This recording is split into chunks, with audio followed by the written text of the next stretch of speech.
DK. We talked about that a little bit う yesterday. ーしゃ We saw them not make it. We said that, hey, you know what? If there was a tournament that was like 3 days long during those qualifiers, maybe we would have seen them take it to the top. But hey, with only 1 day, we thought they had it locked, and then just at the last second, it got taken away from them. I mean, that's a beautiful opportunity with upsets to come through, but I think it's going to be interesting looking to see what Day1 for the prelims has in store for us. Yes, indeed. Well, we got a nice little interview coming right up. Let's go ahead and take it on over to the stage.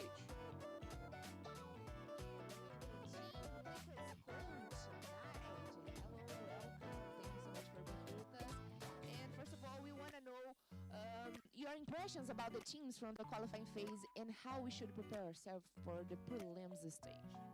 Hi everyone. I think we had some great surprise in the prelims because like people were expecting Falcons go straight to the finals, and also we didn't have moneymakers qualifying to the prelims stage, so everyone was kind of shocked. But like インタビューの音量 like あれだな Brazilian teams, we know them very well. We play them daily, so they're great teams, and let's see what the next day is going to give us, like some good surprise.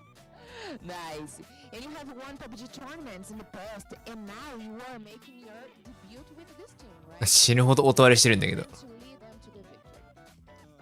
Of course, I have like a big experience because like I played a lot of tournaments, but they are also like very experienced players.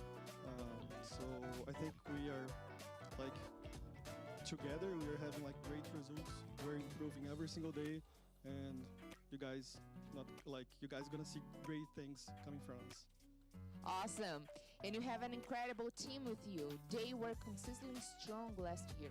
What can we expect from Team Liquid in the prelims stage? So basically, they're a great team, but I これルイキットのコーチだよな bring them to the next level in terms of strategy. So I think like with their gun skills and mentality plus the strategies, like we're gonna achieve like amazing results this year. And this is what like this is our main goal, like bring this team to the next level. Awesome. Thanks so much for the interview. That's the coach from Team Liquid right there. So guys, this is こっちの方がマイクの音してるのどうなっとんねん that came from the qualifiers now compete against the partnership teams. We alluded to this a little bit when we were actually watching the qualifiers, DK. And look at this. These are going to be the groups and teams that we got competing グル today. ープドローどうだなこの組み合わせなんかめっちゃ偏ったって印象はないけど意外と綺麗に散ったか実力的には気持ち A が強いか They are, and then you have Nexuria as well, which is, I mean, that's a team that I'm actually intrigued to see how they're going to be performing here. But you know what, with this roster, I want to talk about a little bit about Inco Gaming. That team was barely able to make it to the prelims. They were able to out-qualify Moneymakers by just 1 point. I'm hoping they are able to find that consistency a little bit more, DK. Oh man, it is going to be of utmost importance for these teams to play. And I mean, looking at what we had in the qualifiers, now stepping into prelims, I mean, the competition just took a whole few steps up, right? リグナムカーヤどうですかね新メンツになって You know what? We just got to hear from Knight in regards to Team Liquid. I'm intrigued. And that's another team. まあリキッドとしての初陣やね Anybody that might not be familiar with it, Team Liquid is actually pretty much the players from Loops Esports, which they ended up in 12th place. 今日はグループ A、B なんで So they're definitely a team with a lot of potential. C グループは NA hopes. 今日は試合ないね Different roster. The only thing that's staying the same is FS and Shifan, but everybody else, all the big hitters are gone from that team. まあインフルエンスレイジとか Come on and hyper, right? Let's オー go ライ ahead ス and ポー see ツと what they か can その do. 辺は休みやな今日は Influence Rage and a good old fashioned hoorah esports. あとヴァンパイアか Towards the end, look at ヴァン that. パイアは今日 Vampire お is 休 gonna み be ですと coming in hot here. It's really soon, DK. I mean, this is such an insane lineup of teams. I mean, we were talking about this after the qualifiers, right? These teams are really busting themselves trying to get through these games and just keeps on getting even more challenging. But the good thing is, though, the share of the prize pool also goes up, right? It's gone from 64k all the way up onto 80,000. 一応各ステージで賞金はあるけど額の違いがやばいのかっていう Half a mil? That's, what is that, Jukes? Your day rate? Yeah, I wish. I wish. I'll tell you what, though, that $80,000 prize pool is going to get split, but it's going to get split amongst those teams that don't make it. You know what I'm saying? So you want to definitely punch your ticket on over to that main stage, because that's where the big money is right here. This is how you're going to get it. 果たして今日は、まあどうだろう、ボーダーどれぐらいになるかな。12試合だろう。12試合の上位3分の1。Focus more on it, make sure they're a little bit fragger heavy, and I think that's gonna come out in play here again once we get the prelims started. Yeah, 100% here, and this is gonna be the schedule that we're gonna see today. We're gonna start off. 50はさすがに噛んだのかな。40前後かボーダー。もうちょっと上か。8だから。And I wonder if they're gonna mix up some strategies, you know, with this particular kind of format. 50ちょいか。50前後ぐらい。まあ多少の上下はあるだろうけど、60超えればだいぶ見えてくるだろう。Oh, for sure. And something that we got to keep in mind too is keep in mind which groups are going to be playing today. It's only going to be Group A and Group B. Group C is going to get a chance to sit out, kind of watch how these teams are going to be playing. And then tomorrow is going to actually be Group B versus Group C. So for Group A, for any teams, you know, I don't want to put this out there, but I gotta say it. If any teams do start having a rough day, at least they're gonna get a $35万6,000ドル。だいたい4000万ドルがだいたい、いや40万ドルか。40万ドルがだいたい6000万ぐらいだから、5000万ちょいじゃない。You know, yeah, you get to sit out the first day, you get to watch, you gotta get that info, but then usually you're stuck having to miss out on the last day, and that's where it can get a little bit intense. You're gonna have to, once you get in the game, you have to go non-stop from the start, TK. I mean, it's going to be pressure right out of the gate. And I think this is where Group C has a bit of an opportunity as we're going to be seeing them. まあそうだよね。60前後だよね。60超えたらまあみたいな。50前後だよな。40代じゃ絶対抜けれねえから、55とか、55から60ぐらいがまあ、おおむねのボーダーみたいな。First time we're seeing the actual org Navi back into PUBG Mobile since 2022. I'm excited to see that. And they ended up taking over Team Falcons of last year, that roster. That's going to be with them now, except for Gonzo. So I'm intrigued to see how some of these teams are going to be playing. And other teams as well. Like this. 圧倒的格の違いを見せつけたインコさん、本日はいかがだね。We need to see a little bit more urgency out of this team, considering that they are going to end up sitting out tomorrow. ある意味貫禄を見せつけたからな、インコ。これが予選の抜け方やつって。So it's so crazy to say because we've been seeing so many of these teams been competing for so long. And DK, do you think that these, you know, qualifier teams are going to have a little bit of an advantage considering that 予選ってこうやって脱げるんやでーつって。I mean, you would expect them to be able to carry forward a little bit of that momentum that they've been able to build up. I mean, we did see those insane plays coming in right on the very last match of Day 3. So I'm hoping to see a little bit of that pull through. But again, it comes down to how these teams are prepared for the gameplay, I would say, on a mental level, right? Can they どうだろう。今後も、まあ、もともと出てるところは強いところ多いから、シンプルにグループ A の中だとやっぱりファルコンズと、ニグナマカーヤ、RC ブラ、あとはニグマ、この4チームが抜けてて時点でナビみたいな。A lot of people might be saying that this is kind of like a bit of a Cinderella story, right? Can they go from qualifiers all the way to main event and possibly win it? But they are. B が、まあ、リキッド、ルヤ、ティーザビア、この3チームかな。正直、バートスプロとナビに関してはそこよりもワンランク下っていう俺は見方をしてるけど、バートスプロは、まあ、ナビよりももう一個下かな。でグループ C の中で有力ってなると、まあ、インフルエンスレイジ、ファイアフラックス、フット、ヴァンパイア、まあ、ケソがそこそこ自身の時はやれてたけど、今回はどうでしょうみたいな。そう、このメンツになって、マフィア忍者たちどれぐらいやれるんやってところだよな、蓬莱スポーツ。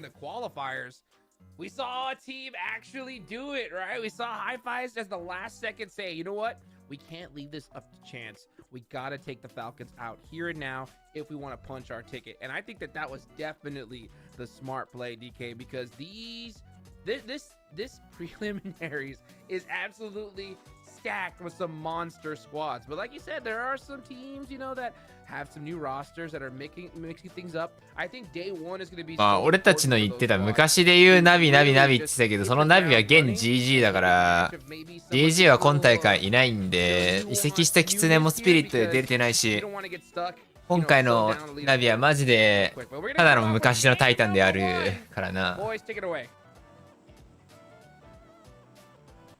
っしゃ行くぞ。Alright, well, here we go. Getting ready for the action. Of course, getting right down into Sanhok. Game number 1. Seven, I think this is going to be the game that kind of sets the standard, right? That lays the foundation here. I mean, we've seen now... PM2024 PMGO Infrastructure Prem Day1. Let's go! Established right here in Sanhok. I mean, honestly, 今日は、ラウンドロビン方式のプレリムズグループ A、B の日なので、グループ C にドローで行ったヴァンパイアとかはいません。で、インコと、これナビなんですか？やってるんですかこれは。あ、やってますね。あ、やってる。いらっしゃいいらっしゃい。あと、パイナもポチポチやってねこれ。リキッドとどこだこれ。リキッドと、リグナムカーヤかこれ。早く初動ファイトを見せていただいて、どっちでもいいんで、フル画面でいただきたい。はい。なんなら、バータスプロと 9Z もめっちゃ近いな、これ。あと、ネクストリアとスモークも、これは大丈夫か。あと、D ザビアとさ、N ハイバーも被ってんじゃん。これ3箇所被ってるけど、バチクソに被ってんな。で、インコが3キル、ナビがラストワン。忙しい。で、バータスプロも騙してる。オーマイグー。もうくしゃくしゃ初動からクオリファイアファイナルよりも明らかに激しいんだけどこのサノックリーザビアンのシュアが落ちて N ハイパーとの天空での削り合いだなこれ3箇所で初動ファイ一瞬で56人になったけどこのゲーム8人消えました一番うまくやったのがインコで3キロワンデッドでバードスプロ落ちてあげて9Z が4キル獲得リバイブ入るから3枚で、リキッドと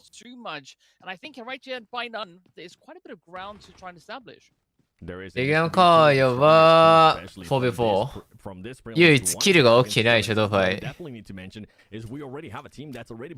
あまりにも騒がしい幕開けやな目覚ましにしてはちょっと騒がしすぎるかAnything can happen here. You can either win it or you can be going back to the lobby. As Navi is going to be going back to the lobby. Inco Gaming only losing. 最後、ヌネスが決めてあげて。I'm hoping that we start seeing a little bit more urgency and consistency because I don't think DK they want to end up being in that last game. 瞬間でさ本当に俺あんまやなみたいな正直微妙かもって言ってた VP のナビが瞬間的に吹き飛ぶでしょ笑いんからやめてほしいんだけど初動ファイは違うんだがリキッドが東じゃあ西か西に1枚開かせた分角度作ってワンピックやりきって決めたいけどね、4-0で。フ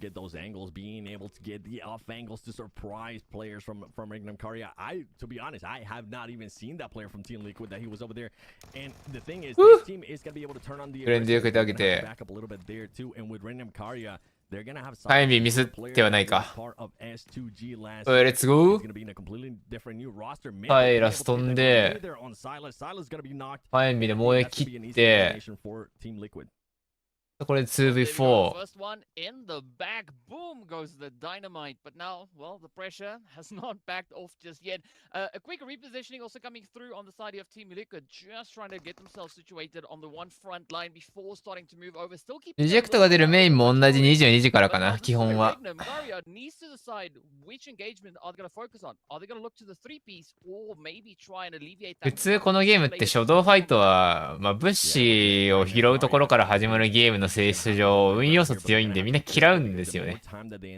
キルポイント取れたらうまいはうまいんですけど、ギャンブル要素強すぎるんで、普通は嫌うんですけど、自分たちが普段使ってる、いわゆる主要な街を使った方がゲームメイクしやすいんで、世界大会だと時々こうやってプライドファイトが起きます。本来はね、スクリームである程度、縄張り争いするんですけど、この時間がないとこうなりますね。さすがにか。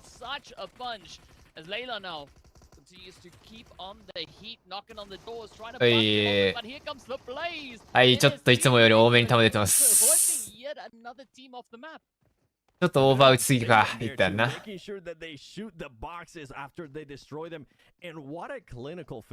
何事もなくリキッドチームファイト勝ったな。4-0。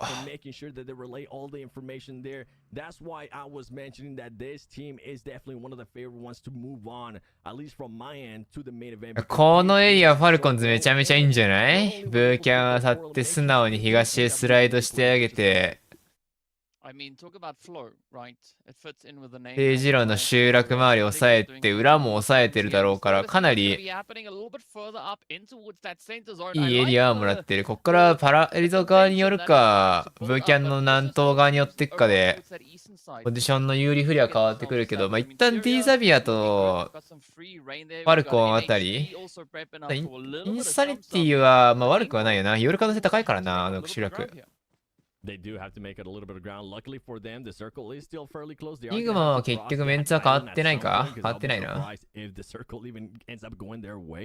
But we'll have to wait and see what happens with that when we actually get there. We have Smoke Game here. Smoke Gaming looking at ZM, trying to see if they can maybe. 移籍したというか、元 STE4 人ごとスタルワードじゃなくなったっていうだけやね。で、今回の大会に関してはサポートでファルコンズが入ってるからファルコンズの名前で出てるっていう超ややこしいことが起きてる。そもそも国内大会とか予選の段階でスタルワードじゃなくてスカイフォースっていう別のアマチュアチームで出てるから、スカイフォースって名前で出てもよかったんだけど、なんか気づいたらファルコンズになってた。一旦 GO はファルコンズで出るらしい。この大会以降はわからん。レギュラーシーズンどうなるか知らん。この間も話したけど、PMSL の EMEA にはファルコンスポーツいるから、EMEA と CSA で別リージョンに同時にファルコンズにチーム存在しいいのか問題あるから、ダメだったら別のチームにが取るか、シンプルにまたスカイフォースに戻るかみたいな話だからな。Yeah, I think Falcons is currently in a great position. They're just going to keep holding this as a lot of teams more than likely are going to end up pushing towards them. アイシーの位置が落ちない限りは、ファルコンズは非常にいいんじゃないですか。Well, they're just going to be waiting. Now we do go over to Enigma Galaxy. Enigma Galaxy, I feel like this team, I'm excited to see how the year is going to go for this team now that Coops has been with them for over a year. Synergy is definitely going to be there. I can't wait to see いつものニグマですね。How Coops is going to be playing this year. Every single year, Coops has been getting better and better ever since he started in North America. 変わんないですね、ここは。Continue on that uptrend. I'm excited. Come on, Coops, show me what you got. I know it's the first game, but I at least need to see some eliminations. But I think another good thing about what we see in Enigma is that experience. ルヤも悪くなさそうかな、ポジショニング的には。この中になんか、すごい早くしてるチームワンチームいるけど。だよな。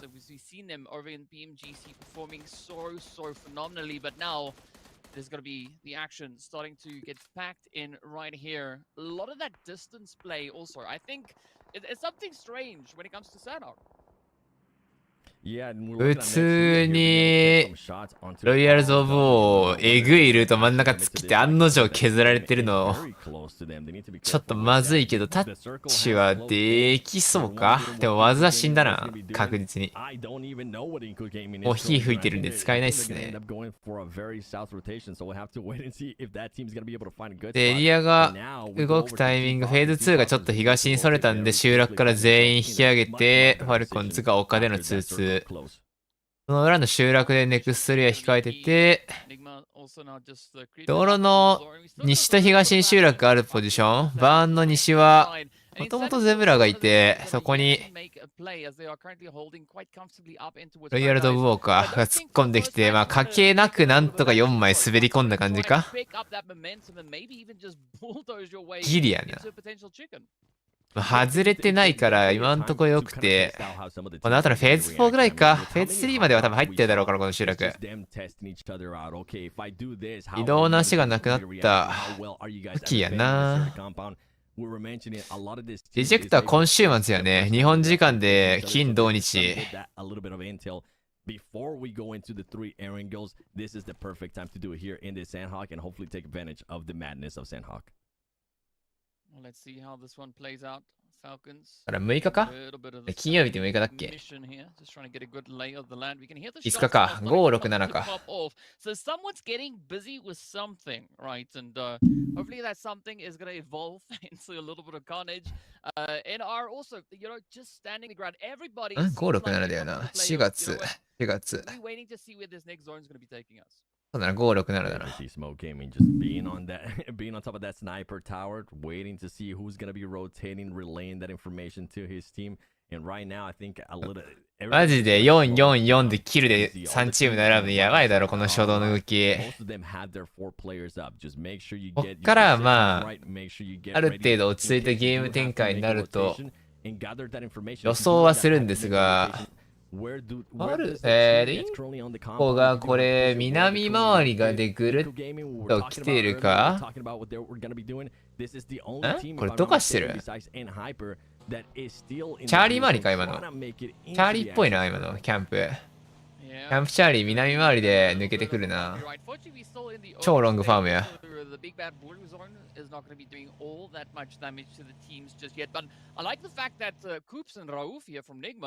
9Z に関してはね、チョコとかちょいちょい、チョコとかはね、ちょこっと見たことやめよう。どこだっけ前いたの。メキシコの普通のラテン地域のチームにいたんだけど、世界大会何回か出場経験はあるかな。9Z なんやね、やっぱり。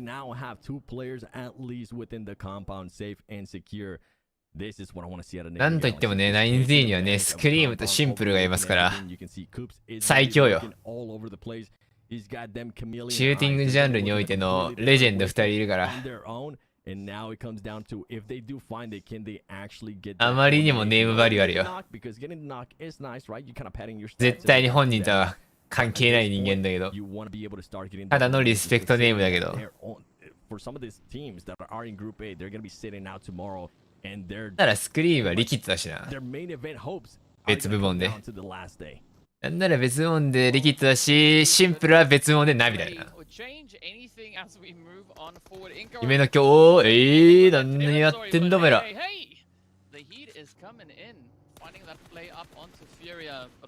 い？起こせるかフェーズ3。あ、いけるか。ギリ。ギリだな。エリア仲間で担ぎ込んで起こせる場所があれば起こせそう。だけどそこにはいるぞ。あ、気づいてない。全然気づいてない。どこで仕掛けんのこれ。手前側だって浮いてるから、トップ仕掛けるにも仕掛け、1個裏か。今岩の間にフュリアが入ったから、ひとまず事なきを得てるな。射爆されそうで落とされて、ユネスも落ちたな。インコも移動時間長すぎて、相当きつそう。これ込んであげて、そのタイミングで変えないでちょっと。ワンダウン、ツーダウンの排水はダウンしてない。まあ情報ないよね。フューリアからすら。大体の。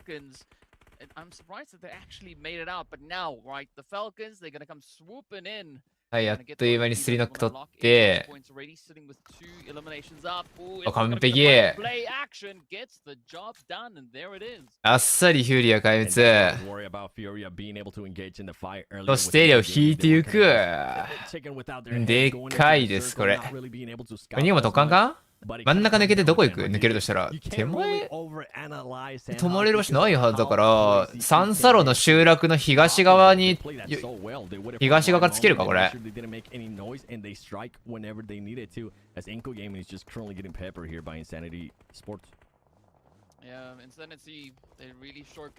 だいぶ無理やり言ってない北にインサニティでインコとニグマがかけてインコがネネベチェだけデリキットがここやん徒歩か車がないからシンプルにこの斜面上がってる最中でのライン戦かバギーはまだ使えなくはなさそうfind those spots. Ayala might be able to actually spot one. He needs to be careful as he tries to jump up a little bit more, try to get those extra angles, and you can see them just keep pushing, trying to get as close as possible and make sure that they get the first shots out. Kunha though, currently getting away with it. He's wanting to get close as he does have that DBS. Ayala needs to be careful. He's currently just cooking a grenade. He needs to take a shot and start fighting. Oh, he gets lucky as Sheep's able to get that off angle for him. だがしかし奥の車線の状況は分かっていないのである一生セーフゾーンを追いかけてるからリギットインパラじゃないファイナルでの初動ファイトをやった分遅れてるからなどれだけキル回収できるかここ取り切っちゃいたいなせめてだがしかしって感じやなデブラマスターからの車線がえぐい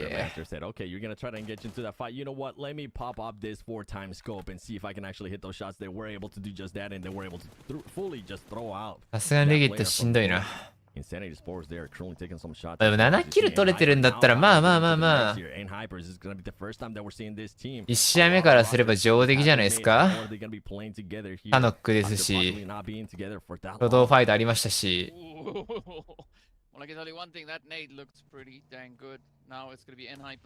結果ニグマはあれどこだ集落の1個北小屋じゃないよなあれ小屋あったっけあそこに東側にも3人で耐えてるあれ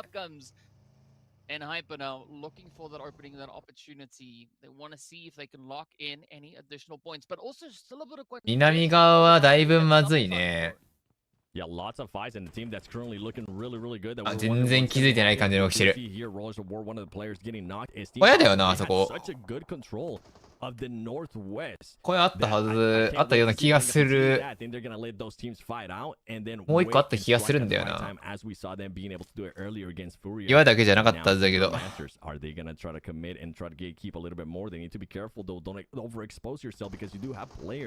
ブラジルでファルコンコールは多分ないかな。メインイベントで客入りになるのかなどうなのかわかんないけど、なった時にどうかやね。少なくともプレリムズは観客入りなさそうや。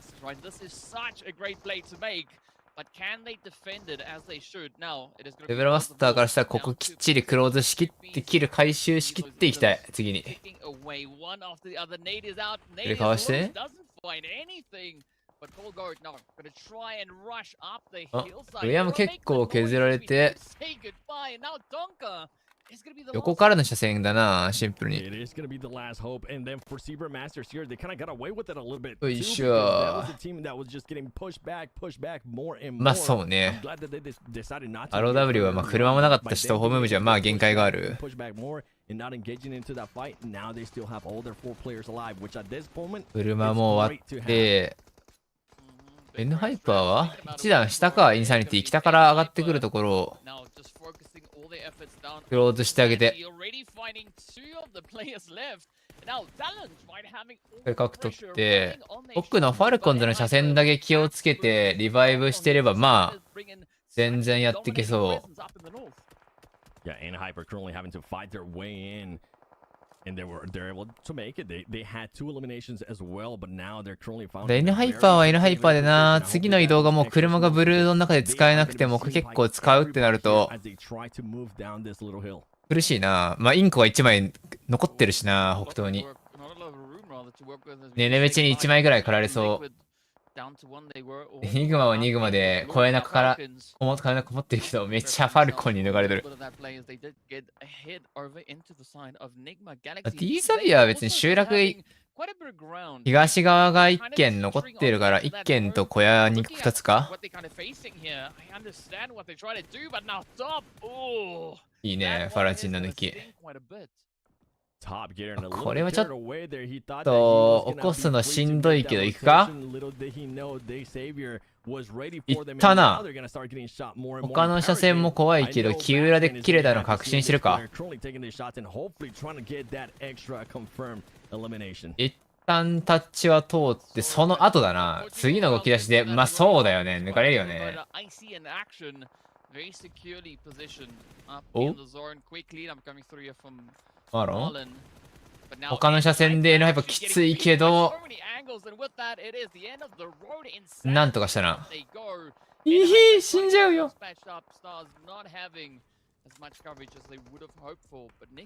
結果小屋が入り続けているニグマギャラクシー助かってます。Yeah, and they have played this so well too. They have pretty much moved from compound to compound, and you were talking about earlier if Nenemete wasn't able to survive. いることこれバレているか。I'm happy to see Nenemete still being alive. I think this is gonna be very close to the end of him. I don't think this is gonna be a tough one to survive, but he's at least gonna be able to secure those placement points for his team. If it would have gotten eliminated earlier, there would have been zero placement points. He's at least getting them up a little bit higher. Yeah, it's gonna be a little bit too hard for Nenemete there, but he does score. レベルマスター気づけば9キルか。かなり一方的に打ち込めてるからな。あ、これはパークが外れたんで、なんとかサークルインを目指しているはするんですがね、ちょっと厳しいですね。次はニグマの立場なんですけど。おゼブラマスターこれなんかすげえスプリットしてね。We'll have to wait and see. They're currently the team with the most eliminations, 12 eliminations. They're feeling good. 3 これ。22だな。And they have the high ground too. They're gonna have a lot of teams pushing towards them. I think they were able to spot action there, so they're gonna let those. ファルコンズがあと1枚になったのと、ニグマの枚数も多くないから、相当広げてエリア取ってるけど、これどっか北が落ちて、南落ちてみたいなことになるとひっくり返ると場面。アクション残ってるから、これ下手に北下げるとまずいけど、あ、そうなればまあ勝ちか。アクションがニグマが打ったから、あ、これであれば OV2。Yeah, and that's what you need to do whenever you do have the amount of players that they have. I mean, they've been able to control the area even from early on. ほぼゼブラの勝ちではある。They've been doing it so well, and now they got another knock right there. It's gonna be just scoops. Could it be possible? 甘えなきゃ勝ちよ。Clutch this up. It's gonna be a tough one considering that it's gonna be a 1v4. But man, I would not be against it if we can actually start the year off for PUBG Mobile Esports with a 1v4 clutch in the first game of PMGO Prelims. リバイブは通りそう、ツブ4。ただ、2枚の位置、さすがになんとなく分かってるよね。あ、見えたな。プレーの方向が。もう西側ってのがほぼ特定できてるはず。He is going to survive. He's currently just making his way up, but he needs to be careful. I think he's going to get spotted. 一枚見えた。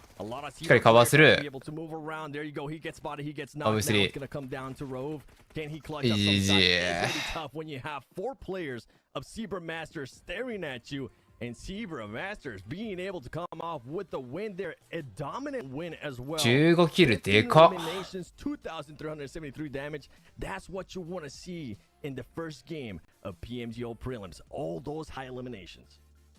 Seven, I gotta tell you that they just 大きいな、このドンカツスタート。 What a performance. I mean, talk about carrying momentum, right? They started back in the qualifiers. Now, the opening match of the prelims. I think this is gonna be an amazing day for Zebra Master. 途中わかんなかったけど、ずっとバーン周りにいたよな。バーン周りに行って、そっから他側を抑えて取っていってみたいな流れだったよな。Perfect start for them. What more of a perfect start indeed. 15 eliminations? Are you kidding me? These guys were able to lock down that main side of Corey and just ran over everybody. Are you kidding me? This is a サノックの戦い方からすると、キル取れれば OK だからな。Yeah, you really couldn't ask for a better start. Just gonna そもそも初動ファイ多すぎな。 what they're gonna be able to do. How can they follow it up, right? 全然この辺映ってない。 We have seen plenty times Jukes and DK where teams do end up performing really well in the first game. They kind of just fall off. It becomes like a one-off. I'm hoping that that's not the case here for Zebra Masters. It's going to be hard to, in all honesty. I mean, this is the dream start, right? So I don't think you can really ask for anything more. So hopefully we can just see them continue on with ここはね、 this. 散々映ったから。 They'll end up in third place as well. And it's always good to see, you know, Coops and the rest of Nigma Galaxy, you know, end out pretty strong there. It was a really tough finish regardless. インコとフューリはお互い車移動で削り合って最終的に不幸になってんな。 Zebra Master, they just kept flowing, they kept going, but also we did see quite an aggressive performance coming through from several teams, right? Team ここだよね。バーンの北側にいて、中落側をずっと打ち下ろしてキル取って、少しずつ丘の方に流れていきつつ、北西側とか西側は自分たちのエリアよりも低い位置になるから、打ち下ろして削って、ってのがずっと続いてたかな。N ハイパーにも車線通してたみたいだし。I mean, at this point, I don't think it was even an idea. I think it was something that they just kind of had to react to, considering エリアにも恵まれたし、そこら中に対してまして、一生ダメージ出したな。相当キルログ流したもんな、ゼブラマスター。その一個前のフェーズで結構車潰されてるチーム多かったから、徒歩じゃ絶対寄れないし、しっかりエリアを守りきれたから良かったかな。expect out of all the teams that are coming in from the qualifiers, it was gonna be Zebra Master to start off so strong? If I'm being honest, no. Right. They really caught me on off guard on that one. フューリアとかリグナウカーやブラはもう0ポイントスタートか。厳しいスタートですね。Smoke also being one of those exceptional performers coming through, but you know, they just found something that worked for them, and Zebra Master, they just lined it up and they just kept on going. Non-stop, man. I mean, なんかすげえ騒がしい一試合やったな。バタバタすごいした。ミラマーエランゲルはあんなことにはならんと思うけどね。Destroyed by these partner teams. I'm gonna be honest. I mean, because these are some monster names, and to see this team. この16チームでやるのが1回だけだから、他の7チームとはずっと連れ添っていくけど、サノックは1日1回だし、エランゲルは3回、ミラマーは少なくとも2回あるし、全体通せば6-4であるから、さすがにね、あんだけバチバチに初動ファイトはやってられんと思うけど、were actually from Coops, according to what we were able to see during the match there. So it's good to see that not only is Enigma Galaxy being able to play like how we're used to seeing them play whenever they are able to control a compound, they take full advantage of it, but Coops is bringing in that heat as well this year. He's bringing in that firepower right off the bat. Yeah, it's gonna be really interesting because here for the まあ、 prelims, 初動ファイトやんないと、なんか、メインイベント行った時に、どかされるみたいなリスクはあるけど、上がんなきゃ話にならんみたいなところもあるから、The Zebra Masters definitely going to be representing. I mean, looking at the amount of damage also that Neil Zada was able to find in this game, definitely showing so much aggression here. And I mean, you どれぐらいリスク取るかやな。It's a good, I think, healthy approach, right? But now the big question is going to be, how will they be able to maintain this momentum? Are we going to see them being able to flourish all the way through for the rest of the day? Yeah, and for everybody that was watching, I think you definitely got to start that single tap from long range. We just saw him right there, right? この後のエランゲルだな。I think we've seen too many teams just like, too many players just focus on that full spray from distance, but that single tap showing up strong here, Seven. Yeah, and I'm glad you mentioned not only just the single tap, the distance that they were taking some of those fights too. That was what was a little bit more impressive to me. The proactiveness that were able to find themselves in a good spot. めちゃめちゃでかいな。15キロ大きいね。Instead of just sitting down and being waiting ducks, be a little bit more proactive. They were doing that. They were affecting other fights. And they were also 15ポイント1試合目から取れれば結構なアドバンテージやな。Now, as we're going to be going into match 2, as we're going to be going into Erangel, for the back-to-back Erangel maps coming up, how are they going to be reacting? What happens if you do end up having first Erangel? The beauty of it is that you do have 意外とこの調子でポイント取り続けたらおもろいっちゃおもろいけど、果たしてだよな。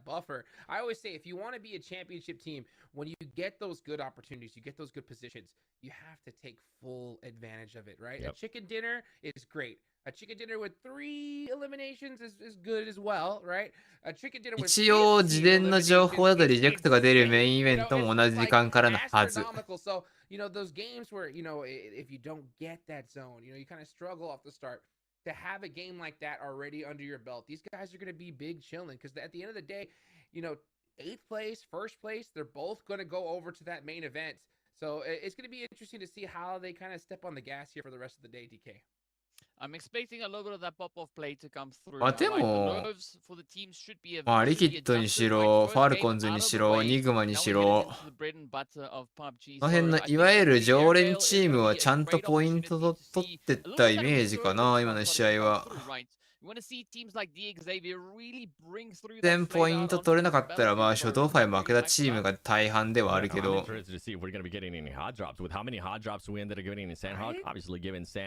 リグナム・クワイエット、ナビが次どうなるかだな。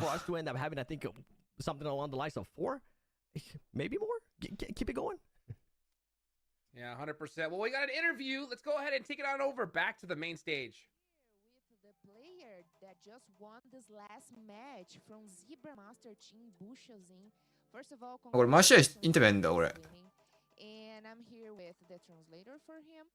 And I have a couple questions about the last match. So, are there any particular opponent or team you are looking for to face in the future matches? Então, algumas perguntas para você. Primeiramente, tem algum time ou oponente que você queria enfrentar no futuro? Acredito que eu queria enfrentar a Bra. Bra. He believes that he would like to play with Como foi? Bra. Bra. Awesome. Okay, プラン通りだ so ったっ this て last か match was quite impressive. So how does the win, the first match, impacted the team confidence for the next matches? Como influenciar essa ganância no primeiro jogo ou sua equipe? Como será os seus sentimentos? Acredito que nós vamos ganhar muita confiança para o próximo mapa e com isso acredito que vamos terminar o dia bem.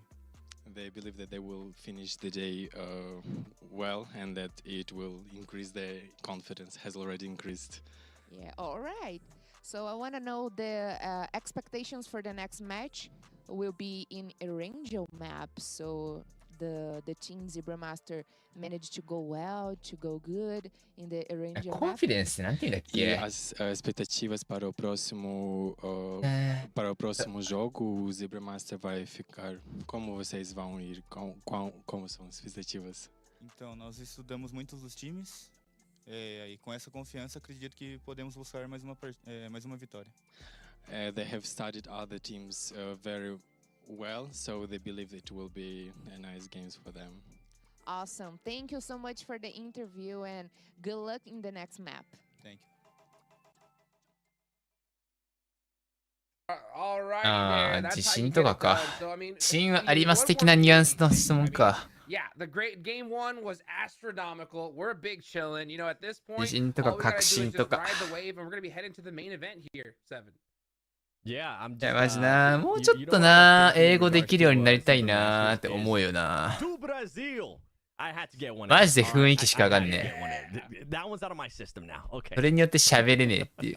There we go. There we go. DK, do you have any other slogans that we're gonna be hearing for the rest of the day? Nothing that comes to mind just yet, right? I mean, maybe for Nick 今日 Mechanics, さ、 there リジェクト it の is, さ、 but, お見送りに yeah, let's ー have it, of course. 行 Man, った I'll わ tell け you な what, んです Coop け got that ど、 1v4, I would have been screaming cuckoo. 成 You 田 know ま what で I'm ね。 saying? 'Cause are you kidding me? もう行ったん That ですけ would have been ど、 insane. それ But の it 道 just 中 doesn't で seem like さ、 that situation. Zebra Masters, they knew that chicken dinner was theirs. They locked it down and had it in the bank. So my question なんだっ is け。 this, Seven, you know? 途中の乗り換えで1回と、帰りの電車待ってる時に1回、やっぱ普通に声かけられるんだよな、海外の人に。なんか、昨日の時はな、なんか割と日本語喋れてるっぽい人だったから、割と雰囲気喋れてたけど、なんか伝わったなみたいな感覚あったけど、帰りの時、多分中国人かな、中国の人かな。当然中国語なんてわかるわけなくて、英語もなんか上手い人つ聞き取れなくて、まあでも言いたいことは分かったんだよ。行きたい場所と、この電車がどうで、みたいな。だけど、それが合っててどうしたら、どう乗り換えたらいいよ的な話をさ、英語で話せないからさ、すげえね、歯がゆい思いはしたよね。You know what? Slow down a bit. Maybe until the last day. We'll see some. なんかそういう銀座に行きたがってたけど、その人たち。Heck yeah. Well, let's go ahead and take it on over to a quick little video from Real Me. 要は成田から京成上野まで乗って、上野から、京成上野から徒歩で上野に乗り換えれるから、上野で銀座線、メトロの地下鉄に乗り換えて、そのまま銀座行けばいいよ的なニュアンスの話を、まあ、英語で話せればベストなんですけど、そんなパッパ話せないんで無理なんですよねっていう。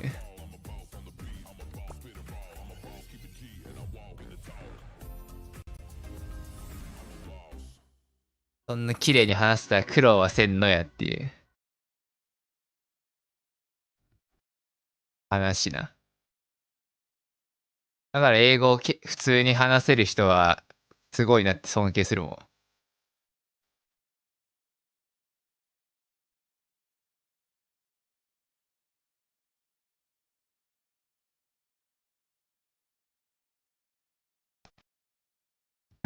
なんで銀座で先になる銀座は英語で銀座だろ、どう考えても。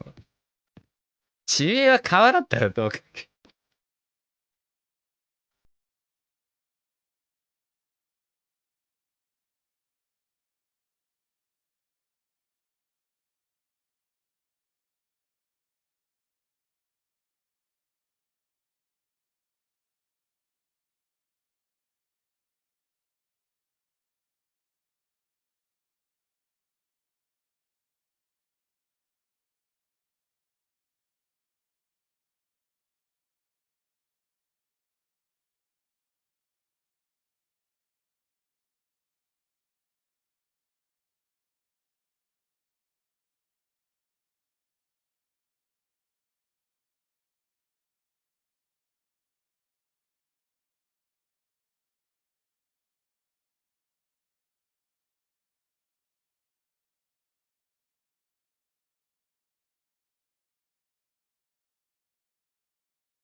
になっても、話すってなるとむずいよな、言語って。自分の元々の言語でこう言いたいのをなんて変換したらいいかみたいな。そんな瞬間出てこねえよっていう。Alright, DK game 2 Erangel for the first time. We just saw what happened in Sanhok. I can't wait to see. We've been talking about it with Hot Jukes. I can't wait. あ、これやるんですか ?BRA vs D ザビア。やるんですかこれ GC の時。GC よろしくで GO でもやるのもうええって、ポチンキファイト。俺、そのせいで BRA 負けだと思ってるからね、GC の時。未だにね持ってるよ、俺。ある程度諦めることを覚えておけばっていう。EDP は今回はさすがにリキッド以外いないか？From all the hot drops that we saw earlier from Sanhok, we're talking about Cyber Masters, how dominant they were able to be there in Sanhok. Now with Erangel, まあそう思ったこと30の時に25の時にと思う。まあそれはおやっちゃっちゃい。なんでフェリピなの話と違うって。全然ポチンキですらないとこだとってる。エクストリア VS インサニティ。サニティ。すごく格つくな。さっきの試合格ついてなかったから大丈夫そうではあるけど。あ、なんかちょっと重たいな。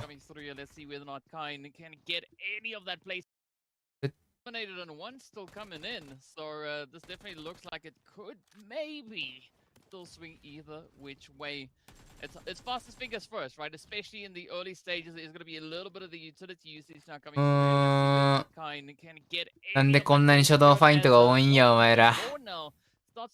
忙しすぎるやろ。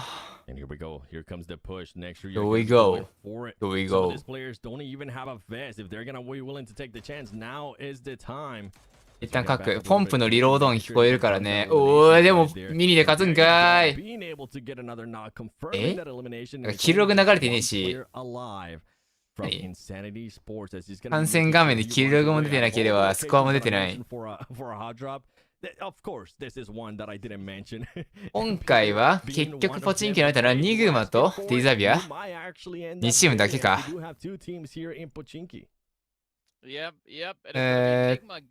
リポもかぶってんだけど、おかしいだろう。リポカでかぶせても美味しくないて。で、そんな初動ファイト戦でも。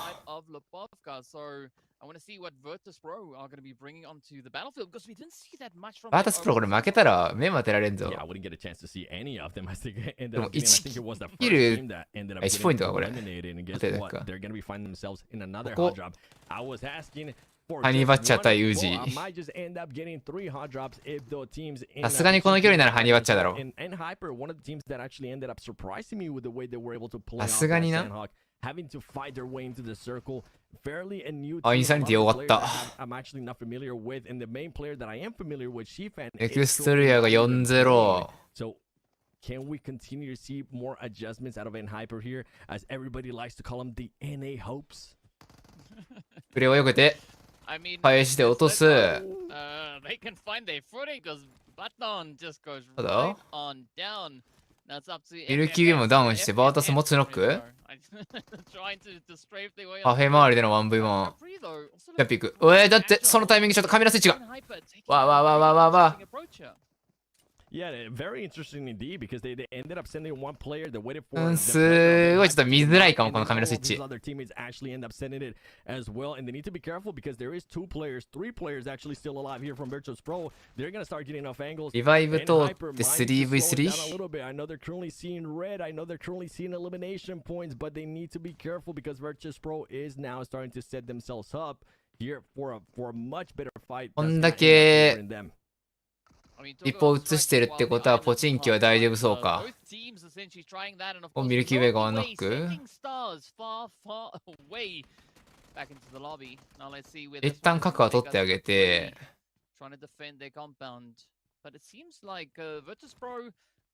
い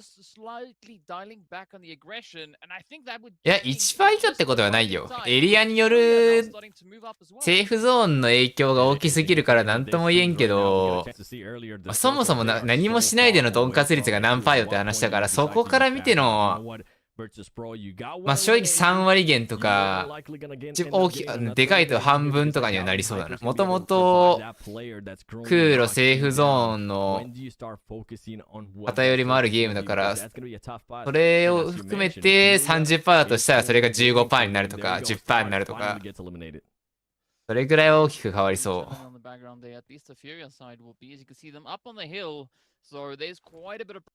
最速でチャッと終わらせればね、いいんですけど、チャチャッとね。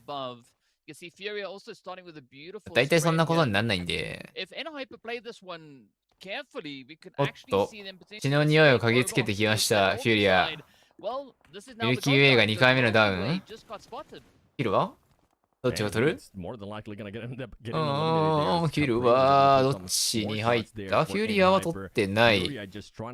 N ハイパーが2キルか？マジで左が記録流れないんだけど、ちょっとやめてそういうの、本当に。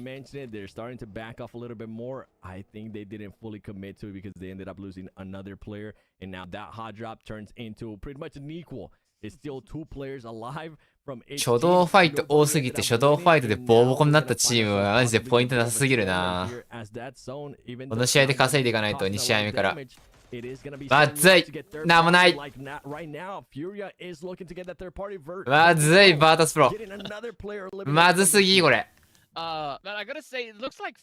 いよいよ回戦か？チュはむちゃくちゃ浮いてるけどレビスのカバーできねえこれ。パラジンが移動します。でもチュは屋根上か？屋根上だったら大丈夫そうだな。なんならパラジンが捕まえてフリークワンノック。一番遠いとこだなこれ。ドンカツハウスの北東のブロックだこれ。ここ取れたのでかいよ。Yeah, one of the players there from Enigma Galaxy does end up getting knocked. This is the only thing, the biggest question mark that I do カバーはいるんかな？リバイブはしてないか？まだいけないか。But when it comes down to them having to make that push, having to create that first engagement, and they're not going to be able to be set, that's when we saw one of their biggest downfalls, especially from last year. もうコルカ積んでますからね、これ。I'm sure they've been working on it. 2ポイント取れたといえば聞こえはいいのか知らんが、サノック、エランゲル2試合で初動ファイト2回やって3ポイント。まあ美味しくないよね。正直もうムーブできないから。フリークの位置にはちょっと寄るのは難しそうか。パラジンの6回ってそう。スモーク焚いて無理クリックかどうか。諦めたかな？行くかクープス。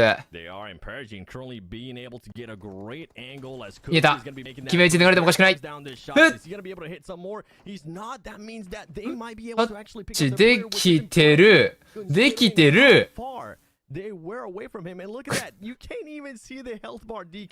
魂蘇生入ったって。あと 0.1 秒でも遅れてたら核入ってるって時間で。無理やりの立っちゃったな。はい、ちょっと横失礼するわねーつってナビが抜けてった。境界止まることこれでなくなったな、ナビが。もうセーフゾーンが北西からさらに西だから。もうポチン規制なんて構ってらんない。お前ら勝手にやってろっつって。そして絶望のバーダスプロです。セーフゾーンまで4000メーター。あまりにも遠い。N ハイパーも正直こっからムーブしていくのがあまりにもきつい。残り2枚。ウッシュもまともにまだされてない。今立ってる最中からの車が果たしてどれぐらい残っているか。下手したらフューリアに割られてる可能性あるからさ。あとはリポフカのより南とか西側に流れた方の車がむしろフューリはもう取った後だから、手前で拾えなかったら進行方向で車がないって可能性があるんだよな。そうなると徒歩じゃ無理だぞ、さすがに。車拾えるかどうかや。Oh my god。ナビスさん。ナビさん一旦まずいか。まあ、初日ではあるが、2試合で、バイクあった。魂の9枚行って、こっからバイクで爆走してもろって、一旦ナビまずいか。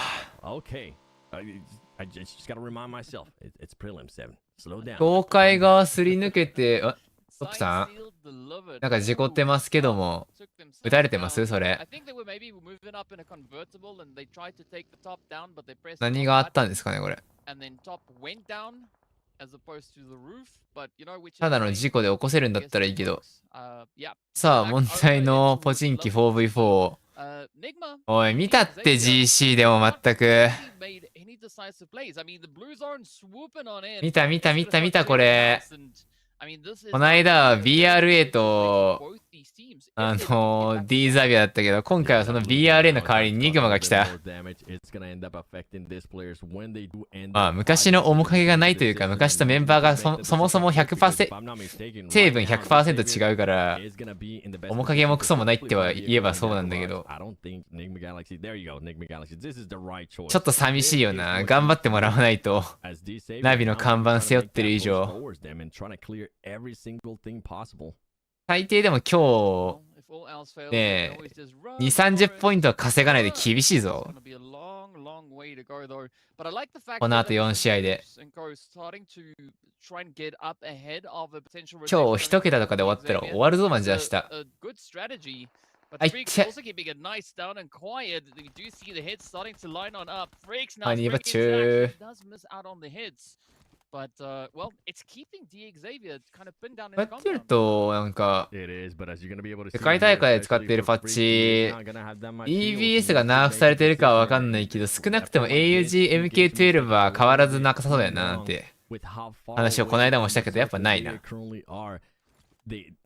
If I'm Enigma Galaxy, I would say, you know what? All right, we didn't end up. Nobody ended up benefiting from this.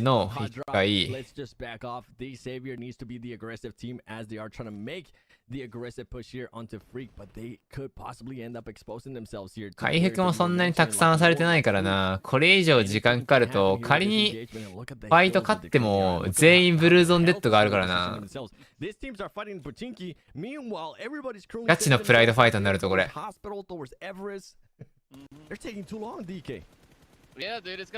れじゃ、でかいで、そしてなんでか知らんけど、ログが流れない。But I mean, they're gonna have to make something happen here because we're about to, you know, get all the way to phase ブザーバーの不具合ですかこれ。黄色が流れないの。おい、避けた。見えてる。全部見えてる。カイビン上から、ほい。ジグレしとるやんけー。ナイスションねー。あばばばばばばナイスションねー。お笑いするのやめたっていいか。お互いジグレと自家演技なんだお前ら。すいません。お笑いしてる場合じゃないんで、すいません。真面目にゲームやってもらってよろしいか。Now getting knocked again because of the blue zone and Lord is gonna have to back up. Savior in a way they do. 何やってんだお前らマジで。Engagement, Lord. Oh wow, they're actually not even backing up. DK, they're committing to this fight. They're committing for these extra points instead of committing for the full marathon of the game. これ気づけねえ。I mean, at least it's just Lord that's here, right? But Lord, I mean, 悲しみのチュア。バータスプロ壊滅。まあだよね。あ、でも N ハイパーに駆られたんか。結局、最初から最後まで一緒にいたんだな、あいつら。おい、ユグレ。結果的にニグマがでなんか抜けた先でなんか1キルあってラオさんもうわからんってこのゲームマジで。何をしとるんやって君たち。そして D7 よう耐えたな、お前ら。結果、2キル取って、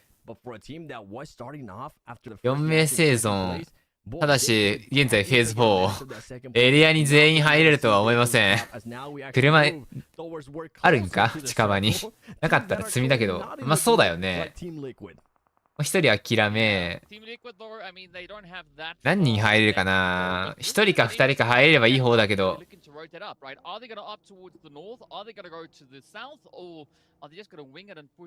前、誰のキルにもならんけど、全員パルスデッドすらあるよ、最悪。ク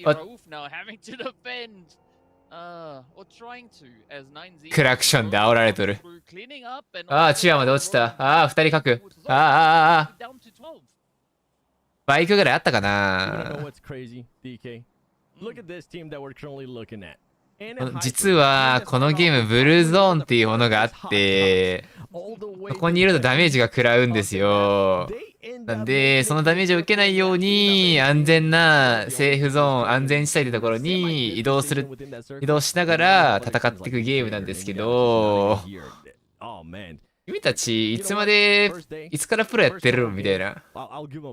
ブライドファイトにしても限度があるわマジで。だがしかし最低限キルポイントを取って誰にもポイントを与えてないからディザビアとしてはまあいいのかって感じだけど一応現在3位。あ、タイミング踏んだ。あ、それですよね。はい。おい、イングリッシュのキャスターですらも困惑してるやん、もう。なしだよ。あ、ディザビア壊滅です。お疲れ。まあ、ニグマギャラクシーには勝ったからいいか。ニグマに勝ってこのゲームに負けたな。ブルーゾーンに負けただけや。ディザビアはな。ニグマ自体には勝ってた。はい。試合には負けたが勝負には勝ったぞ。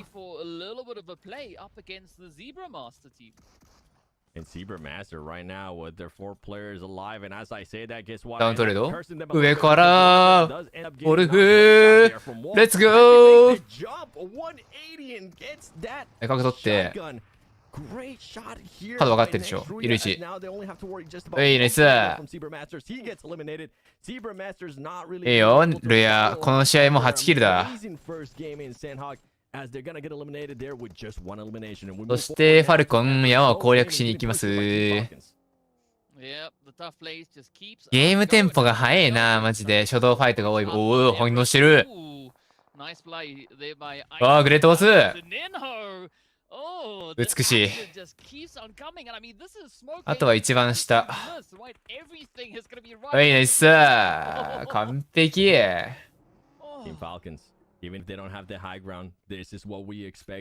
完璧な連携。見てて安心感が違うね。ファ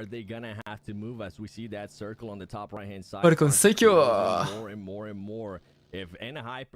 もう連度が違うわマジでチームファイトの。これで餃子山抑えれたから次のポジショニングよ。よったー。エリアドンピシャー来ちゃー。急にドンカツの可能性高まるやつ。ドンカツまで見えてきましたファルコンズ急に。こっからリキッドフュリア側によるとかなり山取ってても苦しかったんだけどこんだけ寄ればドンカツの目もちょっと出てくるな。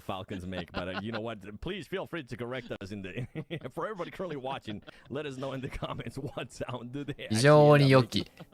でインコがもうファルコンズ側に寄れないんで一旦外側で過ごして次のフェーズ6勝負。問題はこの 9Z がもう山上抑えられてて上がれないってなるといやまあこれさ山木さんして北側の集落側とかコンテナ側に今から突っ込む勇気ありますっていうマジで博打ではあるんだよな。たどり着ける保証がマジでないからならこのね ROW ロイヤルド・ウォートのファイト選んだ方が勝機はあるんじゃない？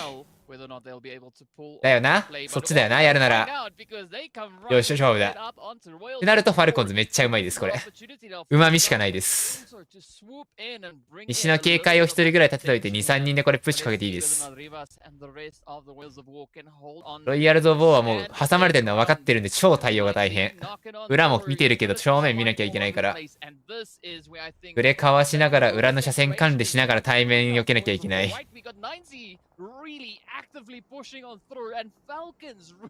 ゃんとインコも止めている。偉すぎる。これでいったエリアは入れた。ヌネス取って、1キルゲット。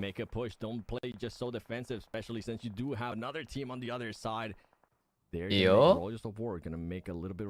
いや、北側に張り付いたんか、インコ。西側からはちょっと張り付けないからっていうので。ってなるともう、ファルコンに対して抗えないからな。ファイト的な観点で言うと。いいよ。何ついきっかけ作るワンノックこれプッシュよ。ファルコンがやってる間に押すしかないと、ナインズィ。待ってたら、西側が追って全部来ちゃう。holding on to a very steady angle, but we do see these third-party plays also now bringing in a little bit of 今どこからのだマジでわかんないんだけど、ログ流れてないから。北側の N ハイパーとかいうことあるこれ。車線的にどうだ普通に。いやー、チョコ厳しくなっちゃったー。They were able to get some good grenades here and there, but ultimately when they ended up making 今持ったね。 ended up backfiring. ロイヤルズ・オブ・オー。 I think they possibly might have ended up getting third party a little bit too by in hyper, which might have gotten an 負けなしで守れたの大きい。インコはワンリバイバー通して3枚。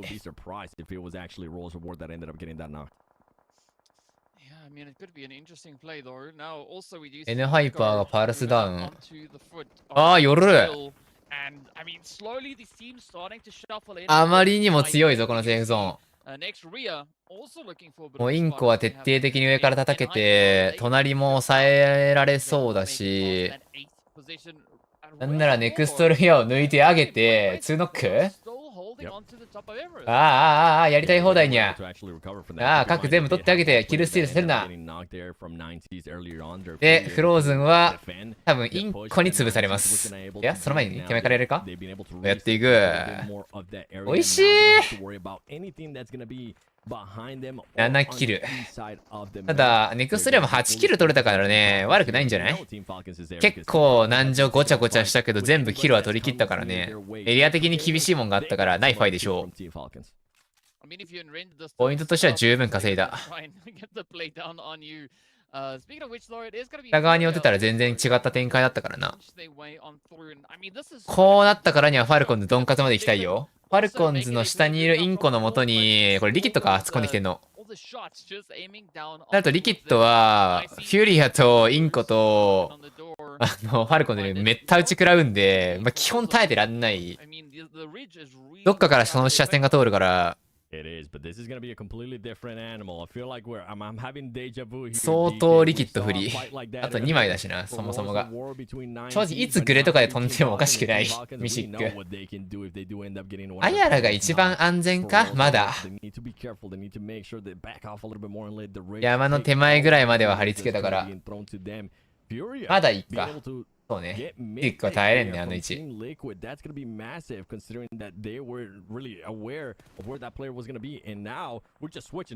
キルはネネベチュ。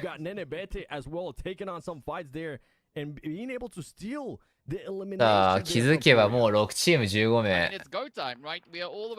あまりにもテンポが速い。でも、1枚かけたけど、ロイヤルドウォーもうまくポジション、エリア守り続けてるな。9Z 削って、むしろこれ 9Z が1枚残ってるのがファルコンの背中ついちゃってるから、そこにワンピック取られて、ROW、ロイヤルズ・オブ・ウォーになだれ込まれてが一番負け筋だから、それだけはなんとかしたいけど気づきようがないっていうのが現状だな。それされるとまずい。南側が崩壊する。フュリアにもチャンスの目が大きく出てくるかな。インコとリキッドはもう風情の乏しみ感あるんで、フュリアは4人残ってるから中央側でもあるし全然やれる。こういうとこでかけなければ。From Team Falcons and now Furia making that push. You were asking what they're gonna do. This is what they're gonna do. They're gonna push on Team Liquid and make sure they eliminate them. さあ、ファルコンズ10キル。Right, they're just gonna be sweeping it up. Well, let's see now. I see in the rest of the Falcons. まあでもチョコはあれまっすぐは上がれないから、最終西回りでぐるっと回ってサークルインフェーズ7で外れるときに入ってだね。最後の最後だね、入るの。ブルードンと一緒に上がっていかなきゃいけないから。まっすぐ上がれないからさ、ここ。向かって西側、画面左側に迂回しなきゃいけないはずだから、垂直には登れないはずだ、そこ。だがしかし圧倒的ハイドなので刺さる可能性は大。正直ファルコンズは絶対に警戒できない南側。警戒できるのは唯一 ROW だな。1枚やり逃してるっていうのは分かってるから、自分たちの北にいないんだったら南側に潜伏してるが思考としてあるから、ファルコンズはケアできないけどロイヤルドボーはケアできるはず。ちゃんと頭の中にあれば。絶対に分かってる情報だから。これで ROW がフラット9Z に抜かれたらおいってなる。Well, you got to deal with the Falcons up top here. They just moving about, trying to see what angles they can find. And Vitale in quite a tricky place. Yes, indeed, they are. As Inca are also. これでインコ壊滅。で、残り3チーム。これヒューリアにかかりっきりになるからな。東側の視線が切れる位置で多分トップとか全部打ち込んでくるから。きつけんぞ、これ裏。ただこの瞬間は7本の車線がフューリアに注ぐからかなりフューリアが辛い。で多分9Tのチョコもサークルインは目指すけどギリギリまで多分手出さないはずなんだよな。で1人浮いてたらそこを確実に1キル持っていく動き。ツーマンアクションこれでプッシュになるんだったら 9Z も動かないぞこれ。手出さない方がうまいからこれ。確実に順位上げて2位狙いもあるから。そう今どさくさに紛れてスッて上がって待機でいいからこのまんまそう殲滅してもらってでこっから確実に1枚打ってたら3位に狙うというよりが1ポイント狙ってもいい場面かな。もしくはこのままヒューリアとファルコンがすぐにファイトに発展するんだったら待ってもいいし別にキル取ってもいい場面。これ多分枚数分かってるはず。421。ただファルコンズはんって思うはずなんだよな。フューリアのカウントができてればあと1枚どこいんのみたいな。でも南っていう風には考えづらいからどっかに1枚潜伏してんだろうなっていう判断にはなるよな。これ 9T がもう諦めて2位でいいですよ2位確定したらちょっとワンチャンス狙いますよって顔してるんだったらファルコンズとしては助かる。早くフューリア落としてよっていう顔してそうこれ。俺たち一旦2位でいいわっつってそろそろ動くぞ。やるなら今前がかりになってるから。これで411確定。そうやっぱ打ってるでしょ草むらのところ。どっかにいるのは分かってんだよねこれ。でも北だと思ってるから。さあ行くぞ。おいるよ。さすがに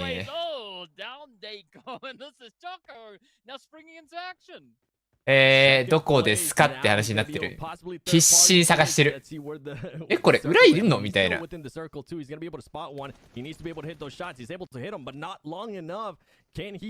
が間に合ったー。That knocked into a full elimination there for Choco, but a second place, and guess what? Surprise, surprise! Team Falcons gets the win. はいはいって顔してる。Of the PMGO Prelims, and they also sent a massive statement. ああ、そっちねみたいな。Back up this win with 18. That's right, DK. 18 eliminations. Oh man, it just keeps on going up and up here, Seven. It's like we thought the first match was an impressive performance, and here we go with the Falcons. But looking at them, I mean, they just seem so chilled. Like, yeah, we just did that. We just got an 18 elimination winner. 相変わらずやな。And then we're not done yet. There's more coming. I love action. Currently just stretching. It's like, okay, we go, boys. We got that out of the way. You know what? Let's get ready for the next one. We know we're more than likely gonna end up being in the main event. 一回鈍感そったけど何かみたいな。I mean, back-to-back matches in the top 3. Remember, Sanhok, third place, 5 eliminations. これぐらいはまあ。First place, 18 eliminations. Jeez, man. They couldn't ask 当たり前ではあるから。They sure couldn't. Oh my goodness. Okay, so I said that we might not see another 15 elimination game from Zebra Masters in game 1. I lied, right? Well, I mean, technically it's not 15, right? It's 18. Goodness gracious. I mean, yeah, you just saw their reaction. マジここ、マジで草だよ。お笑いだよ、マジで。お互いさ、グレートカイビンでさ、モロトフラグでそれぞれダウンすんの、自分で。一切ダウントレードでも何でもない動きすんのやめてよ、本当に。で、ディーザビア、初動ファイトやることやったら、何事もなかったようにセルフキルで次の試合に行くのやめてほしいんだけど、おもろいから。一旦ニグマには勝ったし、A かみたいな顔するのやめろ、本当に。Oh my gosh, Walt, that was just so sexy that I need to see it again and just not say anything because that was beautiful. And I feel like this fight right here is what ended up getting Team Falcons the win. You can see Smoke gaming there towards the top. They had the high ground advantage. まあでもファイト面においては、ファルコンズ、3日間先に戦ってるってのもあって、今大会の端末にも慣れてきてるか分からんけど、だいぶ切れ味良くなってきてる感じするな。マジでマップ配信がないからムーブ面が見えなさすぎるからな、あれだけど、まあ、今回は寄ったんだよな、実際めちゃめちゃ。まあ、寄った試合だから勝たなきゃいけない試合を、まあ、めちゃめちゃ有利な山上のポジから大量キルでドンカス取れたのはさすがですね。十分でしょう。そう、ビッグダマゲーです。3500。Combine 9C's Globin, Fury, and Royals damage, and those 3 teams combined are just barely over what Team Falcons was able to do, if my math serves me right. If not, my dad, who's in accounting, is probably going to end up telling me that I'm wrong. Big damage. Text message on my real me phone. Dude, goodness gracious, dude. 3,500. お笑い要素満点だった割に、マジで。Yes. 淡々とやることやってたファルコンズって感じやな。So, you know what? I kind of want to get into a little bit of some theories here, Seven, okay? Because we saw some more hot drops, right? Enigma Galaxy struggled, right? I mean, it was kind of crazy to see. At this point, you know, looking at the way this format is, it's all about that top 8, right?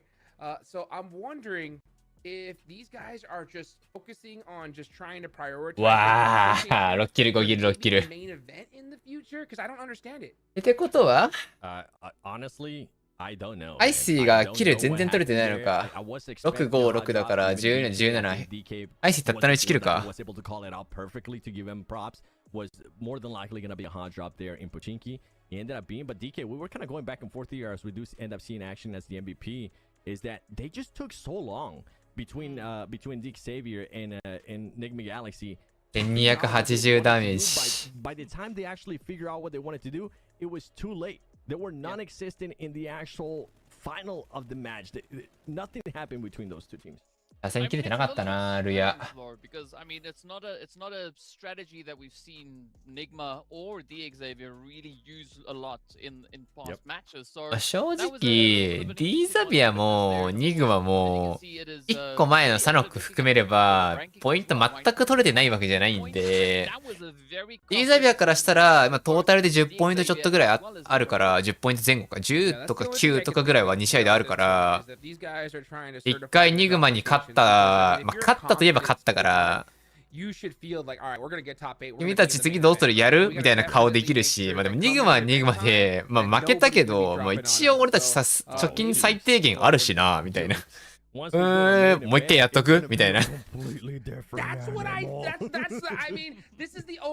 れもう一発あるな、ニグマ対リザビアは。リポフカはね、俺やめた方がいいと思うんだけどな。君たちお互い余裕ないよね、ポイントみたいな。N ハイパーもバータスも。そう、ニグマとリザビアは別に今11ポイント11ポイントで別にポイントに余裕が全くないわけじゃないから、別にやってもええよみたいな。別にいいよみたいな顔できるんだよ。もうファルコンズはもう爆速でポイント稼いだな。それよりかは、N ハイパー今10ポイントだからまだか、強気にいけるか。バータスプロとかナビとかその辺はもう初動ファイトやってらんない。Man, I'm actually surprised and impressed at how well they've been able to even put up points. ファイナルは24チーム中8チームですね。今日グループ C がまだ試合やってない状況なんで、16位までしかないですけど。100%, you know, and that's what I love the fact that we're doing these back-to-back Erangel. ルールとしたら完全に去年の GC のラストチャンスと一緒やね。ヴァンパイアは明日出ます。グループ C なんで。明日、明後日かな。今日はお休みです。グループ C が。今日いないのがヴァンパイアとか、RRQ は出てないね。国内で負けてるんで。グループ C が、ケソとか、インフルエンスレイジ、あとファイヤーフラックス、フット、ヴァンパイア。この辺が有力どころかな。あとみんな大好きマフィア忍者のホーライスポーツもいるよってやつ。今日は AB なんで。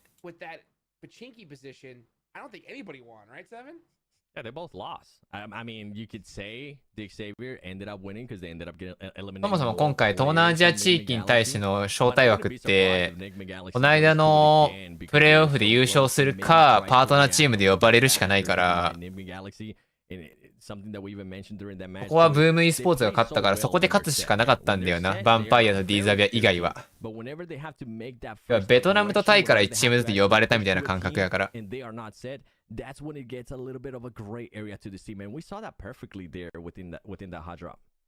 Yeah, Pachiki isn't really a place these days, right, where you could split loot between two teams. You really need to have one squad loot it all up. So, I mean, maybe back in the day, we could see, you know, hey, we'll take this half, you guys take that half, and then we'll meet each other at the end of the day. But at this point, you saw them just battle it out. I mean, we got teams on top of Everest, you know, making marshmallows. Meanwhile, these guys are in the blue, right, just chugging it, like you just said earlier, DK. I mean, that's the interesting part of, you know, when the zone shifts over into Everest. It's, again, not a shift that we see all too often. So I kind of understand why the teams really try to dominate that position, but you got to get that Pachinki flow going, right? If you see the zone shift, you got to, you know, hop on the boat and off you go. Hey, you know what? Speaking of boats, right? The Ferry Pier hot drop. I know you didn't have that one on your bingo. モンゴルはそもそも枠がないね、モンゴルっていう。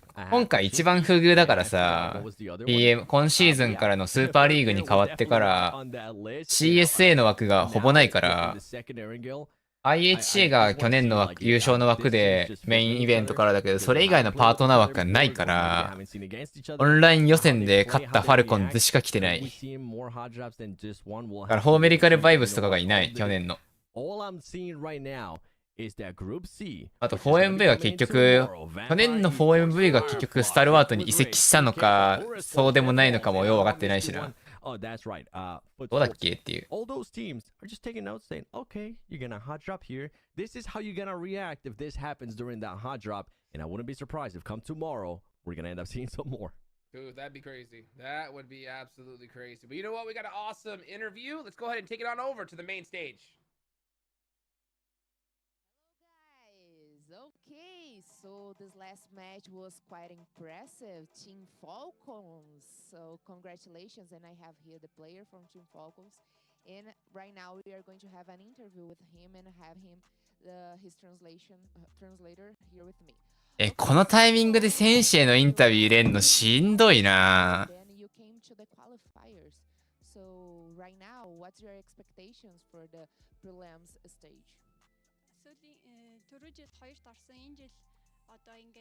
結構選手への負荷大きくない？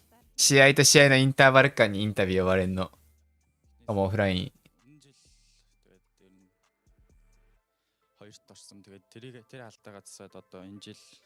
бүх аварга авна гэж бодож байгаа. Last year we were in a second place, but for this year we expecting to be first, not a second again. Okay, first place for Team Falcons. Let's see. Okay, so only teams advance to the main event. Are you guys setting any strategy to put your spot possibly to the main event? Ямар нэгэн стратеги юу вэ? Стратеги одоо чим стратеги ямар байна уу? Энэ тоглолтгоороо тоглоод тэгээд communication сайн болгосон. 真ん中の人はそもそも通訳だからね。トランスレーターだから。マイクは慣れてないね。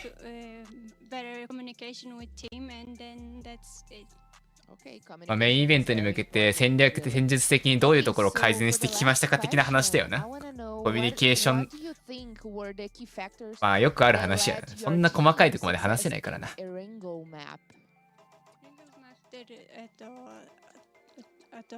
good position эзэлж байгаа тэрний талаар хамгийн одоо тэрж байгаа шалтгаан юу вэ? Шалтгаан гэвэл ер нь хүн болгонд ер нь дүгэлээ аваад ер нь хувийн скиллээрээ тоглоо. Тэгээд ер нь communication-ээрээ яваад ер нь байгаа гэж.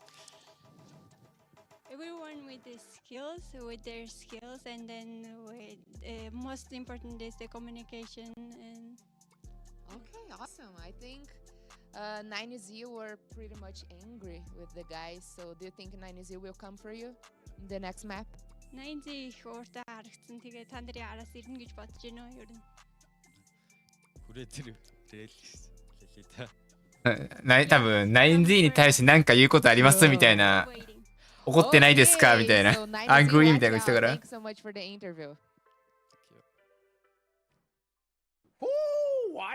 結構突っ込むね。あのタイミングで 9Z に対して、あの動きどうだったろうみたいな。そんな雰囲気のこと聞いてたよな。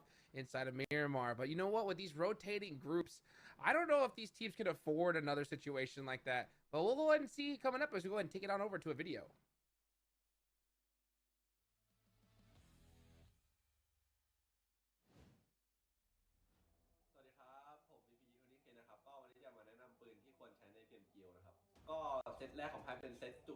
M4 mini ครับเอาไว้เคาะในมิรามาครับแล้วก็ต่อไปเซตบ้าพลัง DPS M4 ครับเอาไว้เล่นในรังเกลก่อนกันครับ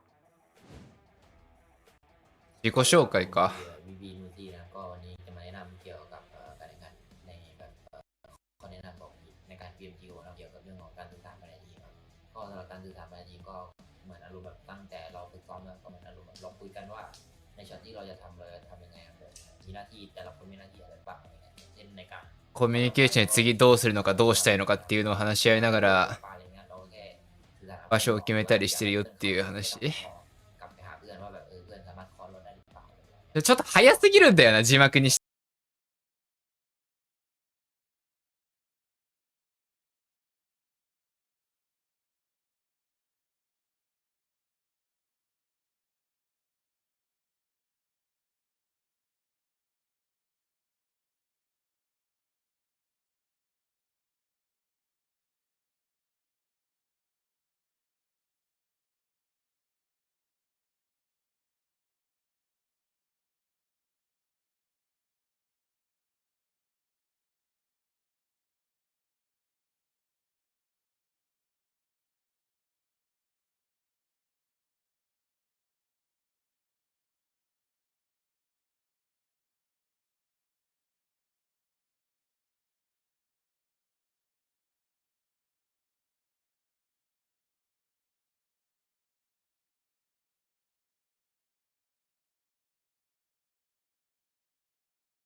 とリスニング強くなりたいな。最低限話せなくてもいいから何言ってるかきっちり取れるようになれたらマジ世界変わりそう。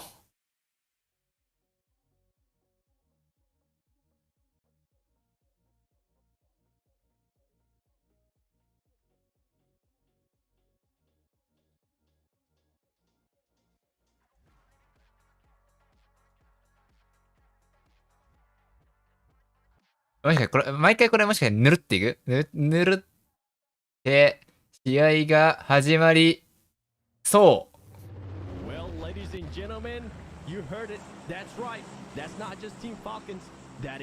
まあ、キャスター陣はインタビューの時間が休憩時間みたいになってんな。それ以外ほぼ休憩ねえやん。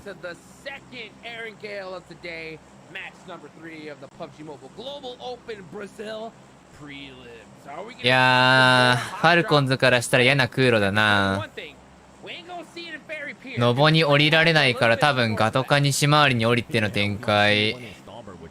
そうなると、想定しないところで被る可能性がちょっと出てくる。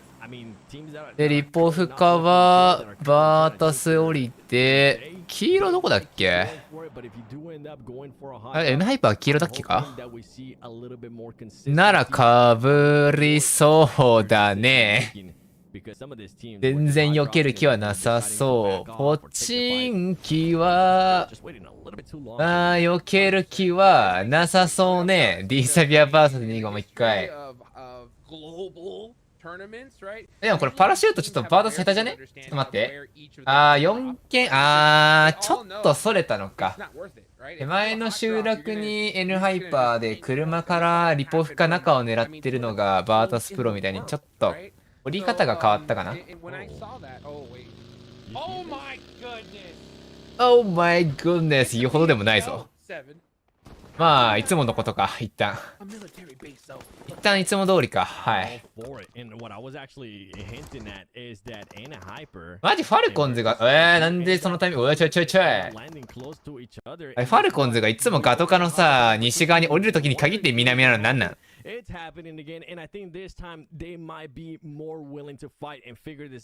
ァルコンズ応援してるんだからさ、ファルコンズがノボ降りるさっきみたいな時に南出そうぜ、マジで。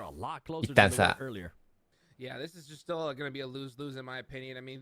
今じゃないって感じ。タイミングを間違えてる。お？クープス1本抜いて、これ角取れるな。一旦やり返してるけど、そのクープスがダウン取られて、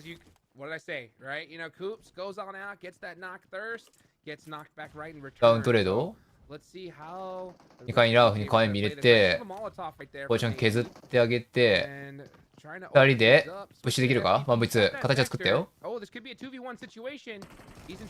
夢打ち、持ち替えて、ミニ、ダメージ出してるよ。さすがに厳しい。さあ、これでリバイブ通ってれば 3v3。取ったね。さあ、イーブン。がっぷり四つです。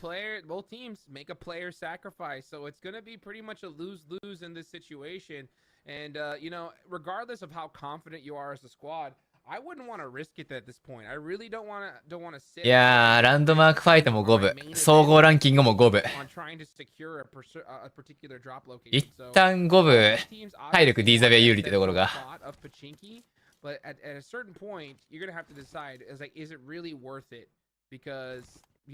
タイミング考えてくださいわ。俺が言いたいわ。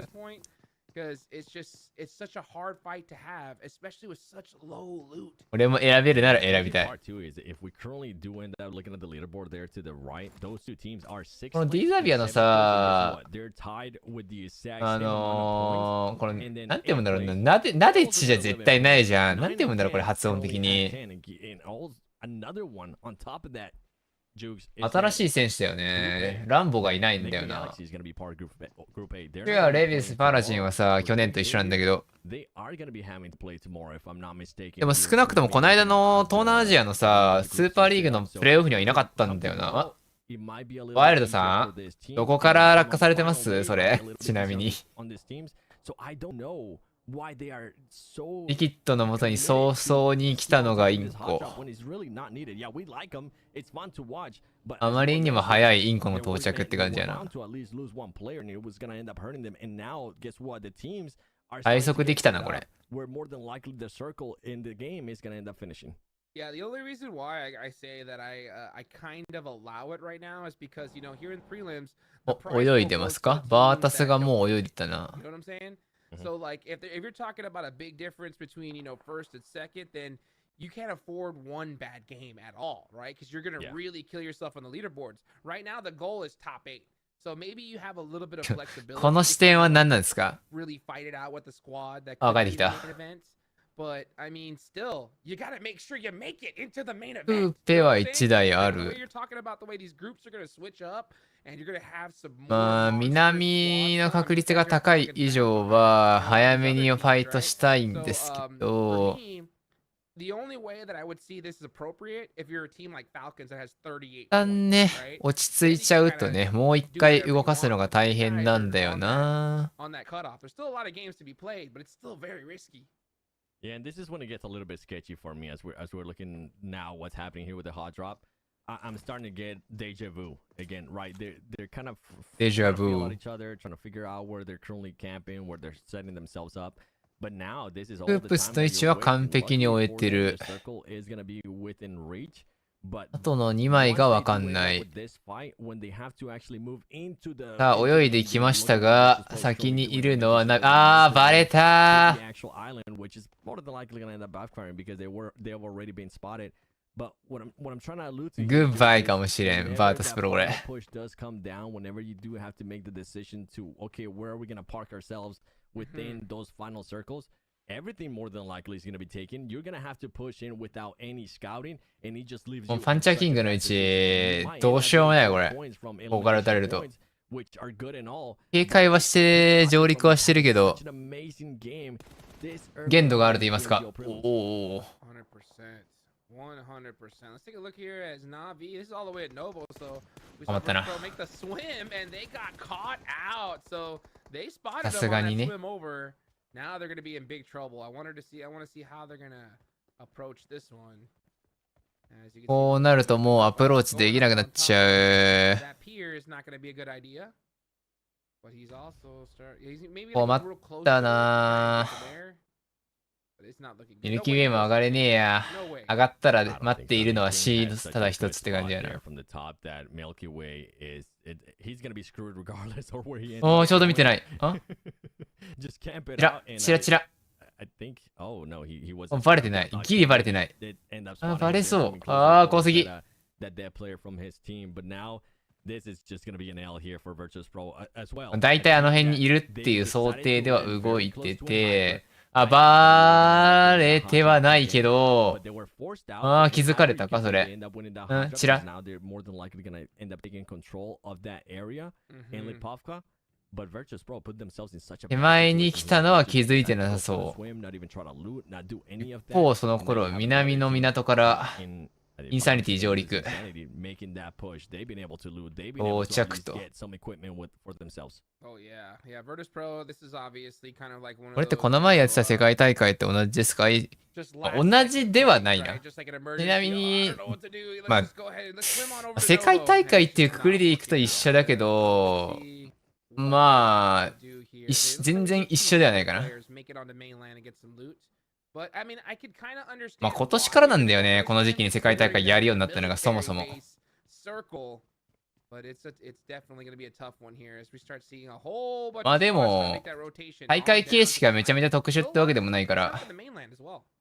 Yeah, am I seeing that right? 形式は夏の大会に近いからな。 Bridge camp there on the West Bridge. I don't mind it. I don't mind the Team Falcons. ちゃんとしたグループ予選があってっていうよりかは、直接のダイレクトインバイト組が多かったりとか、いろいろあるし。ここで、今日からの3日間でトップ8に24チーム中8位までに入ると、リジェクトとか、他のトップチームがいるメインイベントに参加できますよっていう屋根上ファイツ。よう、ロード上がったな、その屋根上。逆サイドから。 Playing that roof play. Oh, that's a beautiful nade. Oh, he ate that one. これニグマ有利になったな、だいぶ。 Coops realizes it. Here ベ he ル goes スも to 有 get 利、 the 人 mid. 数も有利。 And here これは comes も the のに blue したい。 zone. So Enigma Galaxy trying to finish this out as soon as possible because this is a melee circle. Like I said, it's a lose-lose. They're going to be so これは late ものに trying し to たい get to 感 this じ。 zone. But, you know, if any team could kind of pull off a miracle and a crazy rotation, it's definitely Enigma Galaxy. Yeah, beautiful Molotov there by Perigin, allowing himself to get that extra time to possibly get ただ some ニ more グマ側も kills そろ on そろ his 回 way. 復が And now 足りなくなっ Perigin てくるタイミン DX グ。 is not looking good for them. Keep in mind オ though, ークープス Enigma パラチン Galaxy 捉え has the て player. There you go. There ワン comes ブ the スリー。 knock there from Enigma Galaxy. It's going to be just one player さあ、やり left 返す from か DX. They need to figure this out quickly. あー、バータスプロがもう一人いった。そして裏から第2の被害者 N ハイパーなんだけど。これバータスプロ打ってるせいで N ハイパーにもそのうち気づかれそうこれ。ナビ入れ食いじゃないこれ。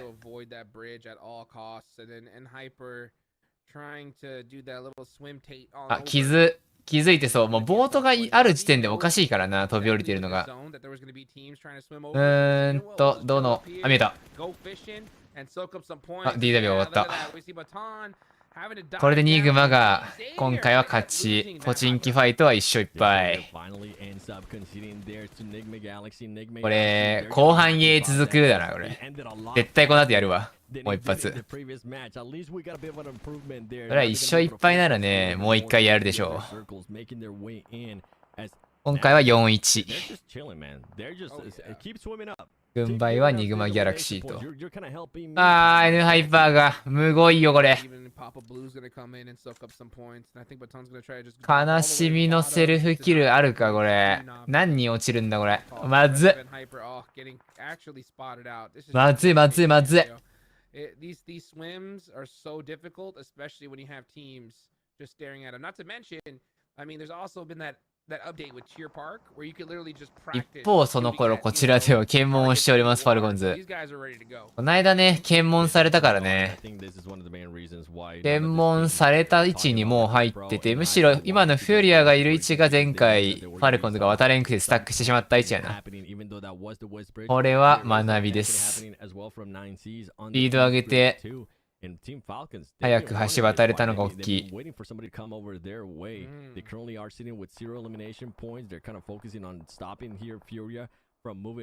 ああ、N ハイパーが。でも思ったよりナビキル拾えないの美味しくないな。お、インコイグナムがインコはもともとミリベ入ってきてミリベで漁ったと。おー、危ない。これバータスプロ2人上陸できた関係でそっちにヘイト向くと N ハイパーも2人上陸できるかな、ワンチャン。いけそうかも。Yeah, I mean, if you're in the bridge already, I think that there's no going back for those teams. Like you were saying, they just have to commit. ナビはここで撤退。Backing up from this, 1キルゲット。one player there from N Hyper, Capri is gonna お、 stay alive. ニグマギャラクシーこれ本当がポチンキ出た後でどこで当たったんだこれ、ゼブラと。あ、見えた。これ1枚なら確定してるんで潰しに行きますよ。Milky Way was able to find his way in here, and also in the elimination feed, we see Coops and Enigma Galaxy get into a fight with other people as they were rotating late. ニグマが終わった。おい。ああ、これがプルードンダウン。で、ミルキーウェイとがめて、これで4キル。美味しいね。ここまでキル取れれば美味しい。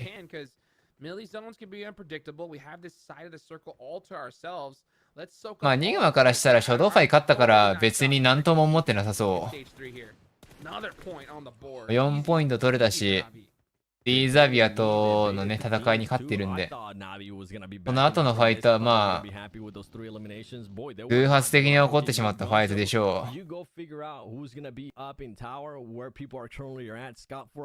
Meanwhile, we're gonna continue to collect this extra points, this easy points ファクトってこれで5キル？美味しいね。相当美味しいよ、ナビ。だ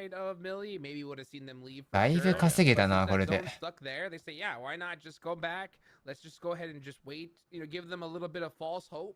They run out in the open, easy points. And now with the zone starting to close. これでファルコンズのことにもう一回フューリアが来てのクロージングファイトを何々確定と高めた。一瞬でスリーノック。We do, and then 9Cs is gonna have to make that push. We do see Smokes gaming, and we also see a fight here now happening between Furia and Falcons. This is a fight that's been オーバー取られたくないぞ。I see。決めろ。ナイス。Let's go。Base case scenario, they're inside the circle, they got the 4 eliminations, and they're gonna be able to fully reset here. Oh man, these guys are set up pretty あ、危な。 already. 落ちた。両線張り付く前に抜かれちゃった。こ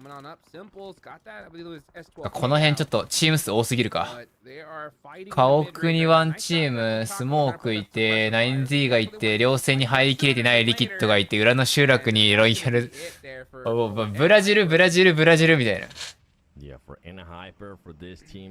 たまりすぎ、この一体。あ、リキッド潰れた。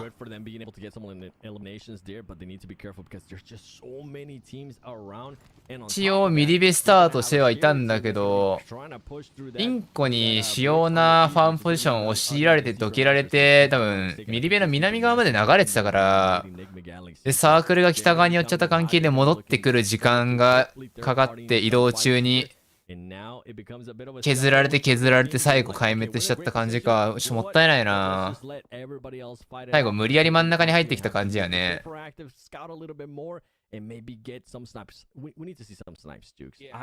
さすがにもうこの辺り一帯はポジション全部埋まってたから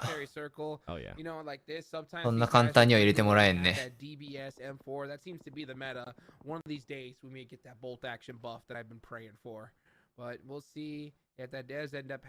ァルコンズが1掛けかな。ワンデッド。And it's definitely not by choice. This is definitely the spot they're going to have to hold down for now, as they're also keeping an eye on Inko from that ridge line, because they could definitely spoil them for sure. この調子で今日中になんかもう70ポイント80ポイント稼いでほしいな、ファルコンズには。爆速で1日目でもう予想ボーダー超えていってほしいまであるが、ちょっとナビがどこまでの展開、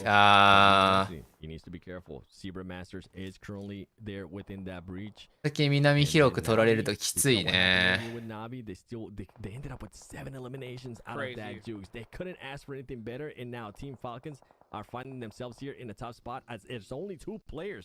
正直この試合もう限界が近いな。ファルコンズ真横にルヤいてナビからのプッシュもあって牙がない。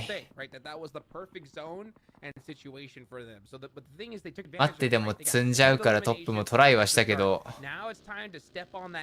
あえなく激震と。You do not want to get stuck on that, 7th, 8th position towards the end. And I'll definitely talk about that more here in the future as we see the Falcons, down to one player. It's just Icy left. But look how proactive Navi's being here. They're looking to try to third party. They're looking to try to やれたらおしまいだが、エリアが遠い。まあでもナビギリギリまで見てくるな。At the start, but then they're able to kind of turn it around. Navi could definitely do that. 7 eliminations, that's already way higher than anything. これインコめちゃめちゃ美味しいね、このセーフゾーン。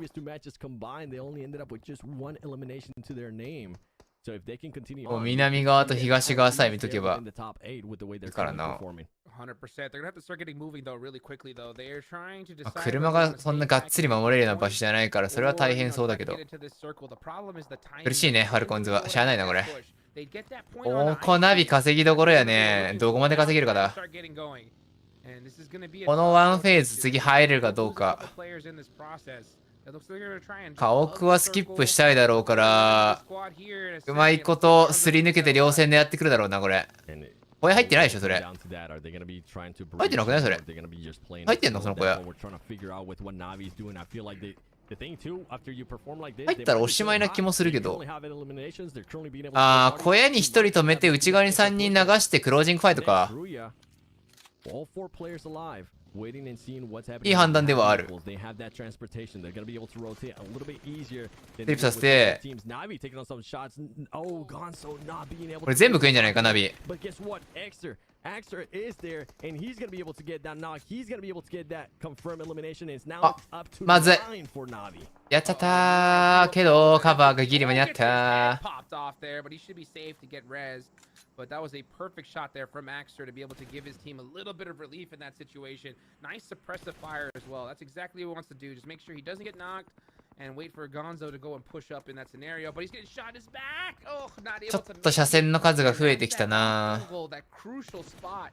Take it away from もともと自分たちが使ってた丘上周りを明け渡すことにはなってるから、まあやで西側に対して車線は引けてるものの上からの視線にカバーは取れないからな。嬉しそう。Wait for the right time. We saw what they were able to do. We saw how proactive they were able to do in the first game. And now they're taking on the fight here with 9C as he's going to be able to connect there with the grenade on Chaco. He's going to end up getting knocked. It could make it a little bit easier for them to make that bridge Master as they're making 9C back up. 100%. This is the second game, right, where they get a good solid position. They won game number 1 with 15 eliminations. Now let's see if they can continue that here. Another good game. I mean, all it takes is 2-3 solid games like this, and that's enough for top 8 most of the time. As long as they do at least decent in the other games. So Master is definitely not looking to the situation. Sada with the risky positioning there. It's going to be hard for people to find them, but if they do end up fighting them, he could be extra exposed.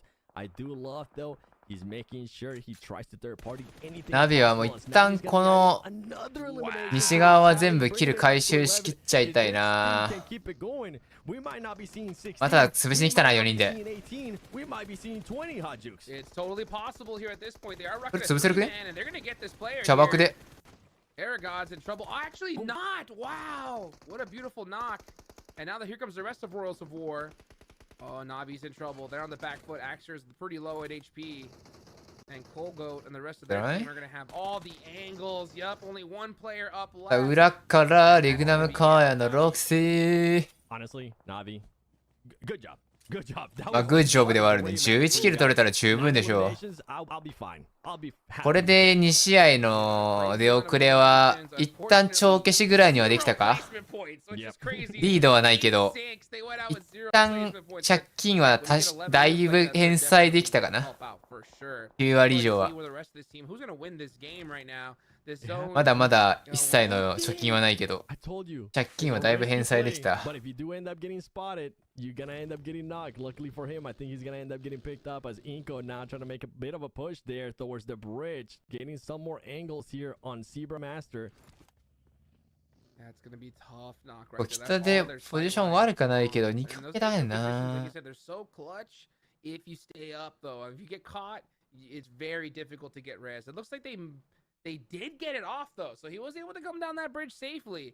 Very, very fortunate for him. Royals of War are going to have this back end here. 2枚か。 3-1 split, so that's pretty interesting.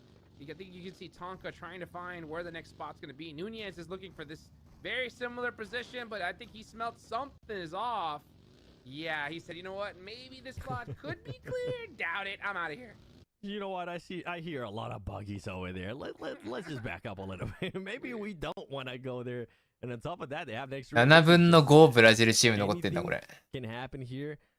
The way it's gonna come down to is how Royals of War gonna play, and you can see Tonka actually all the way away from his team, getting a little bit more intel on the teams that are curling compounds like Smoke Gaming. On top of that, you still have some players there from 9C, and luckily for Master, you mentioned it as well, that we're able to pick up the players, so they're back up to 4. Yeah, next Rio in a really good spot. They're just kind of chilling in the middle right now, but they're only at 2 2 hands. You gotta play this very quietly. When you're in such a central position, normally 裏の家屋の車線がちょっと嫌よな。 I think they're just trying to keep quiet, get as many points as they can, and then pop up when the time is right. Master, oh, nice little team play there. You can see them throwing some smokes for their teammate, trying to 味方を寄せてあげるためのスモーク。 Because yeah, going underneath. I'm surprised. Yeah, he's not going underneath that bridge. Maybe that angle's taken away. He just wanted the reassurance for his team. Okay, he was just like, guys, you remember me? Yeah, I'm still here, and guess what? 結局下から行くんかい。 Decided to make you guys wait some smokes. There you go. You know what I'm saying? Maybe it was 何のためのスモークやったんやそれ。フェイクにしては炊きすぎじゃないか。 Right, but here he comes down to go help and support his teammates. Maybe trying to get some shots on Inko from downrange. Next zone's about to pop. Where's he gonna go though? That's the question. Let's see. Oh man. I think the winner could be decided on this. I do like Royals Award though. Look how much ground they're covering there towards the north and being able to back up people too, making Inko. 今回ループスは、まあ、出てはいるよ。ループスからもうリキッドに移籍したからさ、ロースターまんま。ループスって名前では出てないけど、まあリキッドに移籍したんで、大きな、まあ、出世ではあるか。さすがにな。リキッドですからね。あ、見えたわ。あー、映ってない。スコープの端っこ。あー、見えたかな見えた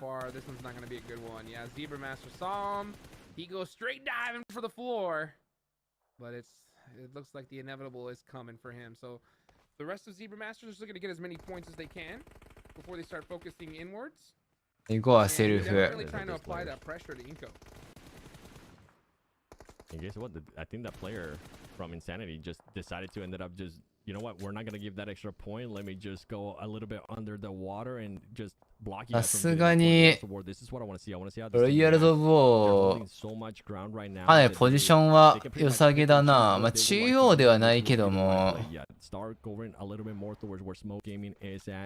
Cover yourselves in the back. Don't forget about Inko. And you mentioned it earlier too, next Ruya. いくらでもドンカツ狙えるな。まあ、90に関してはまあ、枚数がそんなに多くないしな。Because they don't want to fight inwards. If they get into a fight a little too early, they're going to get third partied. So they're really trying to make sure the timing of this is perfect. Only fighting until absolutely necessary. Colgo tried to be able to steal that elimination there. このライン守っとけばインコが自分たち側に流れてくることがないから大事だぞ。このライン守ってあげれば、おっと危ない。That's the problem right there. ちょっとヒヤッとしたね。 A little bit too much going for that jump scene. If you can maybe see where that player is going to be hiding at, could end up getting you caught. Royals War needs to be careful. They're currently taking, they might end up taking on too many fights here, Jukes, as Cold Goat is far away from his team, and if a grenade hits here, they're not going to be able to back him up. Look how far away he is. 基地合わせ飛ばす。いいグレだ。 That looked like a nice nade there onto Nunez, but he only gets chunked a little bit. Oh. Equals down. Nice shots there though from Cold Goat, and that's perfect timing because the zone is そこ closing. プッシュ、いやプッシュするとエリアなくなるが。最速で終わらせる？ What is happening? お、いったいったいったいった。まずっ。あー、まあ、ギリ。The squad, so they decided to sacrifice a player with 4 eliminations for ギリギリの範囲。こっから下の両線取ってあげて。そこな、グレめっちゃ怖いんだよな。全然グレで飛んじゃいそう。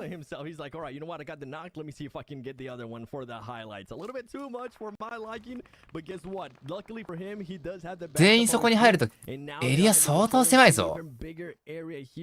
まあでもあの西が潰すって選択した時点で上の両線は捨ててるから、そこ通るしかないんだよな。もう一回、まあ、南が当たった瞬間やな。スモークゲーミングと90が当たった瞬間だったら取り返しは狙える。そこにゼブラも絡んでくるから、始まった後に行けば十分チャンスはあるかな。90とかの位置が正確につかめているわけじゃなさそうだから、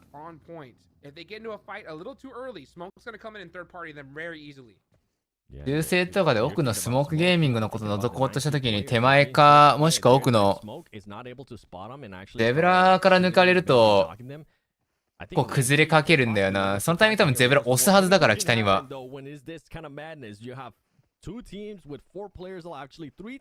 ゼブラ側はロイヤルズ・オブ・ウォーに押すことは別に、まあ当然リスクはあるけど押さずに待つ方も辛いから狙う可能性はあるんだよな。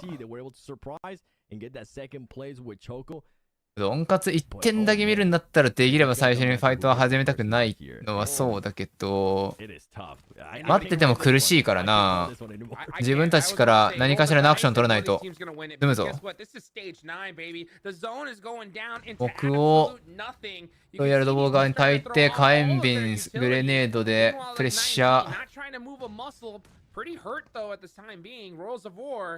Saying nope, I'm not gonna leave this to chance. Smoke getting one of the Okay. players. Meanwhile, Zebra Master on the プッシュガンたくないぞ。 are gonna start pushing Royals of War, and here they come.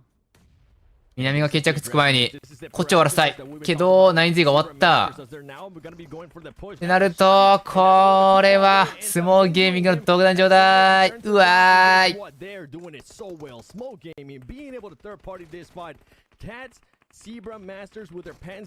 わー、入れ食いだー。うおー、いけー。レッツゴー。Rules of War, and guess what? They end up winning it. Perfect timing there for Smoke Gaming to decide to third party whenever Zebra Masters and Rules of War were engaging with each other. That is how you get it done. まあ一番高い南の要戦を取り続けれたスモークゲーミングがポジションの勝利ですね。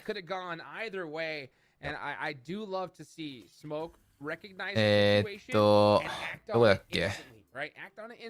ロイヤルドボーがもう西側をもう岩の裏両線のポジションすで全員で下っていって詰めるみたいな判断した時点で南の主導権は捨てたから、まあ必然といえば必然かなみたいな。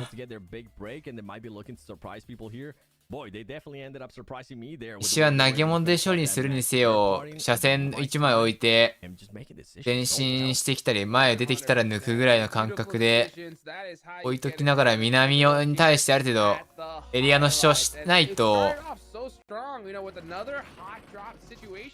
抵抗できなくなっちゃったね。Did with DK because Nigma Galaxy ended up getting eliminated before they could even get to the circle. I mean, dude, it has been such a day coming through here. でもこの試合はナビがとにかくヒルで相当ポイント稼げたのが大きいね。Who's going to be claiming that cheeky spot for themselves? But I gotta say, this match was just filled with wave after wave after wave. I mean, we saw Navi kicking up the storm. We saw the Zebra Masters kicking up the storm. But at the end of the day, I mean, Smoke Gaming. ノボ周りで5キルぐらい稼げたのがマジでナビからしたら大きかったな。ちゃんとチームファイトっていうところまで持っていけないシーンが多かった分、フリーシュートであれ、キルを序盤で大きく稼げたのはメンタル的にも大きかったな。to see a good old-fashioned Sosnovka military finish, and it was no surprise indeed. I do like the fact too that at the start of the day, or at the start of this game, we saw so many swimmers, right? So many teams. これね、まあ全員。 And we finally saw a team decide to. あ、これじゃないわ、これ1個前か。We did. I mean, with Navi, with the way that they were able to play it there, even though Navi didn't end up being there towards the top 9, I think they ended up in 11th place if I'm not mistaken. That's why you're currently not seeing them here in the first graph of damage. Smoke Gaming 1200. I mean, モーゲーミングが終始橋南のあの辺でずっとポジション持ててたから強かったな。 Crazy. Second place, literally second place in damage, but you know, 11 eliminations. I mean, what do you think about that strategy, DK? I think it worked out pretty well. What do you think? Oh, I mean, they were just lurking, right? Started over on ちょ that. っとフューリアまずいね。なんか移動中の賭けがちょっと目立ちすぎな気もするけど、サノックはしょうがないにしろ、エランゲルでも同じようなやら方してるからな。ちょっと修正してこないとまずいかも。Not surprised at all, honestly, even though they didn't end up getting those placement points that we were. もともとフュリアとかな、別にムーブがめちゃめちゃ上手いチームってわけでもないからな。いろんなチームからまたロースター集め直したってところもあって、チームとしての完成度がそんなにまだ高くないっていうのと、元いたチームがインテンスだったり、インコだったり、ブラジルの過去世界大会出場経験ある選手いっぱいいるけど、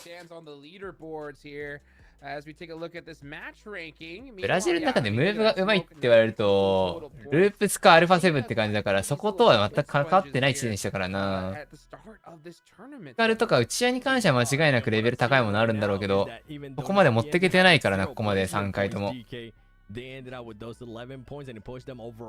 そのまんますりつぶされてて、自分たちのターンがほぼない。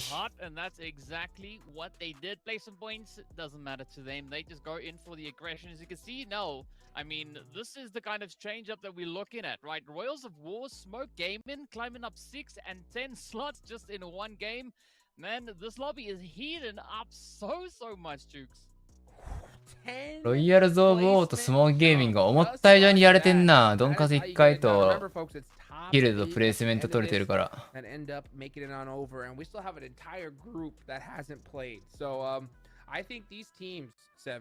ナビがこれでちょっと抜け出したかなと思ったけど、それでもまだ12ポイント。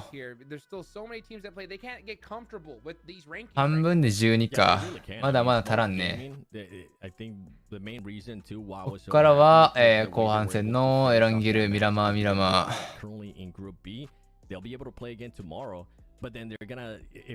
They for some reason aren't able to follow up the performances. If they don't put up good performances here, they're gonna leave it up to the final day, which they're not even gonna be playing. And we know what can happen, the surprises that can happen with that. So I think they're trying to take destiny into their own hands and start performing good. We want to see more consistency though with Smoke Gaming, because before this match, I think they were in 14th place. They weren't having a great day, so a good bounce back here at the halfway mark of day 1 prelims. Yeah, can't get comfortable with the leaderboards at all at this point. Like you mentioned, every single time we've seen this, we've seen a player not make it on in. But meanwhile, guys, we have an offline tournament coming up here soon. So make sure you guys go ahead and check that out. And maybe you can get yourself a nice little avatar frame here, DK. Ooh, yes, I wanna see a little of those avatar frames getting played on through.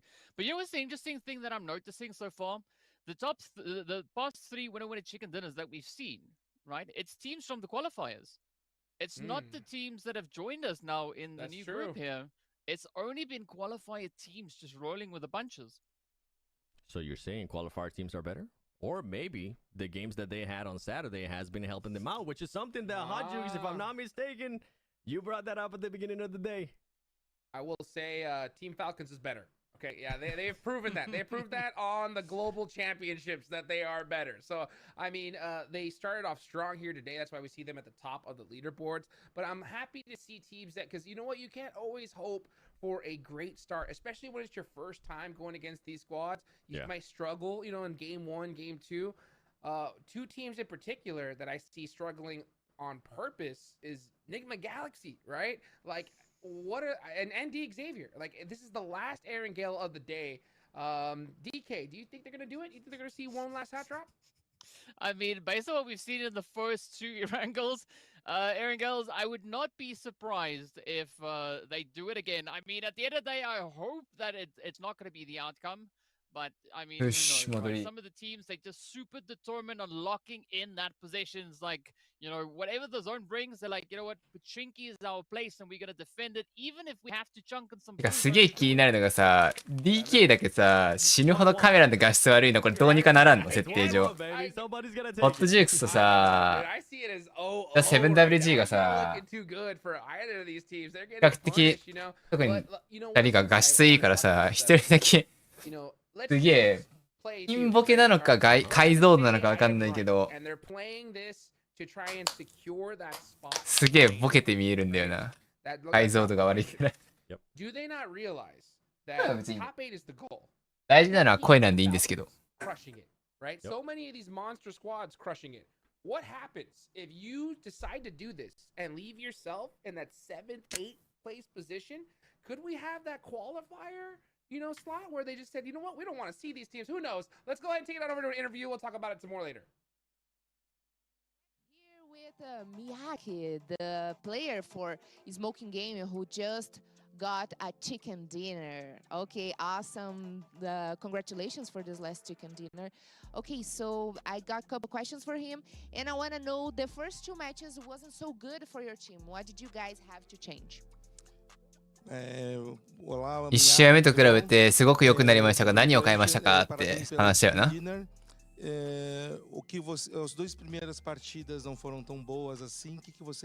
かな内容としては。Acho que nós só estávamos esquentando, né? Por ser as 2 primeiras partidas, tiramos aquela pressão das costas. E é isso, executamos nosso jogo, nosso plano de jogo, como foi estudado e passado. Já estamos jogando há vários dias consecutivos, então, né? Só esquentando mesmo. It's just warm up for the あ、振動してる and they そんなことある playing for a few days now, and now it's going to be easy. Incredible. And this was the second chicken dinner for a Brazilian team. Does he think Brazil have the dominance here?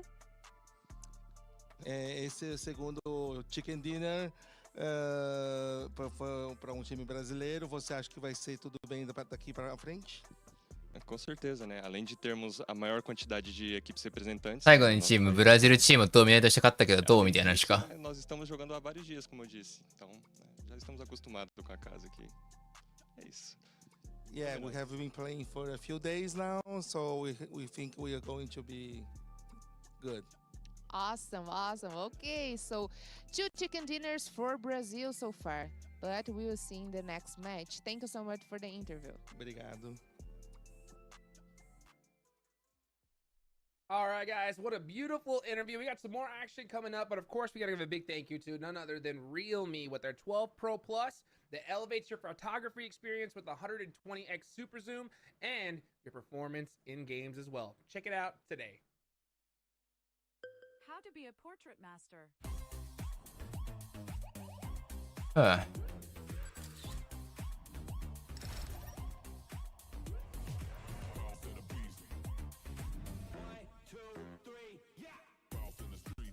さすがにちょっと眠いんだよな、今日。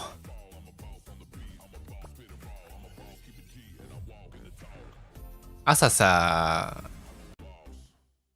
6時、5時台に起きてるからさ、空港に俺8時に来いって言われて行ったからさ、成田空港までまあぼちぼち遠いんで、往復2時間弱ぐらいやってたから、向こうではわりかしゆったりしてたけど、ああでもないこうでもない話しながら。And I gotta say, I love the new game mode 7. It is just so fun. It is crazy. I've enjoyed it. I also enjoyed that if you do end up landing on that floating 今がいっちゃ眠い時間だなマジで。 actually spawns you there, it will revive you. You know what? Because I've been getting my 糸山公園とか。Dude, as a matter of fact, I got, I'm getting warmed up. I've been playing a little bit as well. You can actually get revived twice now. So it's kind of pretty crazy here coming up. But man, 一旦ね、眠気をね、飛ばすためにね、アイス食べてるんで。アイスを食べて、脳をリセットして、後半をしっかりゲーム見ていくと。そもそも甘いもの食べたら血糖値上がるから余計に眠くなるっていう話は一旦置いとこう。一旦3試合終わったから、長めのインターバル入れるって感じか。そういう感じね。OK。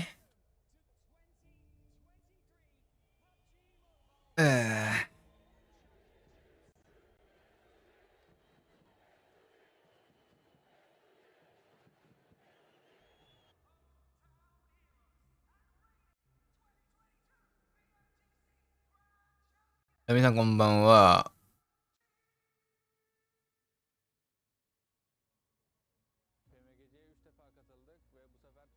GO は、もともと夏の WI、今年から WC に名称変わるんだけど、夏の世界大会と、FA の GC に加えて、春、ブラジルで世界大会やるよっていうのが、そもそも去年の GC の時点で発表されてて、それがこの大会なんだけど、今回、ネパールだと、マフィア忍者の、オーライスポーツしか出てないかな？そもそも新しい PMSL の CSA 地域が出てるチーム数が少ないから、今回すごい。出れてるチームが。予選で勝ててても多分ビザの関係で渡航できてないとか、もろもろのいろんな諸事情で、出れてるのが IHC と、元スタルワート現ファルコンズと、ポーラ e スポーツと、その3つぐらいかな。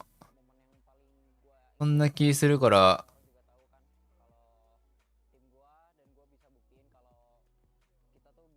サウスアジア地域のチームがそもそもそんなに出てない。まあ SAEA もそうだね。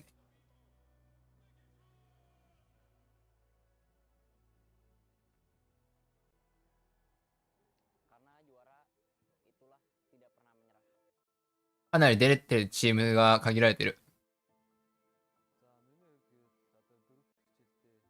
皆さん800円通話チャットありがとうございます。まあ、試合中そんな寝ることはないと思うんだけど、なんかずっとスキグバーが出てる。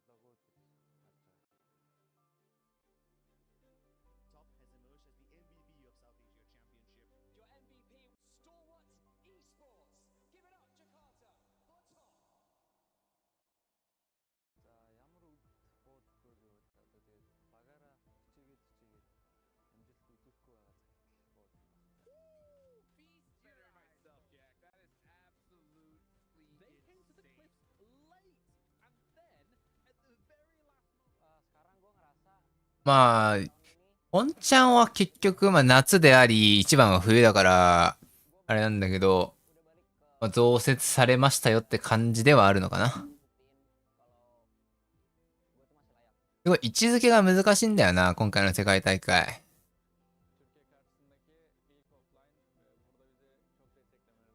なんとも言い難いところがあって。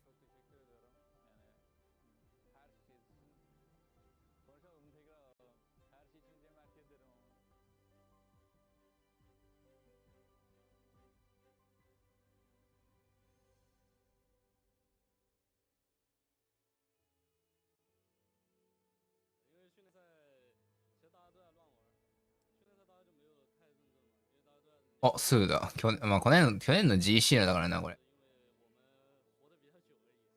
まあ、今回はノバがいるんでね、少なくとも。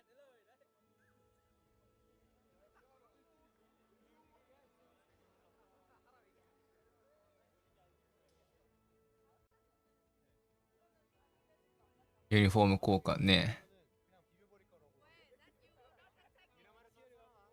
うん、俺もそう思うわ。本気度はな、一番は冬だからな。まあ、夏はぼちぼちかな、みたいな。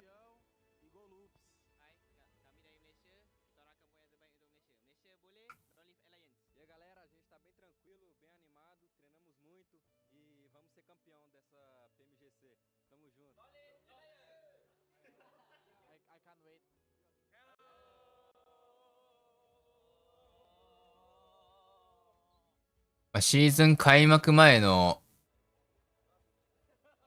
まあ、プレ大会とまでは言わんけど、まあ、特に結構移籍がいろんなチーム起きてるから、この辺の練習期間も長くはないからさ、まあ、スクリームとか国内大会もそんなに試合数できてるわけじゃないし、地域によっては。まあ、そうね、夏もどっちかで言うと、まあ、夏は最近は割とお祭りっぽくはなくなってきたかな。一昨年があまりにもお祭りだったから、一昨年までが。去年からまだ、よりコンペティション、ちゃんとコンペティションにはなったかな。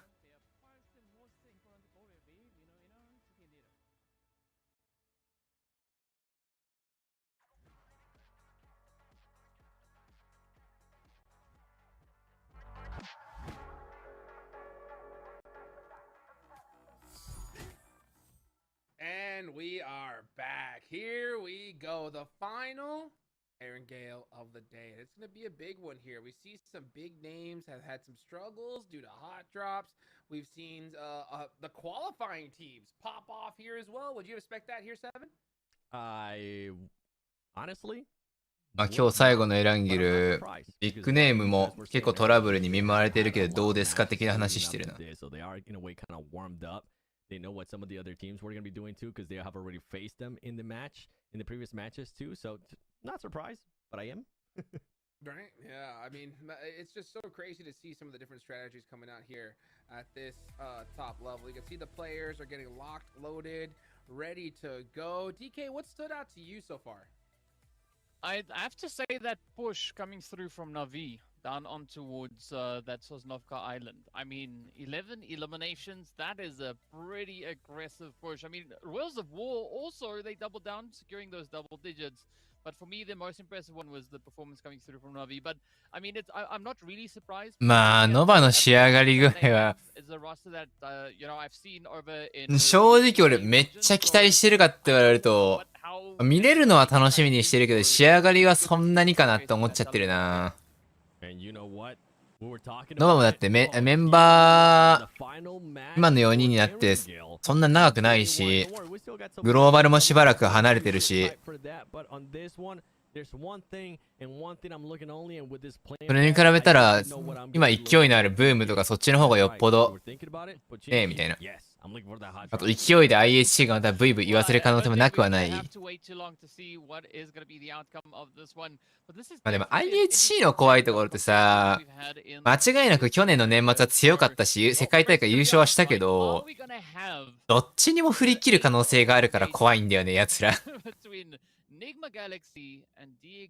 0-100があり得るからさ。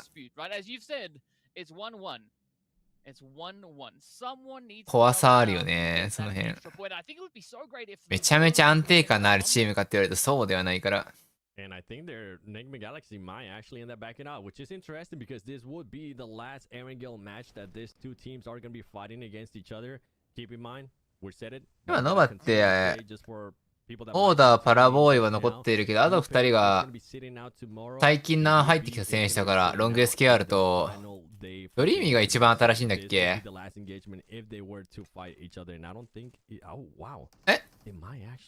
これリメイク？あー、これスモーキーミングこれ、一人南の、なんじゃない。ミリベの南で車取ってこれ、ミルタが合流するキー今の動き。こんなことある？さあ、ポチンキキング決めますか？明日はこの、ディーザビアとニグマって同一グループだっけ？あれ、どっちだっけ？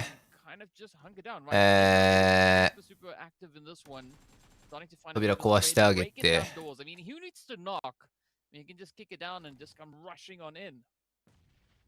ああ、グループ違うか。なら、今日で最後だな。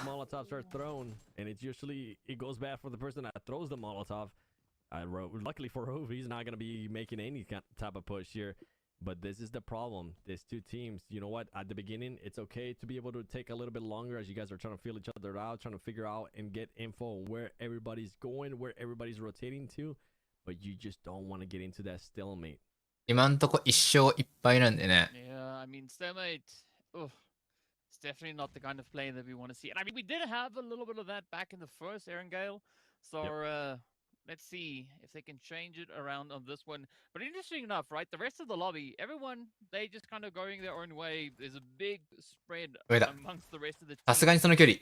But here we go now. Barajan trying to find a little bit of magic, and Lord just quickly managed. さすがにその距離は DBS 厳しいべ。 Just enough to be able to hide there. And something that we got to keep in mind too is these teams, if they do end up engaging, it could be very slow too because they are within the circle. And the circle, it's not shifted anywhere from to the west or the south in military base. They are going to be put in a good position here. So whoever ends up winning this fight, if for some reason, and I know Jukes is going to be hoping that this happens like I am. ついに初動ファイトやるのはこのポチンキだけになってしまったな。他はどこもやらなくなっちゃった。A little bit more essential for DXavier to have a good run here because in the previous match both teams were tied. Exactly the same amount of points. Both teams sat on 11, but now Enigma Galaxy IHC はね、 in a few additional points and just get a little bit of the lead. So if DXavier want to try and play the catch-up game, this is エンジンかかるのどうだろうな。別にスロースターターってイメージあんまないけど。Plays there with 12 points. Enigma Galaxy, I mean, they're not that far ahead from them. They're in 7th place. どこまでプレイスメントとか意識してやってくるかだろうな。It can go either way, right? But we still got another group that's going to be coming in tomorrow, so we can't even expand on what could happen with these two teams. They just somebody. だいぶ大会の後半は無理なファイトはしないようにはしてたから IAC も。メインイベントからだからな、18試合の勝負だから、初日ぐらいは結構アグレッシブにファイトガンガンいくはあるかもな。それがうまくいくかどうか置いといて。ロード石分かってる？ダメージ入ってるけど、ダブルピーク。comes in with the swoop, and that is it. Just cracking down on DXavier. レベツ？タッチもできそうか？起きたかな？も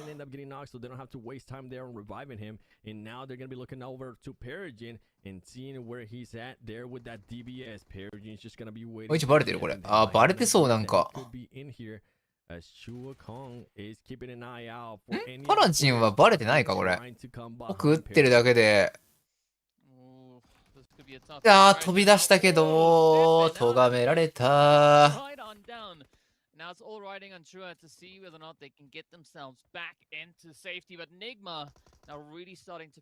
これは勝負ありだな。あ、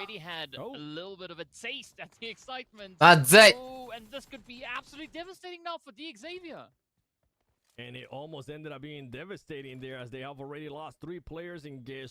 ジミーとフローズンはまだいるはずなんだけど、ジミーとかキングはもう移籍しちゃったからどこだっけ？移籍先覚えてねえや。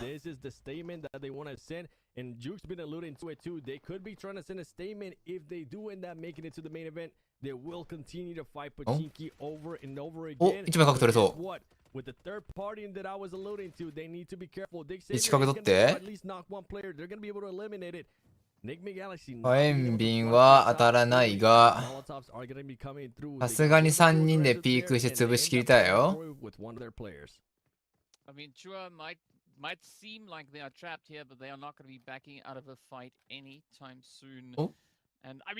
どうできる？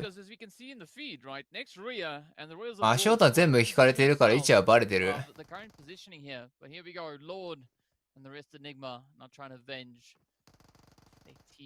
屋根上を1枚確認できた。バンバン1枚買って2枚目あるぞ。よーし惜しい。ワンチャンあったな今。クープスギリ間に合ってたかどうかってところだったから、今の勝ってればもう1角ぐらいを持ってた可能性あったな。Therefore, Enigma Galaxy, the Xavier, once again sent back to the lobby, and now the good thing about this. いや強かったけどな。さすがにちょっと苦しかったな。人数差がさすがに 1v4 だったね。限界はある。まあでも1枚よく持ってたな。リーザビアからしたら美味しくはある。Falcons starting to just kind of creep up ahead of where we saw Nigma. Royals of War also getting themselves in a little bit of a position there. So I'm curious to see whether or not Nigma is going to find themselves in a bit of a sticky situation. I mean, look at Royals, right? They've got these compounds covered. So if that zone does happen to shift to the east, I mean, it's going to be just easy pickings. They do, and for Nigma Galaxy, I think it's just the extra time that they're going to be able to loot. And I mean, how much loot are they going to be able to find with what's been going on with all the fighting that's been happening there? Some of the other teams might already be setting up. なんでそこで南寄るかな。まあリキッドからしたら美味しいな。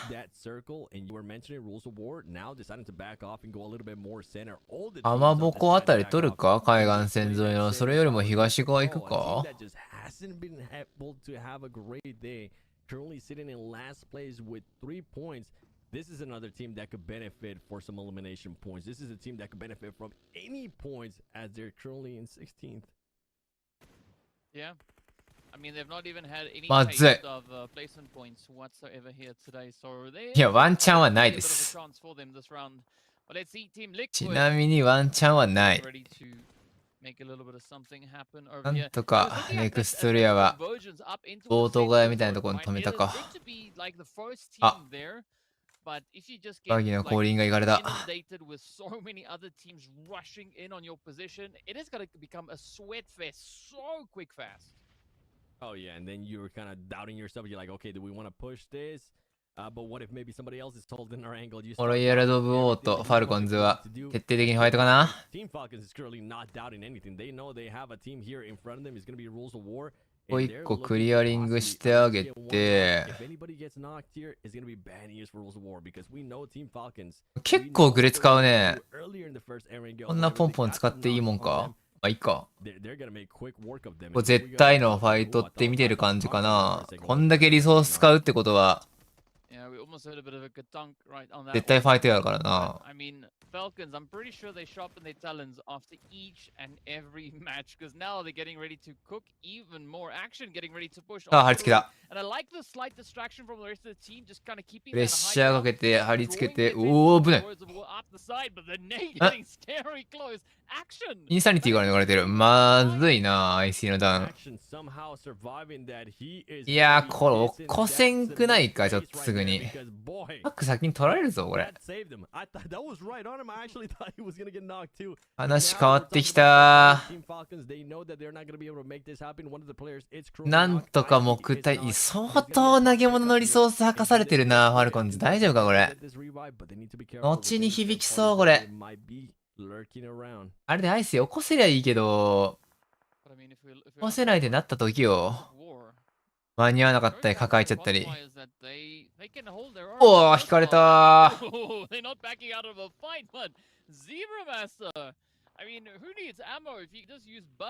アタック決まったー。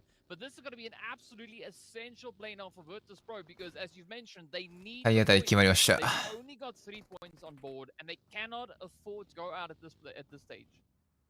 They definitely need those points, and it's him a little bit there of a question of what Virtus Pro was going to be doing. They weren't sure. 負けらんねえぞ、このバータスプロファイト。オーマイガー。ちょっと待って、4試合で3ポイントはさすがにまずいぞ、バータスプロ。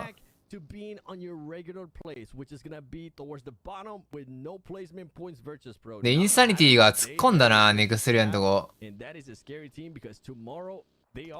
で、これで、でももう削り切られちゃったからラストワンが真ん中にめがけて車流してどうにか入れればっていう。ファルコンズはリバイブなんとか通してもう一回4対3。でもエリア切り替わっちゃったからこっからもう一回ファイトをするってなると早く終わらせないと次のムーブに支障が出てくる。総決着を見ないといかんぞこれ。相当時間かかってるから。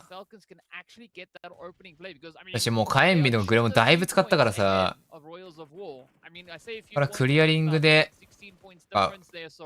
投げ物でのワンピックっていうのがもうリソース的に多分苦しい。ってなると、自然的に家屋内のファイトが長引くし、ショットガンファイトになるとリスクが伴う。いけるか挟んで、おお、よく外周囲い込んだ。これ、川子に1回も取った。あと川子2回だけか分かってるだろうな、これ。トップが裏警戒、裏から飛び出すのは警戒して、ベランダが押さえてあげて、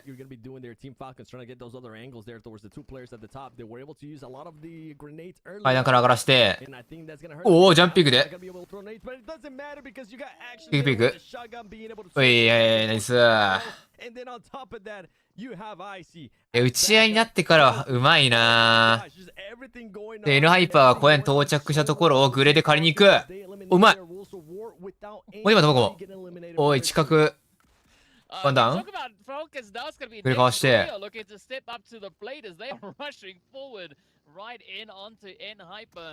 ああ、大きいグレ抜けた。ここに抜けちゃった。一瞬で N ハイパー殲滅。いいですね、ネクストリア。十分よ、7キル。boy, it's not looking good for them. It's once again. これでもう一回海岸線のボート越えというか倉庫側に一回流れて一旦落ち着いて次のセーフゾーン見れる。時間がある。I'm just scratching my head, DK. あー、なんなら入ったな。I miss Kindness. I miss QC. I miss JK first. They were so good for that team, and they're not there anymore. 次だな、ファルコンズは。今のファイトで。でも相手も結構グレとかあったよな。お互い相当投げ物入ったから、グレードにも何もないと思うんだよな。幸い車はしっかり残ってるからいいけど、モークもアイシーのリバイブで4つとか5つ入ったから、お、始まった。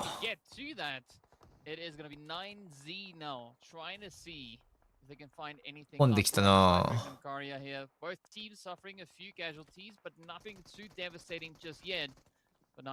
ネードを。おい！ウェ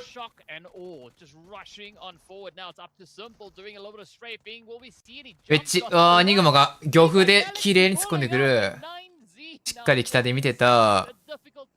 ここにな、ファルコンズは絡みに行くには遠すぎるな。状況が見えないからいけない。どこまで盤面が読めるか、このログで。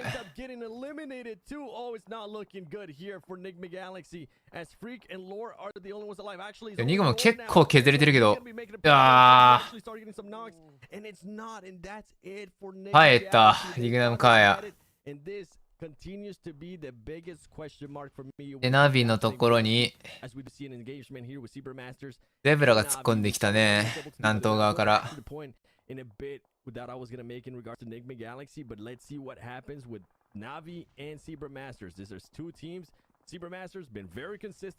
回、あ、まあでもこのダウンで突貫あるか、家屋側。手前でやってるよな、レインコ。お、ピッシュックダウンパーマン取ってNeil Zeta does find a quick elimination, quick point on board. You can see Gonzo now just trying to. あー、南の川もここに取り残されてた。Looking to see if they can maybe follow through, but look at Neil Zeta. I mean, it's like, you know what? Why sit back, relax, just rush up, get aggressive. あんまりさ、ゼブラもなんか外回りして囲い込もうとかすると、奥のリキッドの車線通っちゃうからさ、まあ同じくナビもではあるんだけど、相当戦いだい。おお。火炎瓶は燃えてない。外の視線が痛い。おお、強い。いい決め打ち。あ、リキッドだよねー。being able to spot him, knocks him, and that might be just a turn of locks there for Seabermaster as they 絶妙な車線。 pick up those two knock players. Yeah, I mean for Navi, it's フルダメージ。 Let's see whether or not Gonzo is going to be Gonzo as those shots now continue to fly. フル避けて。 Just mounting such an aggressive push, but they could still be an opportunity. アクサーのリバイブへ。 It's gonna be Vitin now just pumping in some nades, trying to clear. お互いタッチだ。2v2。 So far, both teams now just trying to reassess rather the whole situation. It's gonna be 時間かけて北側ぐるっと回れてるのはいいね、ファルコン。だが結構突っ込んでくれてたからスペース空いてるな。い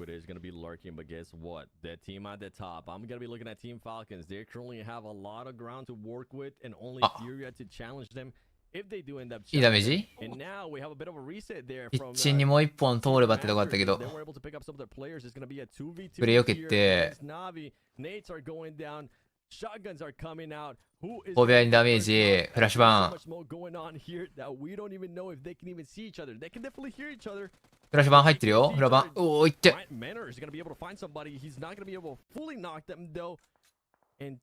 奥の車線が痛い。ナービに対してリキッド刺さる。小窓越し。逃がしたくない。僕がキムチ。ナイス。ここナビ3ポイント止まりは辛いな。せっかくさっき稼げただけに、その調子でっていうラウンドだったんだけど。15ポイント止まりか。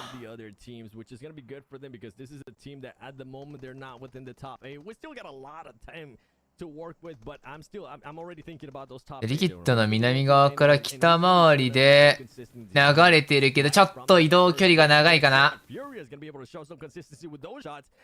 結局最後は突貫の判断が、移動中に1枚落とされ、1枚削られ、もう1枚削られ、ロクシーが耐える。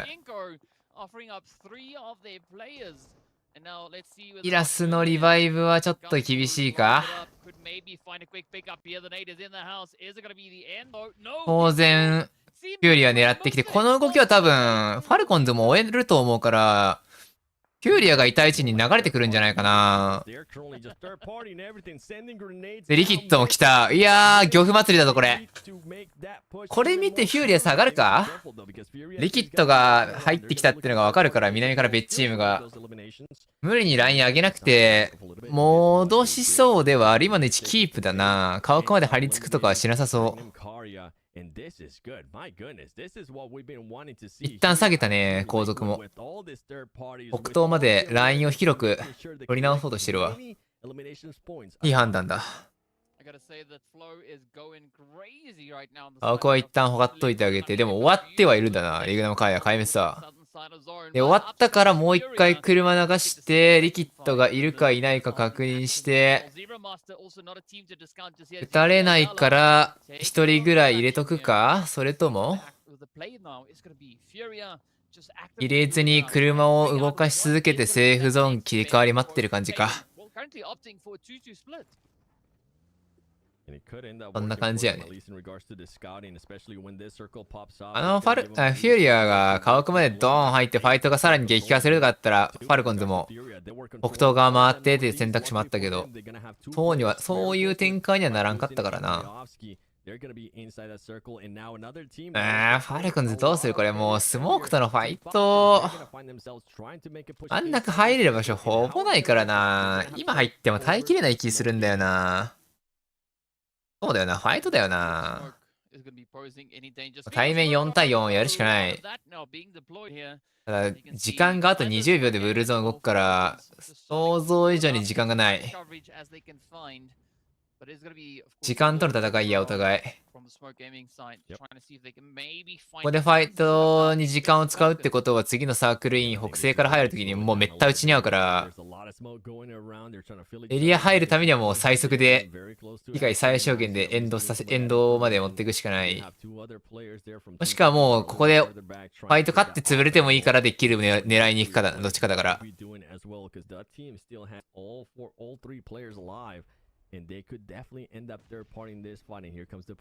あ、これで寄せてきた。Making sure that they're within the compound there to back him up, and here goes action. He's gonna be able to spot one. No, he's not. That's his teammate. 気づけない。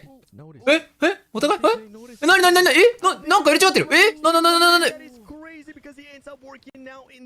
なんで？何が起きた今。なんかお互いすれ違ってたよ。なんかお互いスルーしてたけど何なんだ今の。どういうこと？なん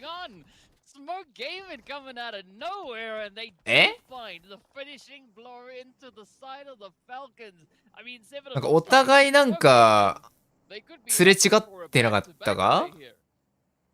でベランダの左角にスモーク一人いて、ファルコンでもベランダ伏せて左見てなくて、目の前いると思ってジャンプで降りたらそれも通り抜けて、もう一人飛び降りてみたいな。結局ガレージでキルがグレーで飛んで発生したから、なんかすれ違い起きてたよな今。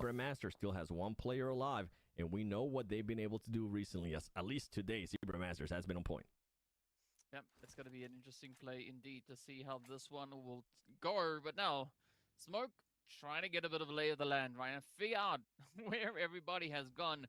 Team Liquid also keeping it nice and quiet. なんかようわからんこと起きてたな。Very, very audible. We can just see all those vehicles moving around, a lot of noise being お made. 抜く。スモーク前に見えてたか？ Locking in, they've spotted one of the players there from the Smoke Gaming. One down, two more to go. They're waiting. They're waiting Oh, to I see if see. there's gonna be a chance, and guess what? Guess who else was waiting? Smoke Gaming was waiting there. They were able to spot somebody, and they're able to trade. Now, can they pick up their teammate? That's gonna be the biggest question mark. And throughout all of this, yes, Smoke ただ Gaming リキ were ッド able to これは win ドン勝ちチャンスです but よ。 guess what? You're gonna have まあリキッドかフューリアか。 coming up behind you, and you need to be careful because they still have all their 4 players alive. ネクストレアもチャンスはある。エリア寄ったな。 Be surprised if they're looking. I wouldn't これ be でちょ surprised っ if they're actually looking と at リキ third ッ party ドが desktop 苦しくなったか。フューリアの方がエリア入りやすいから。 Yeah, I'm right there with 先エリア取られて with you. クロージングの車線引かれると。 That's Furia trying to lock in a little bit of something. 内側、西側スモークゲーミングとネクストレで打ち合ってるから、リキッドを今打てるチームが少ないのはあるが、 Myth finds a bit of an opportunity, bit of an angle, sneaking up on the ridge. Nenho also taking up a beautiful spot, but it's still a very spread out position we've got here. I mean, でも横まで一番手前の木でエリア入ってはないのか、どうなんだあれ。少なくとも両線は入ってないからな。まあ南回りかな、南のボロ小屋側につけるかな。で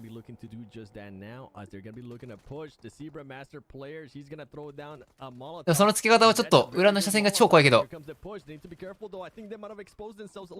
出てきたところは別チームが刈り取ったけど、ミシックがそのままネクストレでダウンから書く。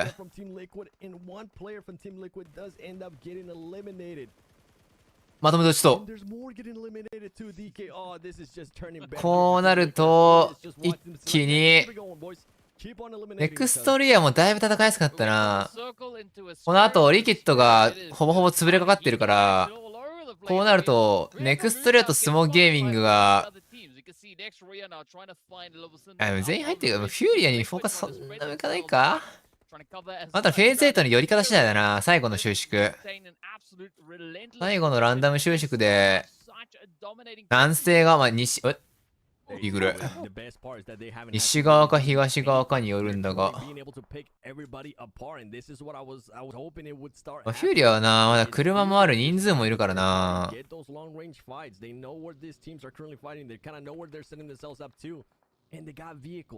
They can cover ground very, very quickly. Furia just needs to make sure that they stay a bit compact, keep on going with those angles, and not. かなり展開できるからな、フューリアサイドは。しかも寄った。これはフューリア有利だぞ、だいぶ。さすがに有利だな。全員がフューリアを打つとはいえ、6対4ですら有利だ。全員エリア中。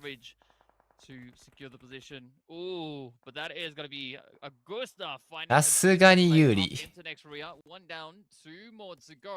But it seems like next Ria will at least be able to get that pickup. But still, they've got to cover that ground. The zone is going to be closing in the next few seconds, and this is really going to force their hand. Yeah, and it's definitely Furia esports game to lose. まず1台。 With the way that they're currently set up, a series of events would have to happen here for this. あのワズ使ってどこ入るって話なんだが、うこけなくないか。行くんか。それで行くしかないのか。ボロ小屋の裏についてエリアには入ってなさそう。ギリギリ入ってないよな、あれ。どうだ。あ、シャバクでダウン。まずい。ああ、危ない危ない危ない。耐えた。ハロージで耐えた。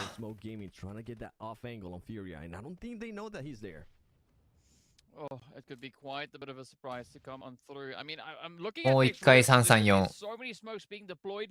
It is great to kind of cover up your position, but it also means まだこの位置気づけてないぞ。うわー、でも目抜き。小屋側めっちゃ見てるけど。Smoking Gaming also getting caught out in the open as Nenho gets dropped. 2 players left, and this could be the opportunity now for Furia to lock in that winner-winner chicken dinner. It could be, but I don't think they know that Kunha is currently going to be behind them. 裏は取れてるが、 He's going to be able to start picking off people apart, but he needs to be あ、 careful 押せない。 because they've been able to spot him. And 押したかな。 what? Now that's going to give a heads up to the other team. So whatever surprise 着角がきつすぎ。 one player, but the surprise is absolutely gone, and there you go. The one that they were hoping Obviously. the off angle ends up going away. It comes down to Myth. GG. Oh, Myth is just not going to be able to clutch it. Furia was just too much. Way too much this game, DK, with the way that they were able to control the map, with the way that they were able to third party there towards the end. Well played out of Furia Esports. Yep, it was the Fast and the Furia just swooping on in, getting their hands on that いやー、ありきったなー。ボロ小屋に1枚いたところの処理のタイミングで大きく人数かけちゃったからな。in these last few phases. でもあそこもう、あそこ以外の選択肢が多分ないよな。あれ以上奥は多分、さすがに厳しいから。The main event, they need to have this type of performances. Furia definitely being able to do it. But I mean, other teams were able to perform really well. I feel like with Smo Gaming, what they were able to do. ボロ小屋の入り口側が多分北面にあるから。I actually thought Team Falcons it was going to be easy, but boy, they got lucky. 小屋の中に入って潰そうとすると、フューリアから撃たれて潰れるんだよな、自分たちが。一回背面ついて、待ってみたいなことしたら普通にネクストレアからも撃たれてたし、ちょっと車線的にきつすぎたな。But for a lot of these squads, we might see them get kicked out. So I mean, you got to put as many points on the board as you can. You can't let off the gas. And if you see any opportunity, you got to be able to take advantage of it. And I will say, speaking of taking advantage, it's about time we see one of the partnership teams get a chicken dinner here, DK. I mean, it was about time, right? They got to show us why they made it all the way here. And of course, speaking about showing us, right, I think taking a look at those beautiful highlights could also really help in getting all that info. そういえばなんか、すごい昔のことに感じはこのシャドウファイト。But then at the end, it just backfired. It backfired for them when they try to make that push. And you know what? I'll make that point again that I wanted to make earlier, but I wasn't able to make it because of all the craziness that was happening within that match. That's still the biggest question mark for Enigma Galaxy. If they do end up having to make that push or crash into a compound, it's usually not favorable. And this right here, it actually almost ended up even backfiring. はい、ニグマティザビアって、何エルポドでやんのあれ、ディザビア、ポドでランドマニックにしてたっけあれめちゃめちゃオブザーバーの BGM 入ってますけど。Let's just say they put themselves in that 7th, 8th place position towards the last day of their gameplay, right? If you're Team Falcons, if you're one of these teams that's on top of the leaderboards, you have nothing to lose, right? You could decide who you want in the main event, right? So if I'm a strategist going into this, I'm telling my teams, we don't want to be near that 7th, 8th place spot. お得意な特艦戦法は通じず。They can drop us every single game and make sure すれ違ってたよな。So we have 2 Miramars left. Honestly, for teams like Enigma Galaxy and some of these other major squads that have a lot of potential, you got to make something happen here big time. Yeah, it's starting to happen more and more too. I mean, we saw it in qualifiers, right? We've also seen it in PMGC when S2G decided to, you know what, Alpha 7, you're not going to be winning anything here in my country. And they decided to target them too. As we look at the damage graph. What you're kind of hinted at. The best thing for Team Falcons is that if they do finish off this day, and end up within the top 3, coming on day 3 because they're not going to be playing tomorrow. So 16ポイントは取れたな。でかいな。 To get at least within those top 8, and that's when that big question mark comes down. That's when those theories come down that you're kind of hinting at is if I'm Team Falcons, Enigma Galaxy, maybe not able to make it to main event. If I'm able to push them, maybe send them to the lobby a little bit earlier, I would definitely do that. All right, I mean, because we know what they're capable of for sure. Meanwhile, look at this. Next, Ruria coming up big time there. MVP. Beautifully done right there. 5 eliminations, 800 damage. I mean, we're just seeing some absolute frag monsters coming up here, DK. Oh, I mean, kind of ultra, going ultra and above. Just pushing on in. You just got to love this whole performance that we had for I mean, this Erangel, it was just so hot. It was just so いつの間にかケイン移籍してたんやな。right? That's what we see showing there. But so, I mean, that is a pretty crazy play though. And I mean, look at the 11-10-18-8 Wow. Oh my goodness, that's crazy. Okay. Good to see Coop still up there, top as well. No surprise there. Mythic though from Team Liquid leading the charge so far with 11. That's what I was actually saying. Wow, because I'm not surprised Team Falcon has some players up there next to Rhea with Ultra with the 10 eliminations, but Mythic, I mean, なんか白黒のロゴだけ全部黒にされてて、ニグマだけ白でも黒でもないから、それは元々のカラーでロゴ置いてるのかあれ。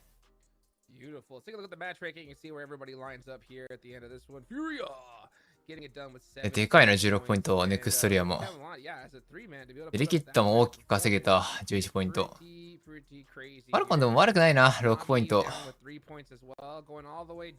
っと D ザビアがランドマークファイト2連敗で、ちょっとポイント伸び悩んだから、飛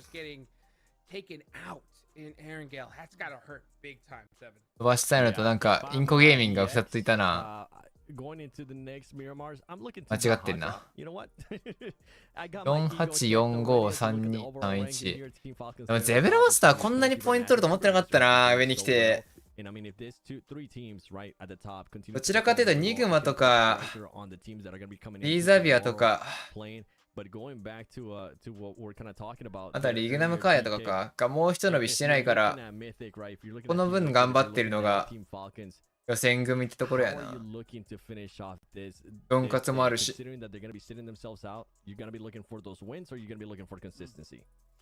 Well, you gotta look for, I think, a consistent win though, right? Yes.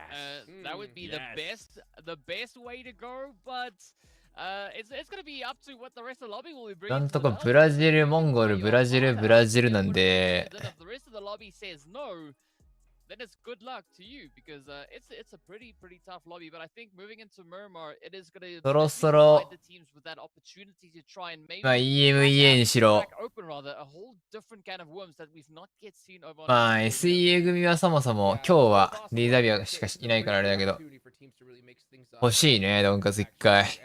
I'm looking at those teams on the bottom of the leaderboards here for these last two games. Like, it's really time to put up or shut up. Your tournament life, I think, really depends on these next two games. You have to make some major points because we got more teams coming in, and there are no teams to shake your head at. That's for sure, Seven.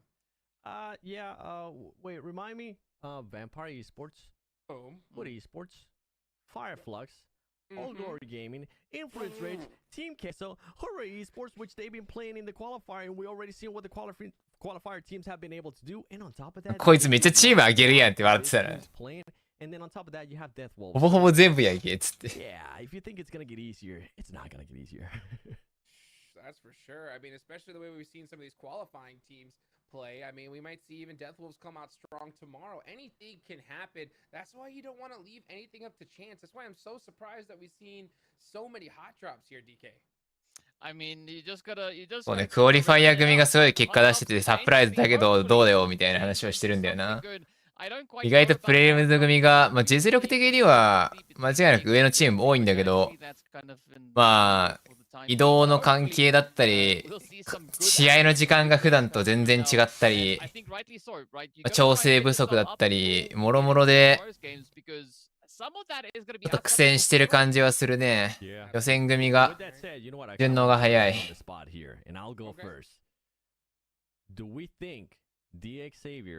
is going to end up in some kind of hot drop here in any of the last two matches in Miramar. Maybe. Okay, I will say maybe, but they have to make sure it doesn't happen. You know what I'm saying? It's totally possible, but if they even get the slot, if I'm on one of their IGLs right now, and if I even get the itch that we can get hit, we got to leave. We got to leave right now. Let's go somewhere else. And speaking of let's go on over to the... D ザビアこの後どうすんだよ、公開地っつって。IGL がどういう判断をするか楽しみだね、みたいな。まあもうさっきミラマーも被るかもねみたいな話をこっちでもしたけど、その話したか今、まあ、そもそもエランゲル3回被ってたからエランゲルはじゃあミラマーどうすんのみたいな話はあるな。Só conseguiram chicken dinner.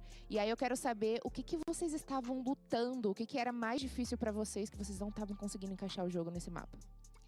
Bom, as primeiras partidas a gente ああ、これ一人であれだ。2カ国やってんのか。dentro do gás. チュチュみたいなもんだ。 A gente bateu umas trocações também que a gente não poderia ter trocado naquele momento. E nessa última partida, ブラジルだとポルトガル語 sentou スペイン ali, 語 conversou a respeito e これどっ encaixamos ちだっ o け jogo e conseguimos trazer essa winner-winner aí. Okay, so I have asked him the three first matches on Erangel map. They only got one chicken dinner. So I asked him what the team struggled the most in the map. So he said about some positions, some safe zones, but they did the reset with the team. They talk a lot with the team players and with the coach, and they finally got the chicken dinner on the Erangel map. So my next question is, a gente viu muitas coisas, vocês muitas vezes no final de safe de muitos mapas. E aí eu quero entender o que estava faltando para conseguir encaixar o endgame. Bom, era dar uma respirada um pouquinho mais ali. A gente chegou. いやな、こんなペラペラ igual 2 a カ国 gente いて。 chegou tomando gás, miado. E a gente chegou, respirou, pensou melhor do que a gente deveria ter feito. E agora a gente encaixou, graças a Deus. É isso.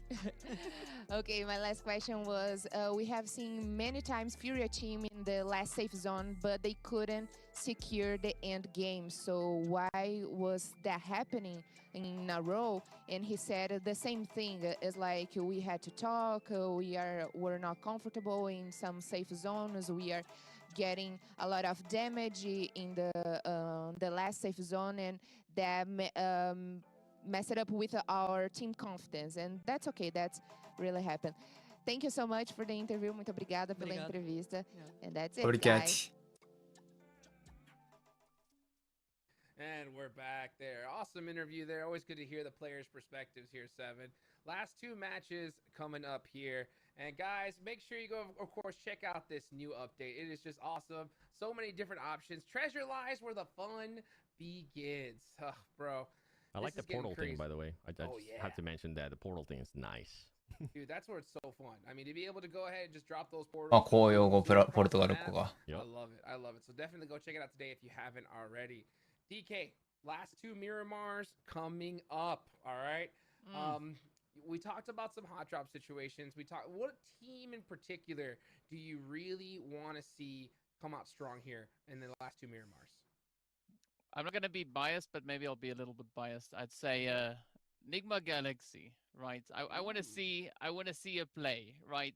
I mean, it's from my home region, so I'm curious to see a だ strong っ performance て come through from there. And できればな、順当にファルコンズがトップで終えてほしい感じはある。 Since we're going by, hold on, let me get this defibrillator ready. Come on in, Hyper. Where you at? Let's see it happen. Ed Hyper is another team for sure. One other team I'm going to go ahead and pick is I'm going to go with Navi. You know, Navi have been kind of hit and miss a little bit lately. We know what they're capable of. I think that we need to see a little bit of consistency from them here in the last two games. What do you think about that? Yeah, Regnum Karya too. There's so many teams, man. Like so many teams, right? PMGO is so good. So good. Well, let's go ahead and take it on over to a quick break, and we'll be right back.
普通にこれあれか。かくれんぼのやつか。去年の冬今やってた。ちょっと長めのインターバルか。どうだ？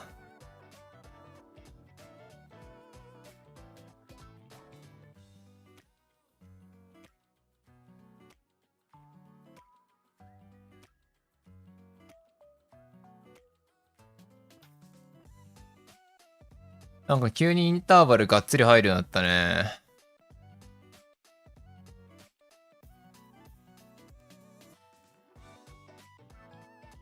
でもスケジュール的には、もうすぐ試合始まるから、もうこれ終わったら帰ってきそうだけどな。ムービー終わり次第。どうでしょうか？ああ、40秒。そうだね。割とすぐではある。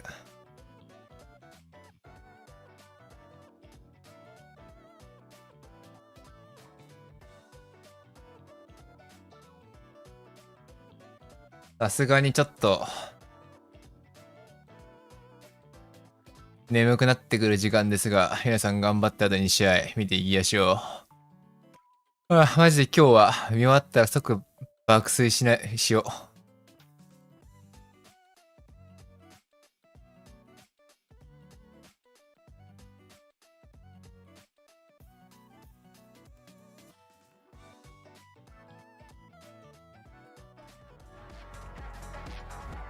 死ぬほど寝たいタイプ。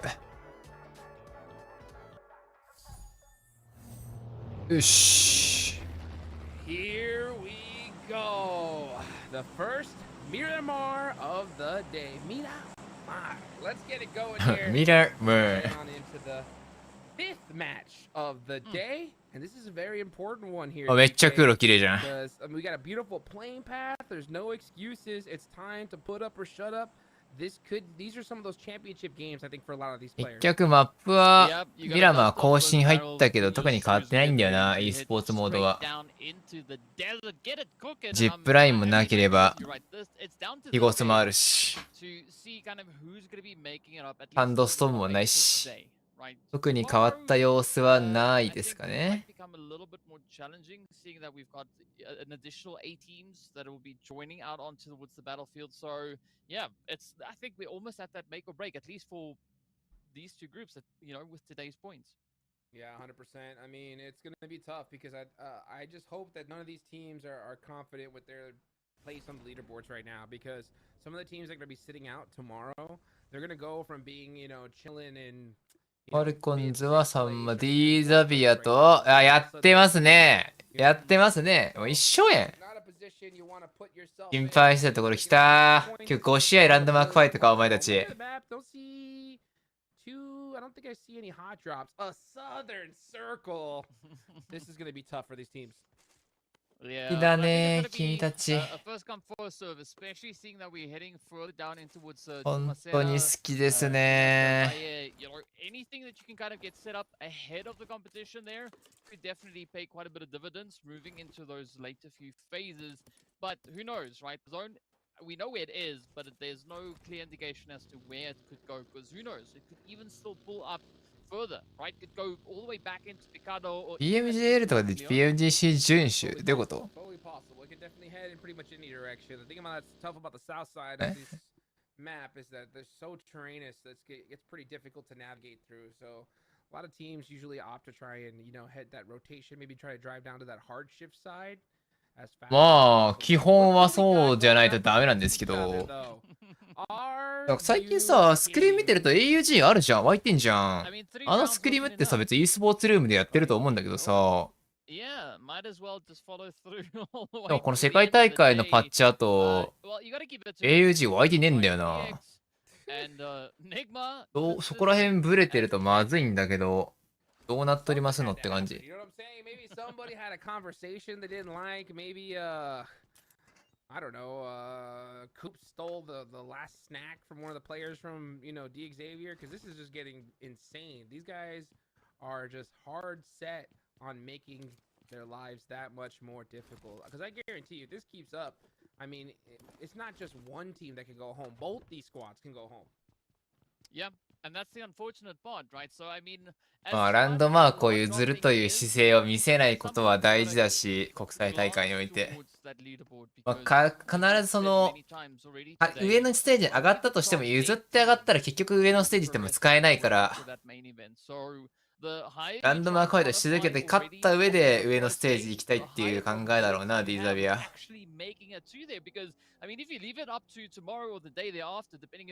そろそろ稼がんとまずいな。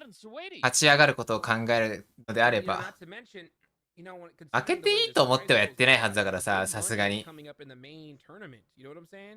So these teams that have done so well here at the start, I'm looking at you, Team Falcons, you know, Smoke, Zebra Masters, all these squads here, especially in that kind of like top 3 range.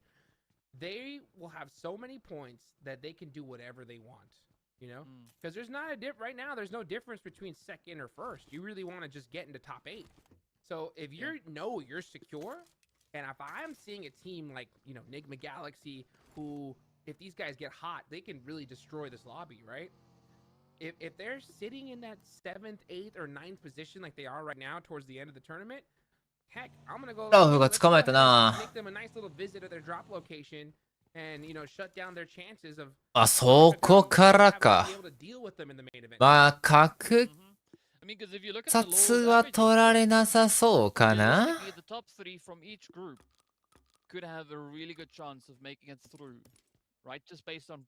かといってニグマもな、ずっと付き合ってきてる関係上、あ、でもちょっと初戦きついな、ここ。トラクター裏、ちょっと起こしに行くのはかなりリスクあるな。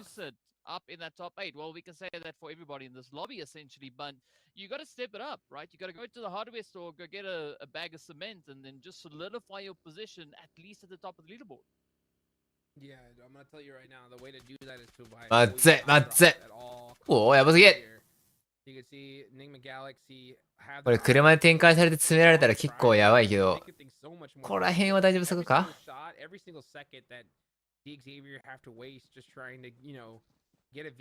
リバイブ成功。なんとか起こして手前の両線。ただ車が回ってくる。それ4日線取るぞ。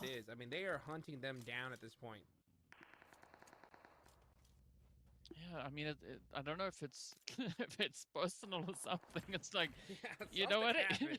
You dropped out of something. チュアがなんとかプレッシャーをかけてこれ以上レイビスの方に簡単に張り付かれないような動きはしてるけど。あ、そう、そこ途端、側面にもあるのか。でかっ。L 字になってんのか。救われたな、それ。レイビスの位置。当てる。あ、痛い痛い痛い痛い。やめて。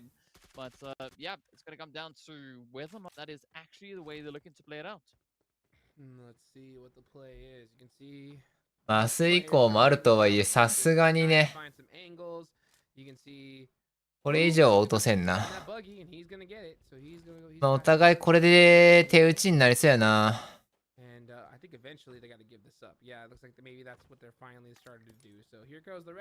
追いかけることもできんし。Yeah, good call. Both teams still walking out of here with a full piece. So yeah, nothing too drastic has happened here just yet.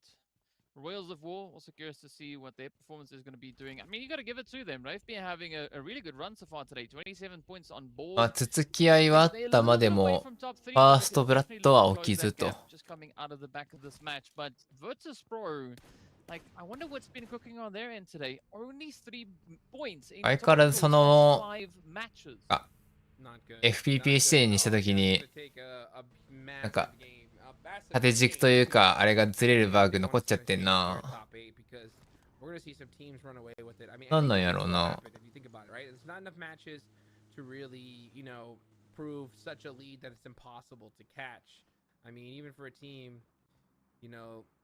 Like VP all the way down in 16th. Let's say they get like 10 elimination chicken dinner here, right? That'll put them all the way up to like almost 8th place, just like that. Yeah, yeah, and then they just got to clean up come game 6. So I'm curious to see what the approach is going to be. I mean, yesterday, I say yesterday, but in day 3 of the qualifiers, we did see such a drastic shift coming into 普段 game どれ 5ぐらいやっ and てたっけ 6, right? So we know definitely a team like マ the ッ Zero プが Masters, they have 出 the てないから capability. わか Looking at ん their な current すぎる。 position, there's no real need for that. I think it would be 実は、さすがにか、ゼブラが降りてきただけだよな。最初からペカドは被ってなかったよな。 but the team slow it down that board. They definitely got to lock it in. I mean, DX, N Hyper, Insanity, Voters, this is their opportunity to go get those ladders and start climbing. This is a huge opportunity though for some of the teams here at the bottom. You got ゼ Insanity, フドはさらに南と、 side, real heads up, nice and early. サニティ真ん中。 In a very dominant position in this circle. You got Victus Pro as well, not in a bad spot. Navi coming in from that edge. Meanwhile, you got Enigma Galaxy because they stayed so long up north, are going to be coming down late again. So ナビはうまく海岸線沿い抜ければ、橋渡った北側の家屋が残っていればそこ入りたいけど、バータスがいると。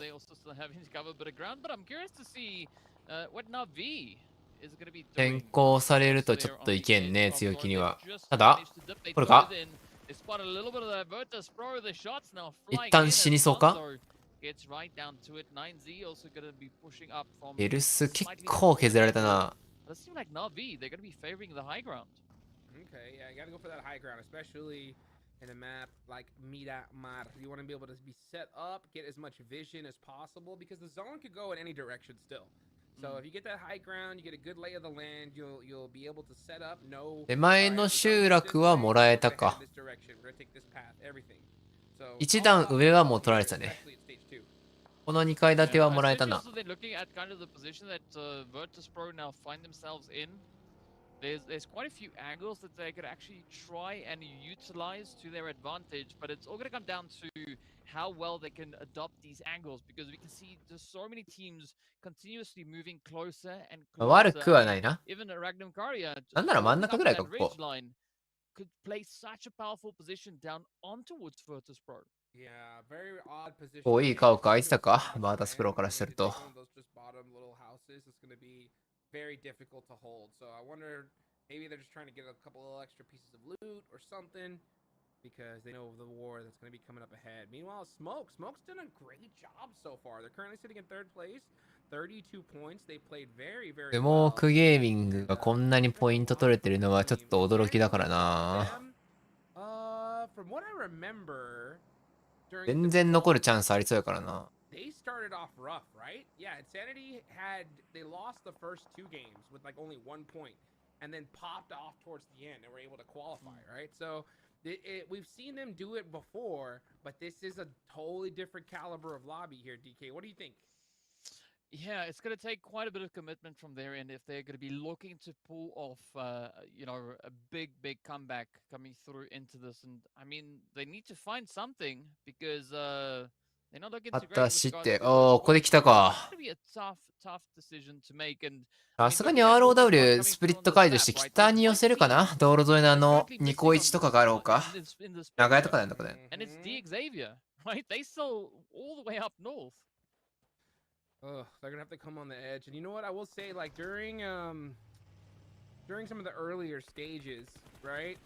That strategy isn't so bad, because usually teams that are かなり打ち込まれているが。 you'll kind of see them playing, you know, hugging that blue zone in stage 3. But this is the global open, you know? 頭見えちゃった。 Every single one of these teams can make it happen. So that, you know, trying to N ハイパーで切るってかダウン取ってる。 last second, it's not going to be easy. Yeah. It's definitely あれか、ロングのカバーが、そうだね、後ろに落ちたのが抜かれたんだな。ゼウスマスター2ノック、今威嚇取れたから、もう一人も取れそうやない。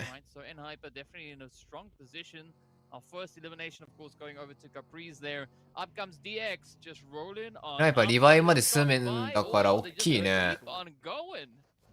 Full hard. じゃあ、D ザビアです。 And it's a great pickup, because now they only have 2 players, so this could be an easy 2 points. Fortune sometimes favors the bold, and you want to do a full send onto a building. It just so happens they picked the right one.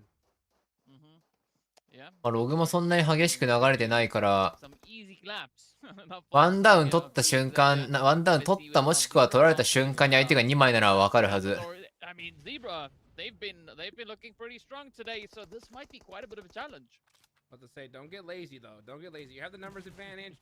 お、そのタイミングで変えないで。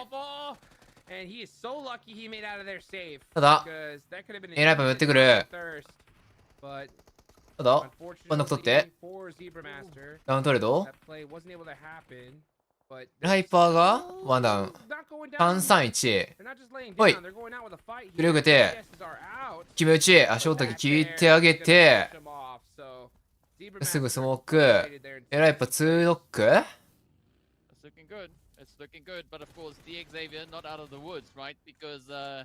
それでリバイブ入れて、リキッド張り付いてきた。こうなるとな、ディータビアで立て直せてるし、リキッドに削られていくから、エナハイパーが相当苦しい。ひたすら車線もらってる。で、1角取ったのはディーザビア、11。リキッドとディーザビアで、分配ですね。キルポイント。いやー、リキッドこれ、カルドジン、もう内側取れてるから、ギリギリまで3人でこれ、ファイト見てもいいぞ。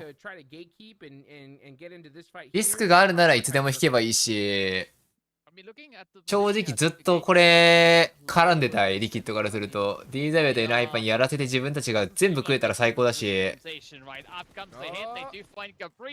もぐもぐチャンスよ、もぐもぐチャンス。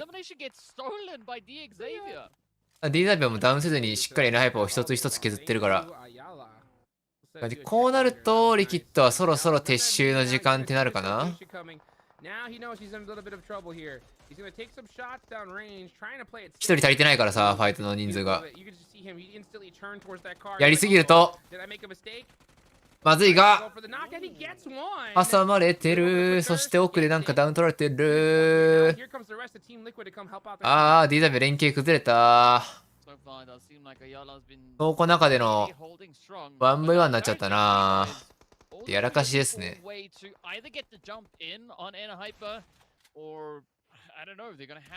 あ、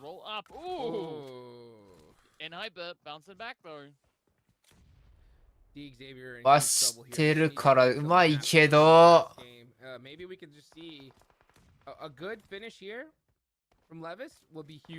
まいんだけど、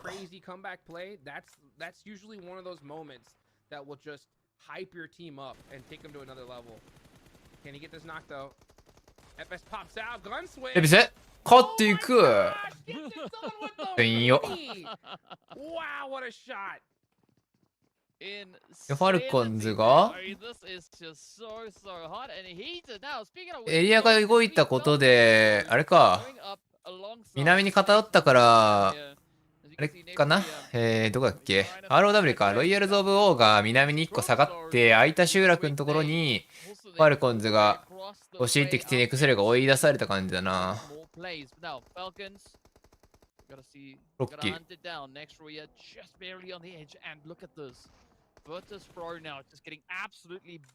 リキッドもちょっとファイトに絡みすぎて、これ欲出しすぎたぞこれ。あー、これはグリーディーです。欲出しすぎた結果、あー、やっちゃったー。リキッドはリキッドでやったぞこれ。4人でしっかりポジション取れるはずが、北側のファイトに固執しすぎて、レビスも頑張ったから、人数削られちゃった。2人。その後の合流が遅れたし。もったいねー、リキッド。あ。VP？ マジで VP 何勝よ、お前ら。1試合平均1割ってるんですけど、頑張って。本当に。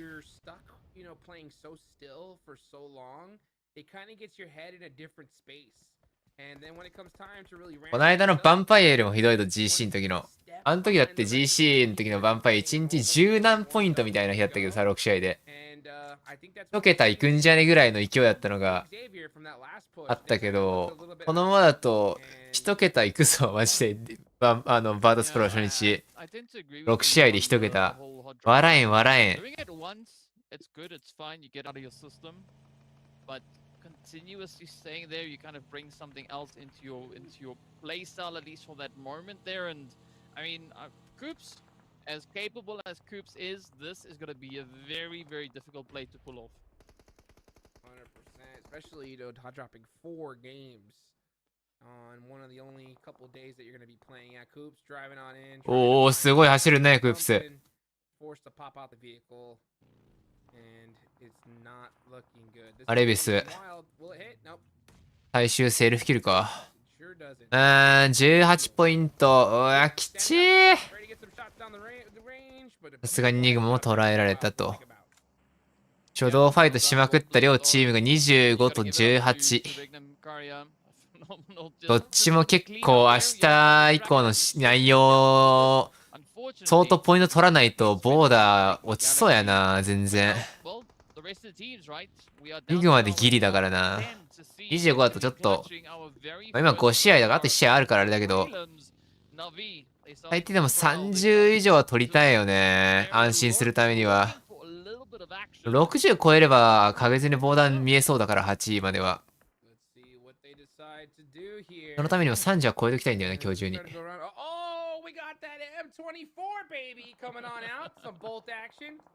Marlon, once again, I mean, this is the man with the plan when it comes to the bolt action. You can see him very comfortable with it. He could definitely put in that work. It's a nice little headshot that's going to mess up some of the gear there from Navi. さすがにもう一発抜くことはないか。Beautifully done. Beautifully done. As we hit the calm before the storm here at stage 5. Yeah, hopefully that calm isn't going to last all too much longer. Marlon now just scanning the horizon, looking for any pixels out of place. In the meanwhile, Falcons starting to dip their toes towards the door. Nunez also trying to find a bit of a foothold here. It is action taking quite a bit of damage, but a quick swing around coming through. As we saw Falcons. 最終的にインサニティからも初戦取って3チームから撃たれて咎められたな。お ?ROW までダウン取ってるだったら、こっち詰めるよりかは上がって、家屋側にゆっくり体を寄せていきたいよな、ファルコンズ。一生家屋から撃たれるの嫌だからさ。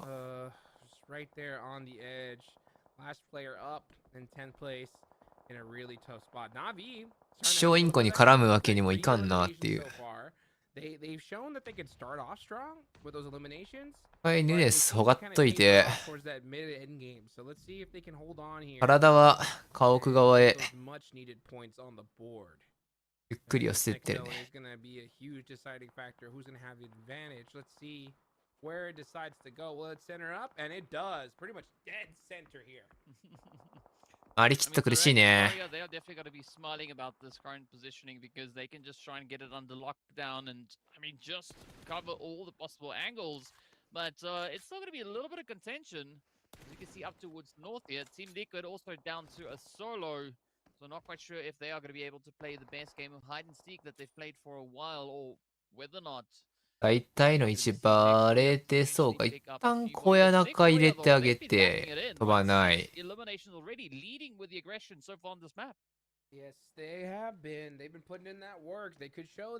なると手前じゃねってなるわけなんですが。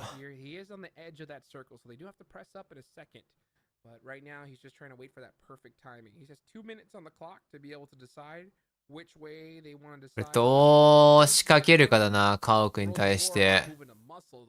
もしくは両戦どこまで取れるこれ。エリアが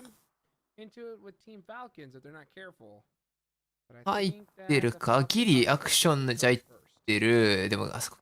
こっから戦球切れてるわけじゃないよな。あいますかどうですかYou can almost be guaranteed that the Falcons are going to try and maybe take a bit of possession there. In the meanwhile, they are going to be looking all across the way up north. Things have quieted down. Smoke Gaming now starting to pick up a little bit of pace as they come through over on towards the southern edge here now, finding a bit of an opportunity over on towards Navi. ナビが1枚かけた。 3P still holding steady up on the hill. Let's see if they can defend these angles because I mean, Smoke, they've been cooking モン up ゲー quite ミ a ン bit グ of と storm フ here. ューリアに挟まれてるからナビ後々きつくなるな。 Exactly what to do. They've been putting in that work all day long. 次のセーフゾーン、フェーズ7で外れた時に道路を渡るのがかなりきつくなりそう、ナビ。 At the end of the day, with knowing what's coming and the different groups, だからこれ車残ってない？ right? We gotta still put up some big points on the board. They have all four 残っ up. てなかったら Good south side. あるか、さすがにある Huge か。 opportunity for them to put some more, you know, a little bit more of a gap between them and the rest of these teams that are going to be coming up here soon. Let's see if those gaps are going to be playing in their favor この now. 位置ならあれか。インサニティから意外と車線が通ってないか。 Starting to get a little bit of something 裏の車線 going 切り here. つつ、家屋の車線切れてるな。 Preemptive play coming through from Wheels of War, right? They anticipated that something could be coming and they've already kind of gotten themselves into more coverage in anticipation of a play just over the horizon. Meanwhile, で言ったら2です。ここまで回ってきました。 just sneaking on up, right? Trying to see if they can find something into the side of Insanity. バレた。 I think he just got sniped too, real quick. 体が見えてる。 Oh, wow. Beautifully done there from Silence. And that is going to be the end of Inco. Oh, a couple of nice headshots as well. Man, this mini has just proven to be an absolute dominant force. I remember right after PMGO, 別にあそこ完全に消えるわけじゃないもんね。 Tony K just shred with this thing. It's just become such a mainstay here. どっちかに下がりすぎるとどっちかから視線もらうんだよな。もう片方から。お It is such a skill. Speaking of skill, though, Adrian. エイドリアン。おー、でいいぐらい。 Poison action, but the nades from Keen, though, reaches in. Oh, a little bit of repayment. Oh, I mean, Furia. Yoski. Now definitely trying to make up for a little bit of that lost time. I mean, they are so close to just cracking this whole あ、やった。 wide open and エイドリアン無理した。 themselves at least into the top 8 for today. Let's see if they can do it. Kowalski with さすがにカバー。 finally just finds あ、突っ込んでくるぞ、これ絶対。 and gets the knock. Now it's time to bust. ナビチャンスだ。行くしかないだろ、こ Get those reses quicker rather than later. He only has 10 seconds on the clock. 終えてないかこの戦闘の状況。 Trying to crawl to him. どうだ You know that this zone is going to start coming in. 終えてなさそう。 Time to maybe get one up. The other person's going to have to crawl even further. But luckily for them, I don't see anybody in their vicinity. こんだけ動き出しが遅いってことは状況分かってなさそう。 At least a couple players up. Let's see if they can though. Yeah, it's gonna be a pretty ってなるとリキッド助かるなこれ。 Everybody now starting to converge down towards this next zone shift. Navi starting to push on through. Are they gonna maybe go for the jump in onto そこ入るときつくなるぞ、どっちのち。 They're almost back onto a full squad. In the meanwhile, Falcons, they're gonna be having their hand over リキッドしょうことになったな、ナビは。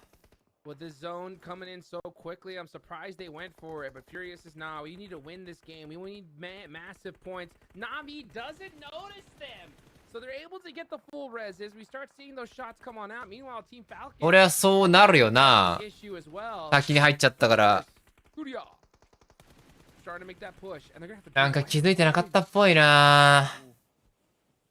全然状況置いてなさそうだった。 So far, they've been able to turn this against the side of Navi. Definitely finding those pickups. これはもうナビ削りながらゆっくり下ってこれはするな、フューリア。ちょっとやりすぎました。 Beautiful, beautiful knock. The thing about those tires in that area is that, you know, if the player ナビが壊滅。 you gotta know exactly where they're at. And yeah, Navi end up going down. That's gonna be a tough one for them. And Furia lose one ギ player. リギリやな、ファルコンズも。限界スレスレ。落ちた。 are looking down in direction as well. Team Falcons go down. So now this is a big opportunity for these 4th, 5th, and 6th place team to move on their way up. And I said it before, right? Insanity is still up with the whole squad, but oh, eyes are locked on them right now. They're in trouble. Yep. Here comes the heat. キルマどうし just laying into them, and with that, キルマで回収。 Oh my goodness. 全部回収。 an absolute sweep coming through. Sweet. Regnum Karya spotted them perfectly. He was so patient, waiting. And then at the right time, スモーキン綺麗に残ってんな、毎回。ムーブがちょっとわかんないけど。こんなに綺麗にやってんのかな。マップ見ないとわかんねえな、これ。Got 5 eliminations up. Things are looking up and up, and I mean they've made it all the way up in towards the マッ top. プ配信をくれ。I'm curious to see how the Whales of War are going to be looking to play this one because the pacing again this time around just looking so strong on both Whales of War and that is on the coming through from the side of Furia. 100%. Let's see what they opt to do as World of War. Currently hiding behind the tractor. これリグダムカーや欲しいな、ドンカツ。ここ1本取れればだいぶ楽になる。明日以降。うわ、ただ。Both for the reloads gonna get that finish, but says, you know what? I'm gonna go ahead and keep my eyes on the prize up here and start to put a little bit more punishment here onto Regnum Karya. Regnum Karya are in big trouble because 頭がギリ見えてないぐらいか。Yep, positional Gege. speaking, yes, they do find themselves in a very sticky spot. I mean, Whales of War now having the odds kind of turn in their favor as they're now up to a 35% chance of getting their hands on that winner chicken dinner. For this play, though, it was Regnum Karya holding nice and steady as they do find the plays up in towards Rivas.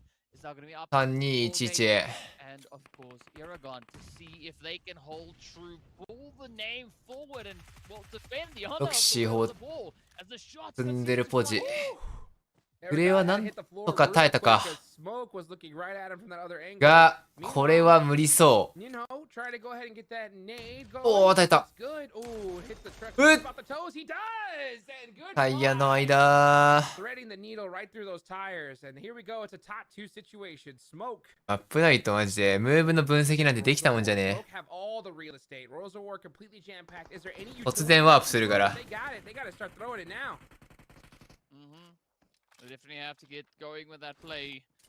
うなんだ。この2チームは本当に強いのかどうなんだ。なんか自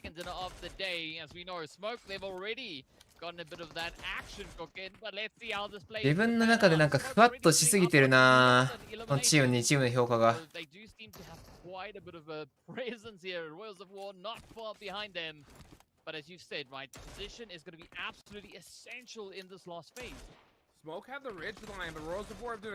あんなに初動ファイトをミラマもエランゲルもしなきゃそんなに各チーム楽な展開なんてないと思うんだけどな。でも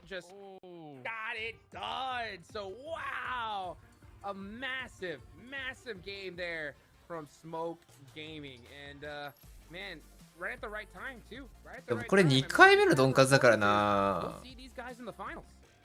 Yeah, I mean, that's their second chicken of the day, so they are definitely making the prelims their own as they are just looking so confident, so comfortable, and of course, packing so much heat out on the battlefield.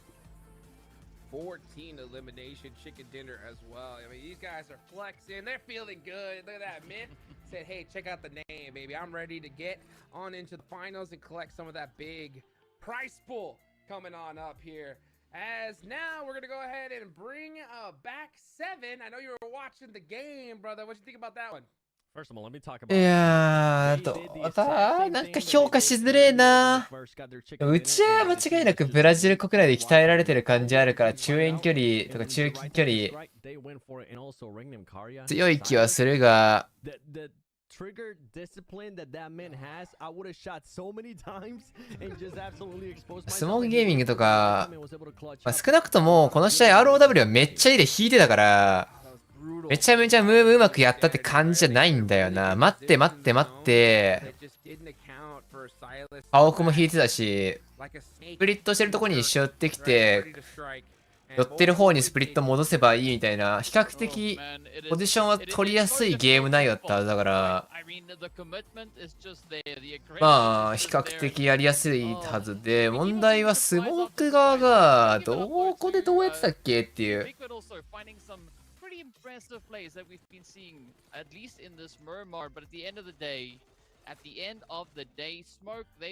疲れ様です。シアの閲覧どうぞ800円サバでありがとうございます。スモークこれどこいんの？この段階で西側のピンクだよな。違うわ、それリグダムか。南か。ずっと南東側、あれか、ナビとの横か。南東から second one. Okay, maybe they're just trying to establish third one. All right, now you guys are pushing. 考えると渡ってくるタイミング自体は決して悪くなかったっていうところになりそうよな。 You didn't even have to do that considering where these teams are currently at within the leaderboard and considering that these teams, especially I'm looking at Enigma Galaxy. 東側から道路を越えてくるタイミングで想像以上に打たれんかったなっていう印象なんだよな。 Tomorrow's gonna be their final day of the prelims. They need to make sure they start performing. To be fair though, for DX, they were at least able to save. この試合に関してはね、ナビが結構やらかしてんだよな。フュリアとさ、どこだっけ、どっかの戦闘を見てて、フリーノックとか発生してほぼ終わりかけのタイミングで同じ北のラインに行って道路の反対側で渡るタイミングずーっと見計らってたんだけど、このタイミングで全然渡らずにタエポジに入る選択して結局内側ではあったんだけど、外でファイト終わったフューリアに上からグレとかでポイポイポイで潰されて壊滅しちゃったから、あのポジ取りはちょっと良くないからさ、ちょっと消極的すぎんかみたいな。まあ彼ららしいといえばらしいけど強い選択ではないよな。 DX, they're going to be playing tomorrow. They're not going to be playing in the last day. So Enigma could potentially play a major upset coming through into that. But of course, when we're talking about upsets, I mean, Smoke Gaming, right? Jukes, they've just been playing such an upset here today. They've been crushing it. 2 chicken dinners on the day. Look at this. Ninho with 7 eliminations in this one. Look at that. Just tapping away from long range. Keeping those. 最終的にだからフューリアがギリギリのタイになって、上から一方的に打ち下ろせるのがスモークだけになった。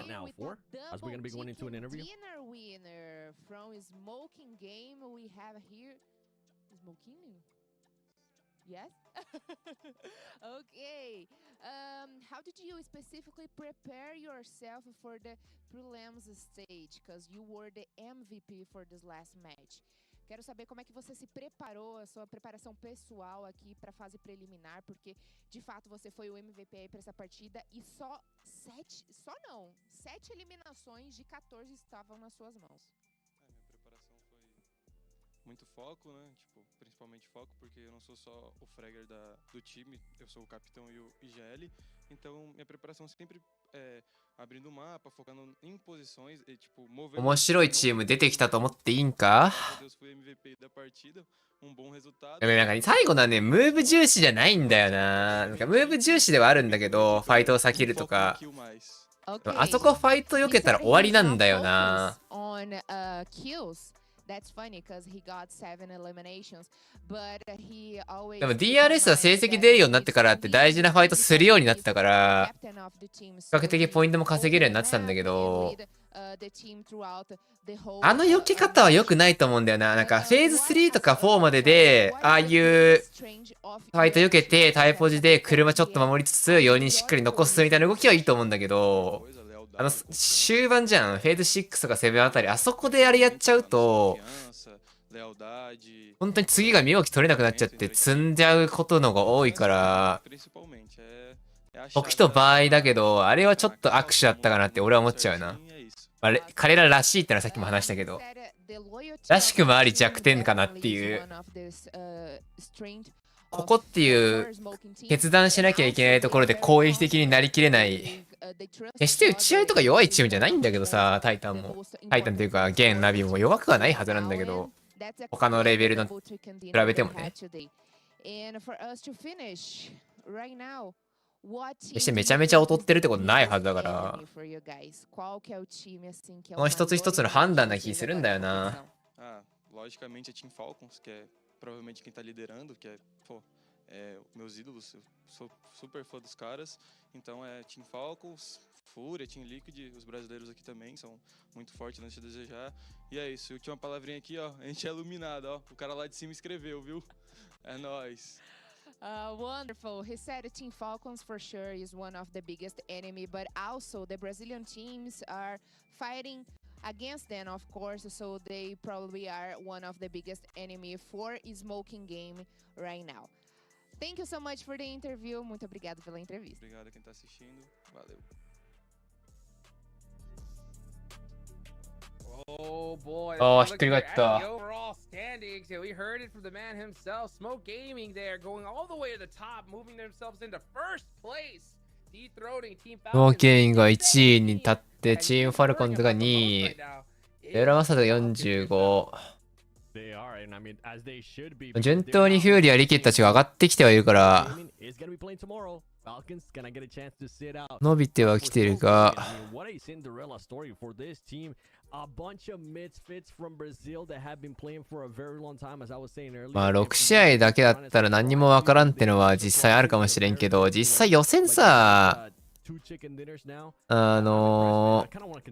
そんなにスモークゲーミングいいように見えんかったからさ、まあ ROW、ロイヤルド・オブ・ウォーもそう。I mean, I still think that they want to be able to have a good game here in this last Miramar because they need a 予選組で、まあ、上でも通用するなってのは、ファルコンズは当然として、ハイファイズと、デベラマスターズぐらい、デベラマスターかぐらいかなと思ってたから、あとはホーラーがギリどうかなぐらい。インコだいぶ今回怪しいやろっていう風に見てたから、こんなにピタッとはまるか。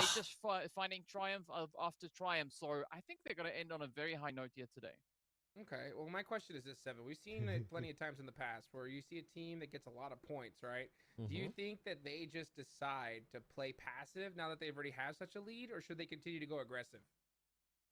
I think that honestly, for this team, I think they should be playing the exact same way that they've been playing because it is a mixed bag. It is a mixed bag of passive, but they are able to switch it when they need to switch it, and that's what's so impressive, and that's why I'm kind of in a way giving them praise for how they're finishing this matches because yeah, they can be very passive, but as soon as they see an opening, they take it, and that's something that we usually tend to say a lot of the other teams lack. But this is right now, they're showing why they're in first place because they do have that switch. They are able to make that play when they need to. 100%. You know, speaking of good plays, of course, guys, go check out that Realme 12 Pro Plus. Elevate your photography experience with 120x super zoom and performance in games. Make sure you guys go check it out as soon as you possibly can. How to be a portrait master. いや、VP は不調とかじゃないと思う。俺は前から、そのなんかロースターが発表された時点からそんなにこのメンズでめちゃめちゃ強くなる、めちゃめちゃ活躍できそうだなっていう風に思ってなかったから、俺正直不調とかじゃなくて実力だと思っちゃってる。まあ調子が悪いのもあるとは思うけど多少。調子が良かったらじゃあ、今トップ争いしてるかって絶対そんなことはないと思うから。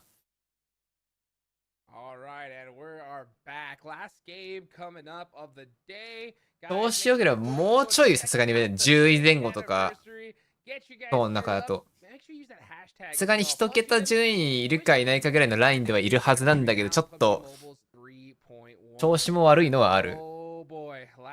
そう、VP は SBG を取るべき、それはそう。マジでそう。オースターが正直、旧デメルテファンに対しては申し訳ないけど、ちょっと役不足というか、物足りなさがすごいある。正直俺の中だと GC の時、去年の GC の時でも当時の今の4人、デメールでのメンツってすごい俺評価低かったから、このまんまのロースターをバーダスプロが取ったのがちょっと意外すぎて、他に取るチームなかったんかって思っちゃったくらいだったから、なんかそんなに驚くような成績じゃないんだよな、俺の中だと。この成績が調子というかなんていうの結果が出てないのがね。びっくりする内容じゃないというか。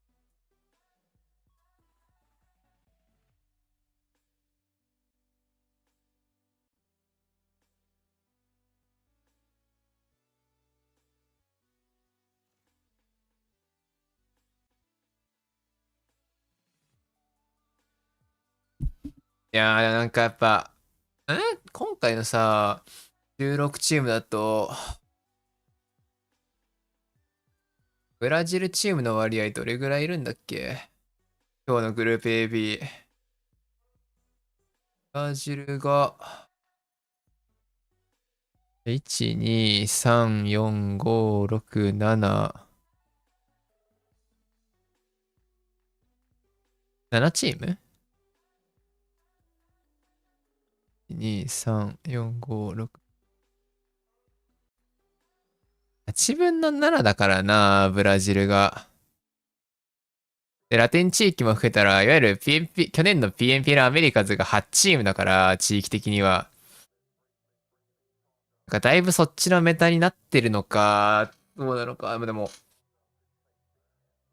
めちゃめちゃ荒いかって言われると、荒いチームはいるけど、全体的にくちゃくちゃなムーブしてるかって、そこまでではなく感じるんだけど、どうだろうな。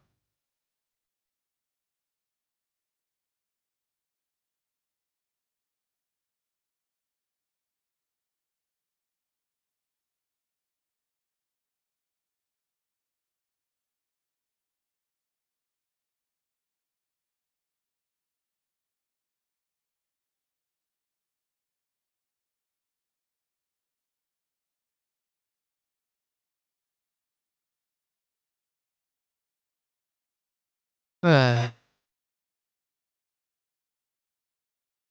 これで今日今日も最後か、6試合目。いやー、ファルコンズな、ちょっと尻下がりにポイント伸びてきてないから、尻下がりに調子落ちてきちゃってる。もう一声欲しいな。1試合目は良かったし、ポジドリとか。2試合目はもうエリアめっちゃ寄った試合を、もう取れるだけ全部借り取ったって感じだから、借りる能力と連携は素晴らしいものあったけど、それ以降がちょっと、もう一声二声足りてない感じするから、まあ、エリアがきついのはあるけど、もうちょいやな。最後、鈍感取って70乗ったら最高だな。少なくとも60には乗せてほしいな、ファルコンズは。60以上今日で乗せれば、次の6試合を結構試せる。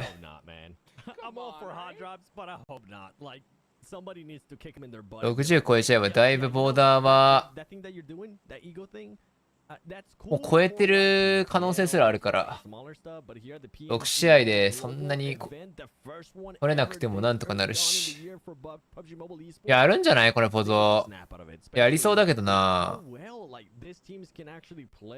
ニグマの茶色が飛んでるかどうか一緒にあ、飛んでない。やめたな。あ、ニグマが嫌った、これ。ニグマのコン負けマジリーザビアコン負けしなくて、エルポド勝負し続けていったな。That's what it kind of feels like. You're just seeing just these guys really putting themselves in a bad spot. Here, beautiful zone here on the last Miramar of the day. You got El Pozo still in play. I am looking. I see Enigma Galaxy. ニグマ、ロス南に変えて、エルポドバチーン引いたー。リーザビアのメンタル勝ちー。でかー、これ。稼ぎたいね、リーザビアこの試合。アドバンテージもらったぞ。待って、なんか被ってないなんでバールデルまで被ってるの急に被るじゃん。なんのめちゃくちゃ空路偏ったってわけでもない気がするけど。Oof,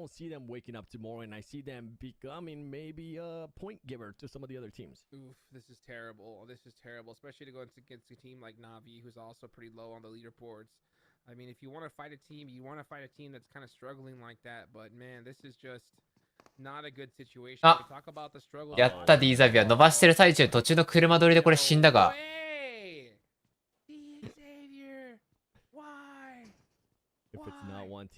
これがニグマの答えか。こうなるリスクを避けてセカンドランマーに変えた。ロンパラでギリ届かなくもない距離車取ってエルポゾっていう話だったのがうまくいかなかったなディザビア。そしてフューリアがちょっと調子上げてきたか。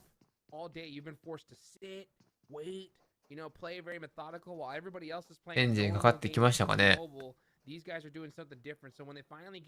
確定脇はなかった。固定脇のポイントは決まってるけど、モバイルも。PC みたいに確定脇はないかな。未だにない気する。早く作れと思うんだけど。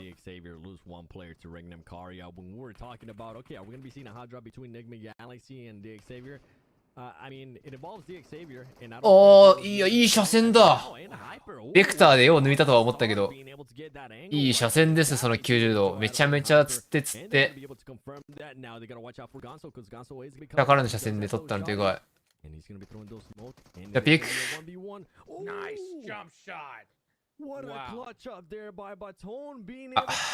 ナビさん。あ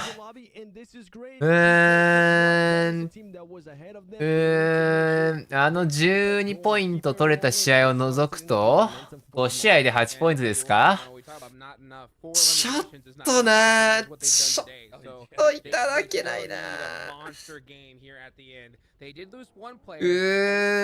バータスプロとナビはなんか、できれば俺の予想をいい意味で裏切ってほしかったんだけど、今んとこそんなことはなさそうって感じやな。悲しいぜ。なんか自分の中の想像の通りになっちゃってんな、ナビとバータスは。ロースターから想像できる、過去のゲーム内容から想像できる結果になっちゃってるわ。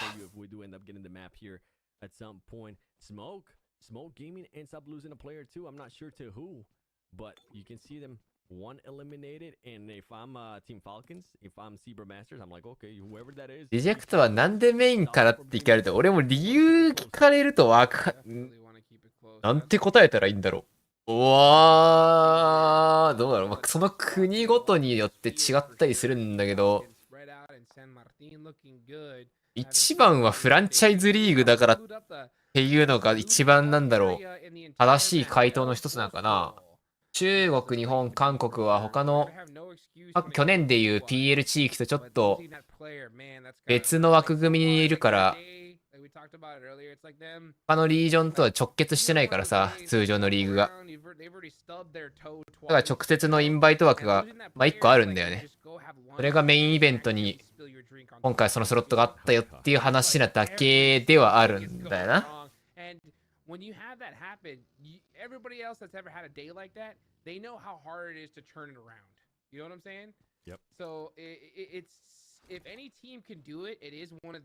各主要地域のトップはメインイベントに確定で呼ばれてはいた。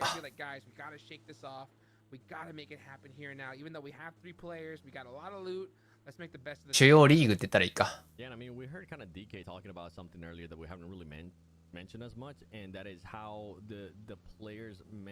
だから SEA、EMEA、CSA、アメリカズの4リージョンと、中国、韓国、日本で全部7リージョン。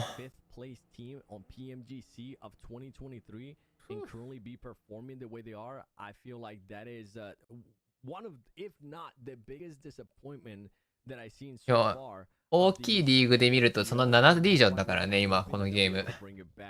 なんかネクスレウルフ使ってんだよ。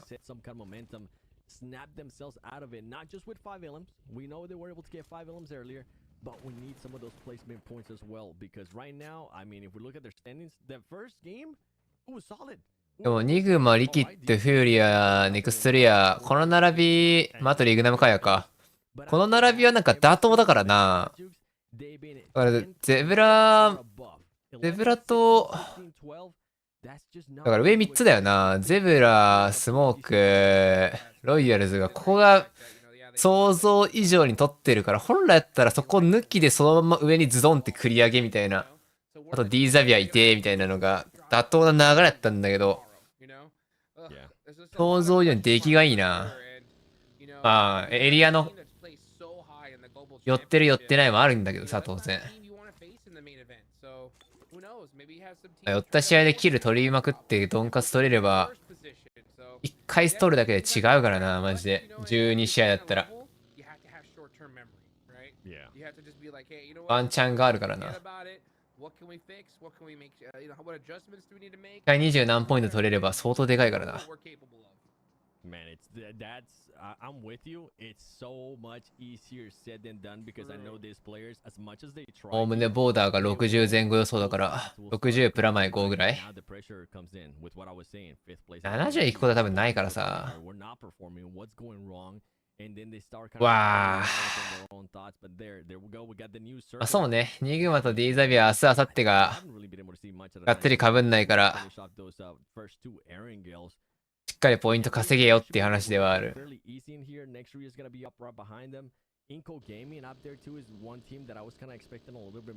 バータスここで取らないとまずいと、こんだけエリア向いてきてるから、モンテに入るんかな。でもさすがにモンテよりも南東の山側とかにはちょっと何サイラスやってんの。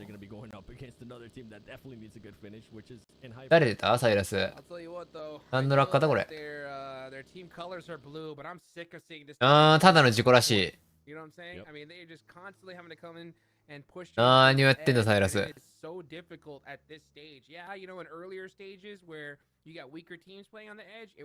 ただの事故だよ。1キルゲット。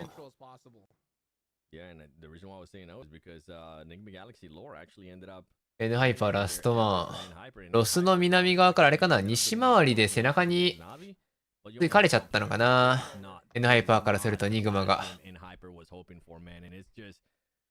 南西回り、時計回りでエリア目指してたら、表面に見えた感じかな。北側に向かってる最中のニグマが。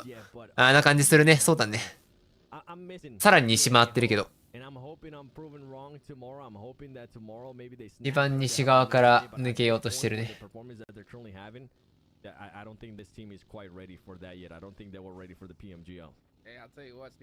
この時間帯は睡魔との戦いは分からんでもない。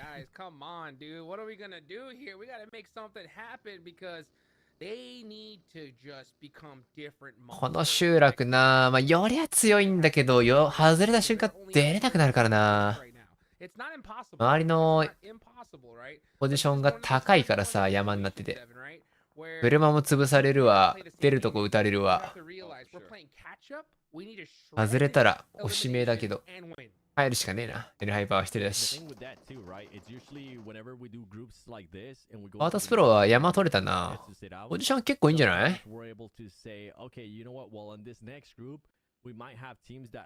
よしき？ここでかく入ったけど。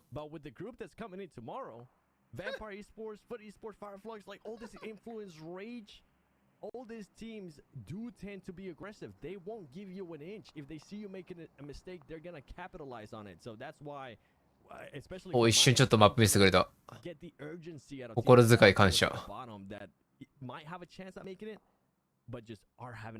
やれることなさすぎるからな。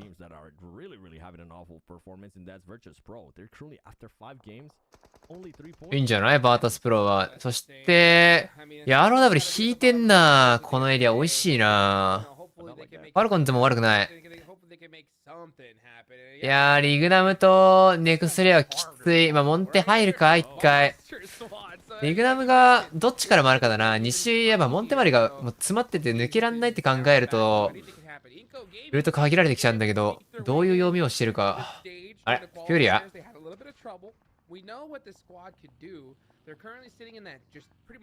あっさり崩されたけど。あれ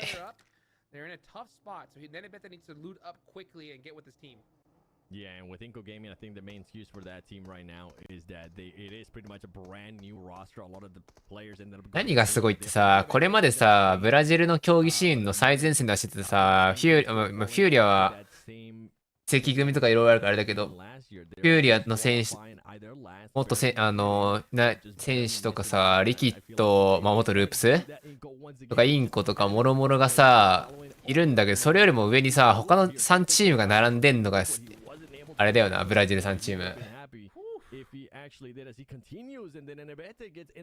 しかもこれまで世界大会とかあんま出てきてない。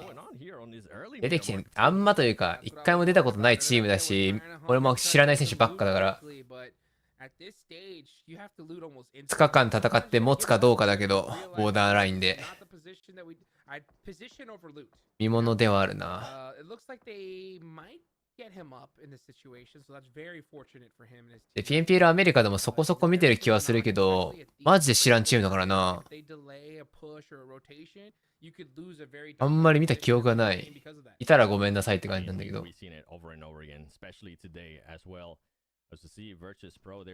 PMPL ブラジルの中でも落ちてるチームだからな、普段だったら。アメリカズに上がれてない、プレイオフに。そ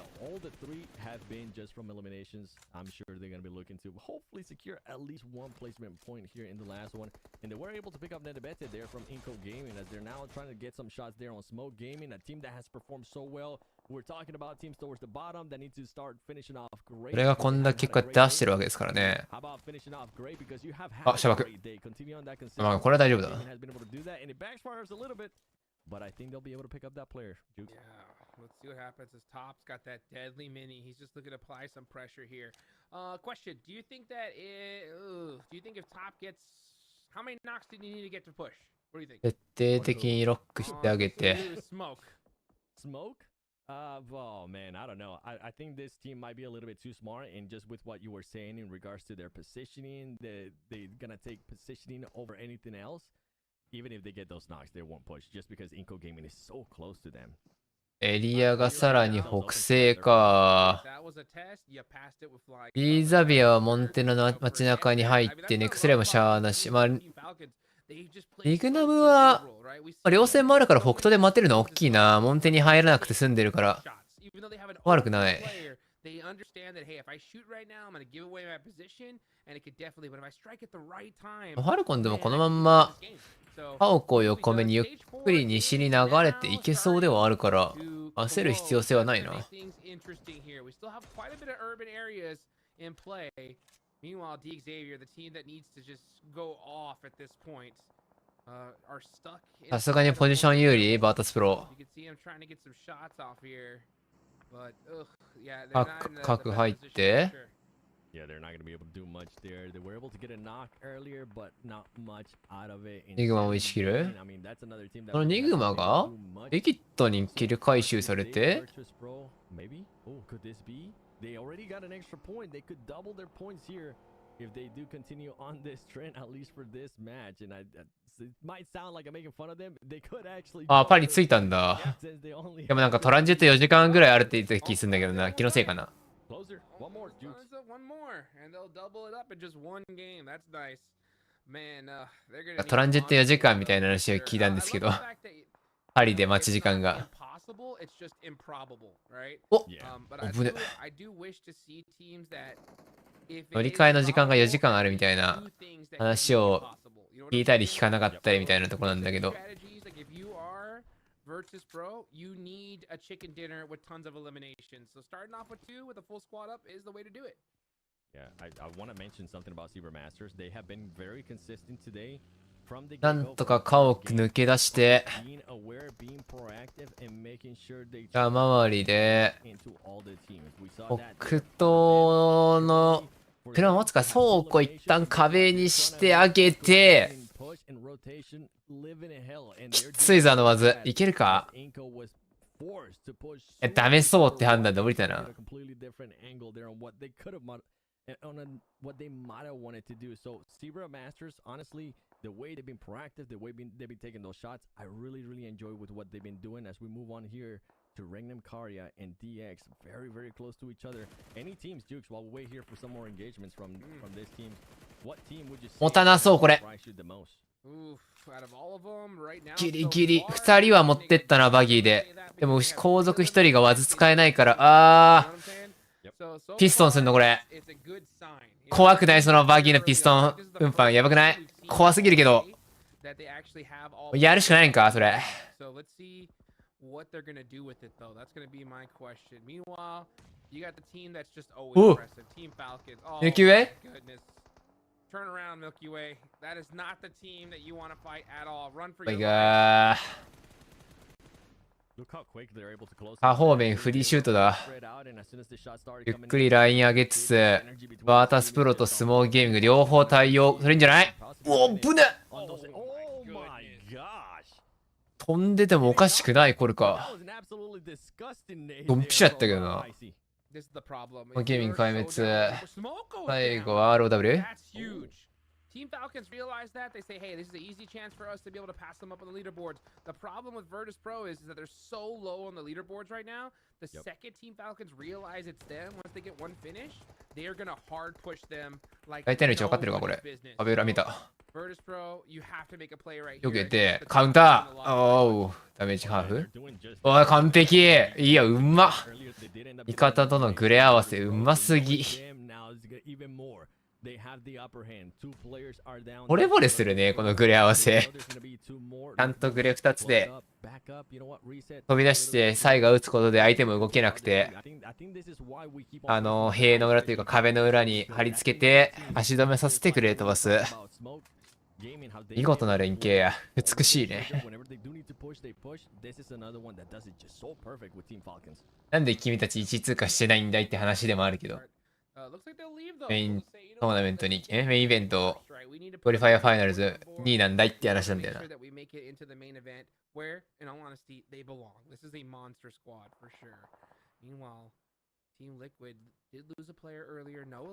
ビボコボコや。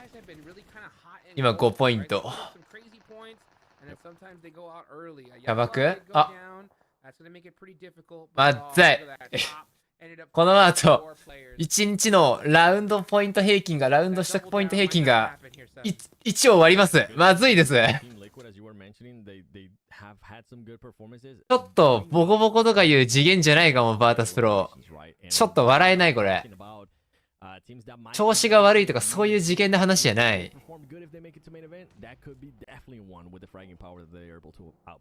根本的にもう実力が足りてないってなっちゃう。こ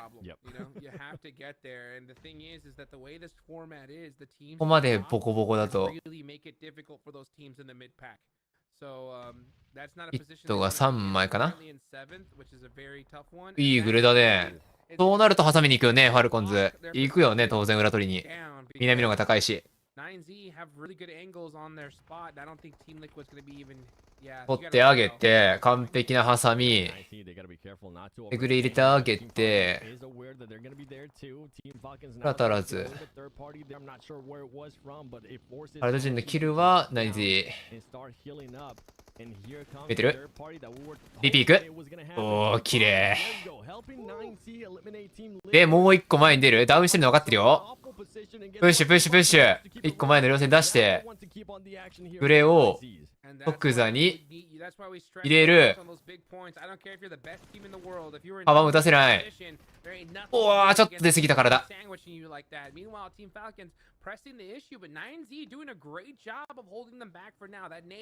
っと体出しすぎたけど、まあ、9Z も詰めるか？詰めるな。勝負だな。あ、ちょっとやりすぎちゃったな、これな。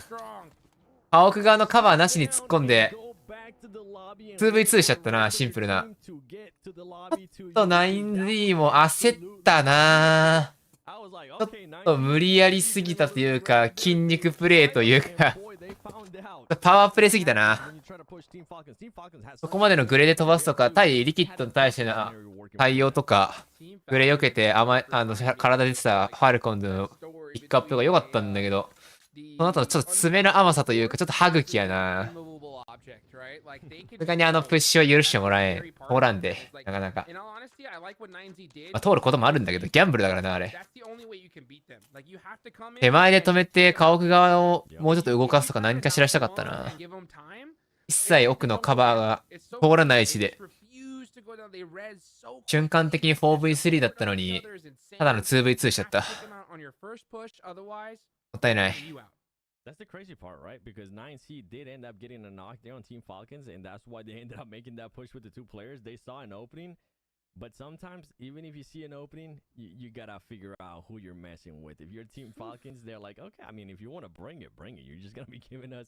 Bring it, eh? As we go over to Kane here from next Ruya, trying to spot some players from DX. Good to see DX still alive.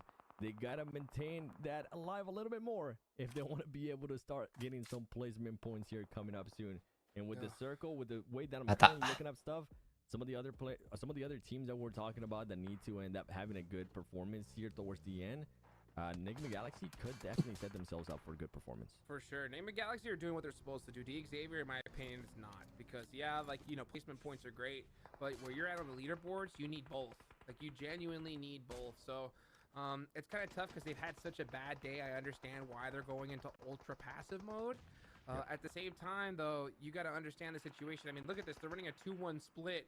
If this means we're going for placement points by all means necessary, you know? Hopefully they can turn on that aggressive switch because they definitely ベリートの位置分かった。まだグレー4本もあんのか、アクション。The last player here of 9C, they know exactly where he's at. They pretty much have him surrounded. 当たらず。Player still alive there from 9C. 一定の位置を探りつつ、当たってない。間に味方動かしてるか、これ。知ってるね、ニルデッド。僕の車線が怖さはあるけど、ニ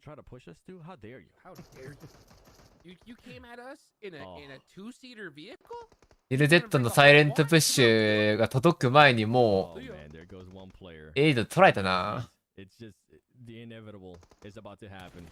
He's gonna be able to confirm that one, and guess what? The other one, it's gonna go into hiding mode. And Team Falcons, like, this is a smart play, though, right? Back up. 朝の5時20分頃にパリを立つ。あと3時間。ちゃんと4時間ぐらいのトランジットあった。悲しい。That they get a little bit too blood hungry. That's what I'm saying. They're like cats. They just go in and out, in and out. Like they never make a misstep, right? You're right. You see some team, they're like, oh, easy. ニグマ、D ザビアも残って、結局インパラポチンキで争い続けたニグマギャラクシーと D ザビアがお隣でモンテの端っこで耐えてんのおもろいな。仲いいな、お前ら。これファルコンズの藤めちゃめちゃ強いぞ。南でエリア取れてて、この後フューリアと、あ、友人。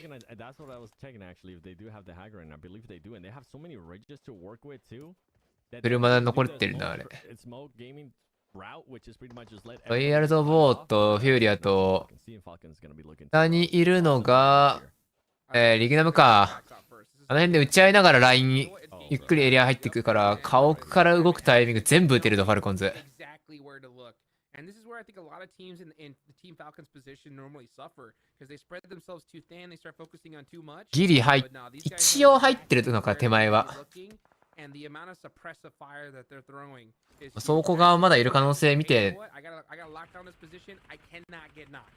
リークするだろうから、あ、無理やり行ったけど、まあ、咎められるよね。でもトレード 2v3。そうなると、裏のフューリアがキル回収のチャンスと、ファルコンでドーフリーと。キル全部取っていく。これ重戦なったから、そこ側にも1枚いるのは確定。そうなると、これで回収されたのも分かったから、ひたすら東見るね。打線切れるからリバイバー、ファルコンで用意。裏を取るチームは、またナインズぐらい。またナインズやで。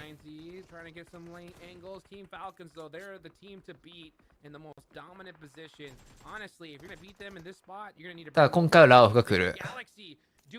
いい上がりやね、道路渡って。いいタイミングで南西取り返した。この辺はうまいわ。So that way we can feel somewhat safe going into our next day of gameplay. Team Falcons now starting to push onto Royals of War. They want to even more points. D ザビアからの車線もらってダウンしない。ゼ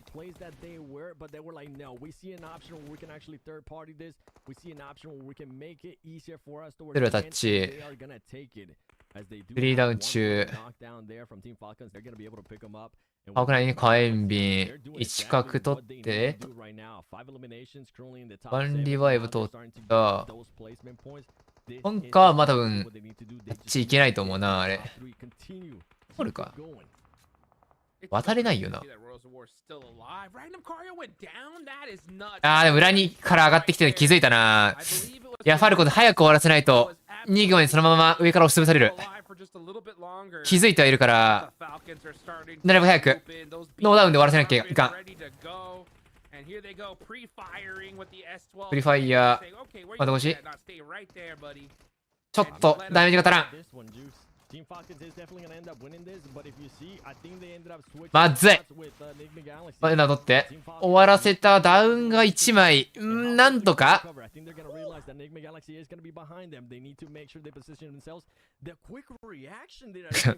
あ調べりゃ簡単にわかるか、この時間の。フランスからタンパーロ行き経営があるのが。これはニグマか。西側に1枚車線残してきてる。フプス。アイシー、いや強い。アイシー、アクションスイッチだ。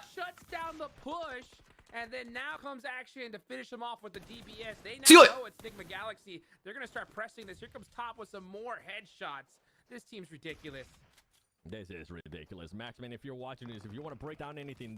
あ、しかもやったフリークが。あ、やったニグマ。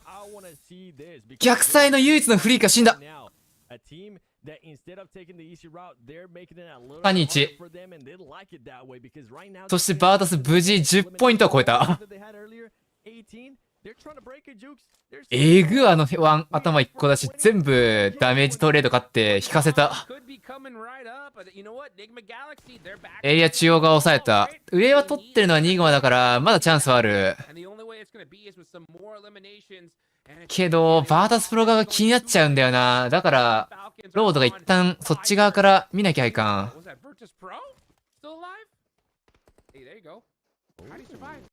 あ、まずっ。レッツゴーです。あちゃー。GG。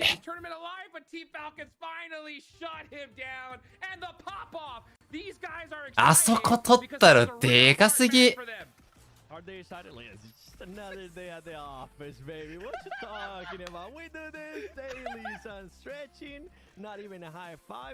や、これはアンチがどうとかじゃなくて、マジで実力で全部踏み倒してった、これ。やば。これが彼らの本来の姿よ。チームファイト最強。もう確定だね、これ。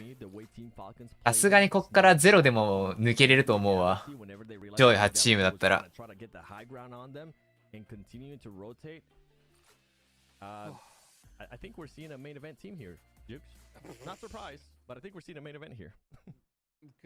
まあ、海外とか飛行機なんて全然遅れるからな。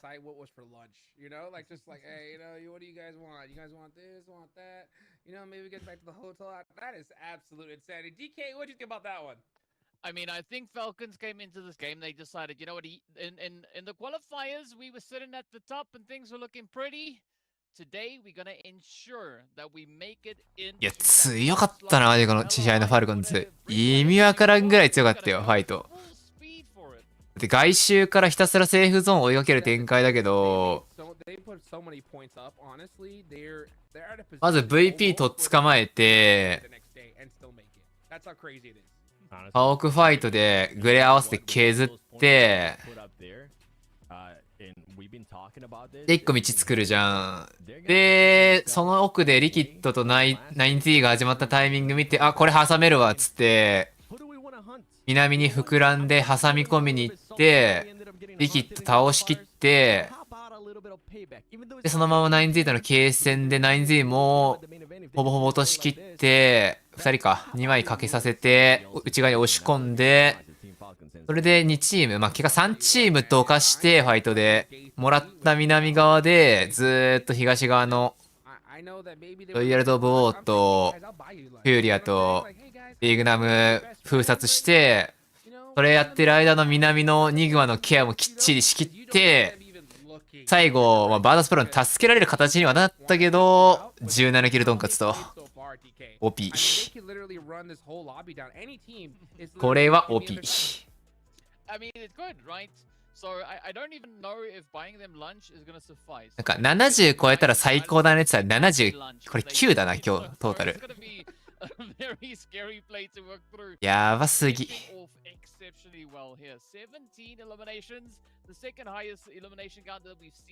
や、リキッドも結局今日伸びきらんかったな。ニグマはまあ、あんだけやり合ってて、そこそこ取れてそうだから。crazy. 変じゃないですかみたいな。 Overall leaderboards are just gonna look absolutely insane, and I think that's something that we gotta take a look at here to figure out where everybody is standing. And we will do that. So big damage. So big damage, sudden damage. Damage here, 7. Oh my god. 2 matches with over 3,000 damage. 2試合も3000超えか。で2試合でさ、たった2試合よ。ドンカツ2回で18キルドンカツ、17キルドンカツ、35キルの55ポイントよ。ミラマー、エランゲルそれぞれ1回ずつドンカツで55ポイントの荒稼ぎ。で、55だから24を4で割ると、でもそれでも1試合平均6取れてるからめっちゃ取れてんだよな。ドンカツ以外の試合もアベレージ6取れてるや。相当スタッツとしては高い。安定感抜群。で、一撃の破壊力。わあ。これがファルコンズ。これがファルコンズって言うとすごいなんか勘違い見そうでなんかややこしいんだよな。まあ、これが旧スタルワードですね。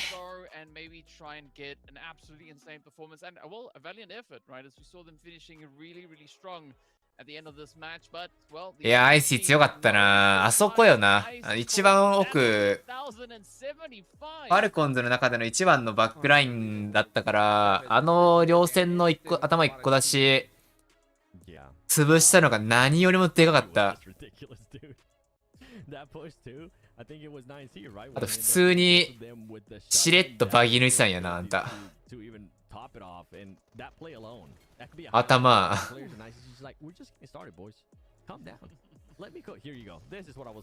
フリック。あ、フリック。What? 二人ともやってんじゃん、IC が。なんなんだこいつは、本当に。ああ、へっしょ。ああ。フリック。フリックが今 OEM か。But even more impressive for Team Falcons that got the second chicken dinner for the day. And I'm here with one of their players, so welcome. And a double chicken dinner for Team Falcons. And after 4 matches, it took 4 matches for them to get a chicken dinner. And what you guys had the chance to get the second chicken dinner in the end of the day? 今日の2回のドンカツは過去と比べての話か。アフターデイだから。よ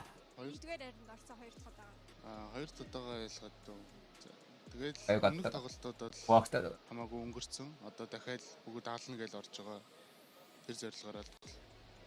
So last the other plays was like we did not so good, but this like every time when we enter to the game we start renewing the mindset.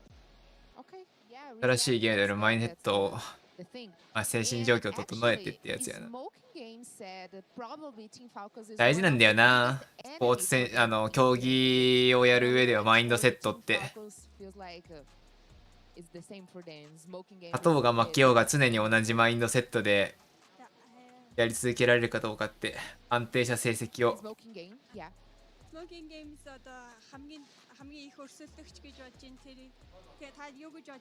マジで意識してないと思うな、ファルコンズはトップのスモークゲーミングなんて。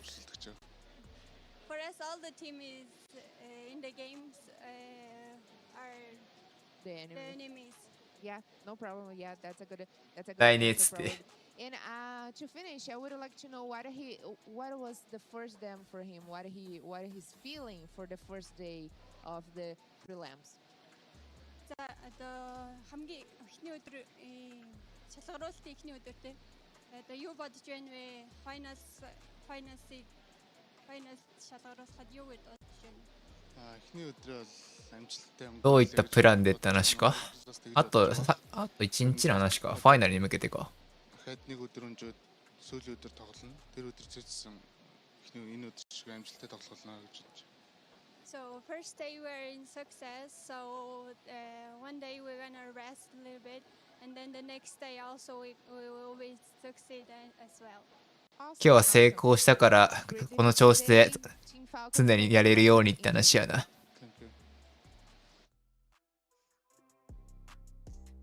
はい、ドカーン。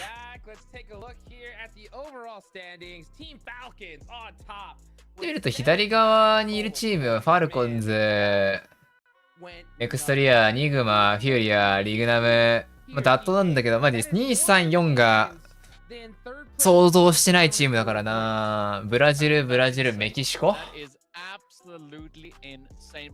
で、リキッドが2ランクダウン。リキッド結構怪しいな。この28ポイントで初日終えたの。で、インコも D ザビアもちょっと伸びてない。ナビはギリこらえたけど、19キルプレイスメント1はちょっとな。ムーブ面に課題がありすぎるか。あとはシンプルにファイト負けと初動ファイト負けがあって、全然プレイスメントに絡めてない試合が2つぐらいあったから、ここも響いてるか。バータスプロに関しては最後のプレイスメント6、2があるで1キル拾ったぐらいだから、それまでは抜くと、本当に5ポイントとか6ポイントだから、マジでやばい。深刻すぎる。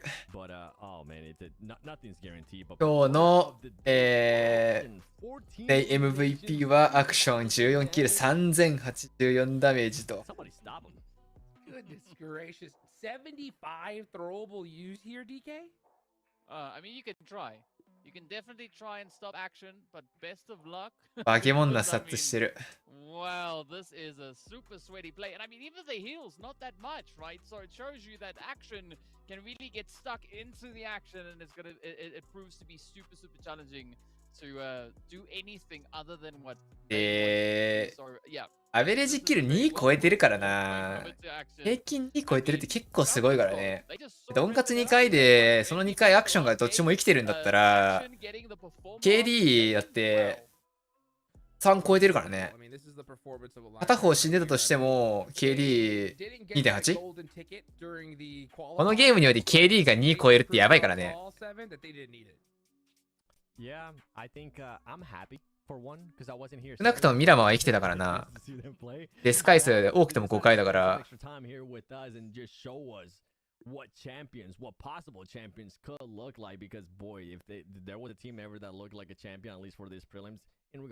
ダメージもやばいし。とんでもねえよ。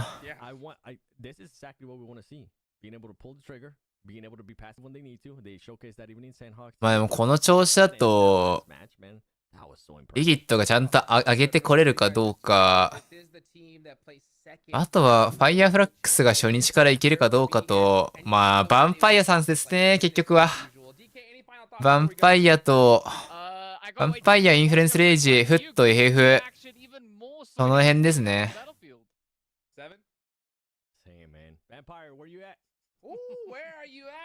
ヴァンパイア、ヴァンパイアよな。やっぱみんな気になるヴァンパイア。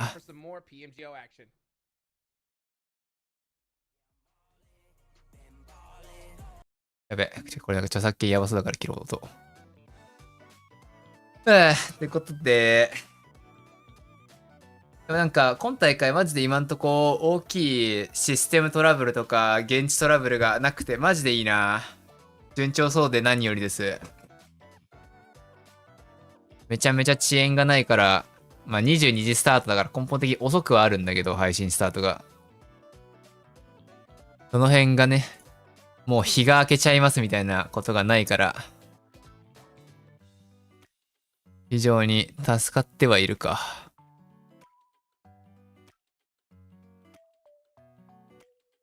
ということで今日が、グループ AB だったので、明日がグループ BC。今日のグループ A がスモーク、インサニティ、ゼブラ、リキッド、N ハイパー、バータス、ルヤ、ネクストルヤ、ディザビアと、今日出てないデスウルブス、ホーライスポーツ、チームキャスト、インフルエンスレイジ、オールグローリーゲーミング、ファイアフラックス、フット、ヴァンパイア。この16チームで明日のプレリムズ BC、まあラウンドロビン総当たりなんで、最終日が AC ですね。やるので、まあいよいよ、最近調子どうなんだい問題のヴァンパイアさんが出てくるんで、期待をしつつ、ヴァンパイア、D ザビア、ファイアフラックス、リキッドあたりが注目かな。2日目のリキだと、インフルエンスレジョンもか。ということで、明日も同じく22時頃から、できれば21時40分なり50分ぐらいから配信つけれたらつけるけど、ギリギリになったら申し訳ありませんが、それぐらいからまた明日もミラー配信していきますので、よろしくお願いいたします。じゃあ、ご視聴誠にありがとうございました。よければ YouTube のチャンネル登録と X のフォローと高評価をプチとして配信閉じていただければなと思いますので、また明日、皆さんで、リジェクトの待つね、メインイベントに上がる8チームを決める戦いをね、楽しんで見ていけたらなと思いますので、よろしくお願いいたします。それじゃあ、お疲れ様でした。おやすみなさい。バイバイ。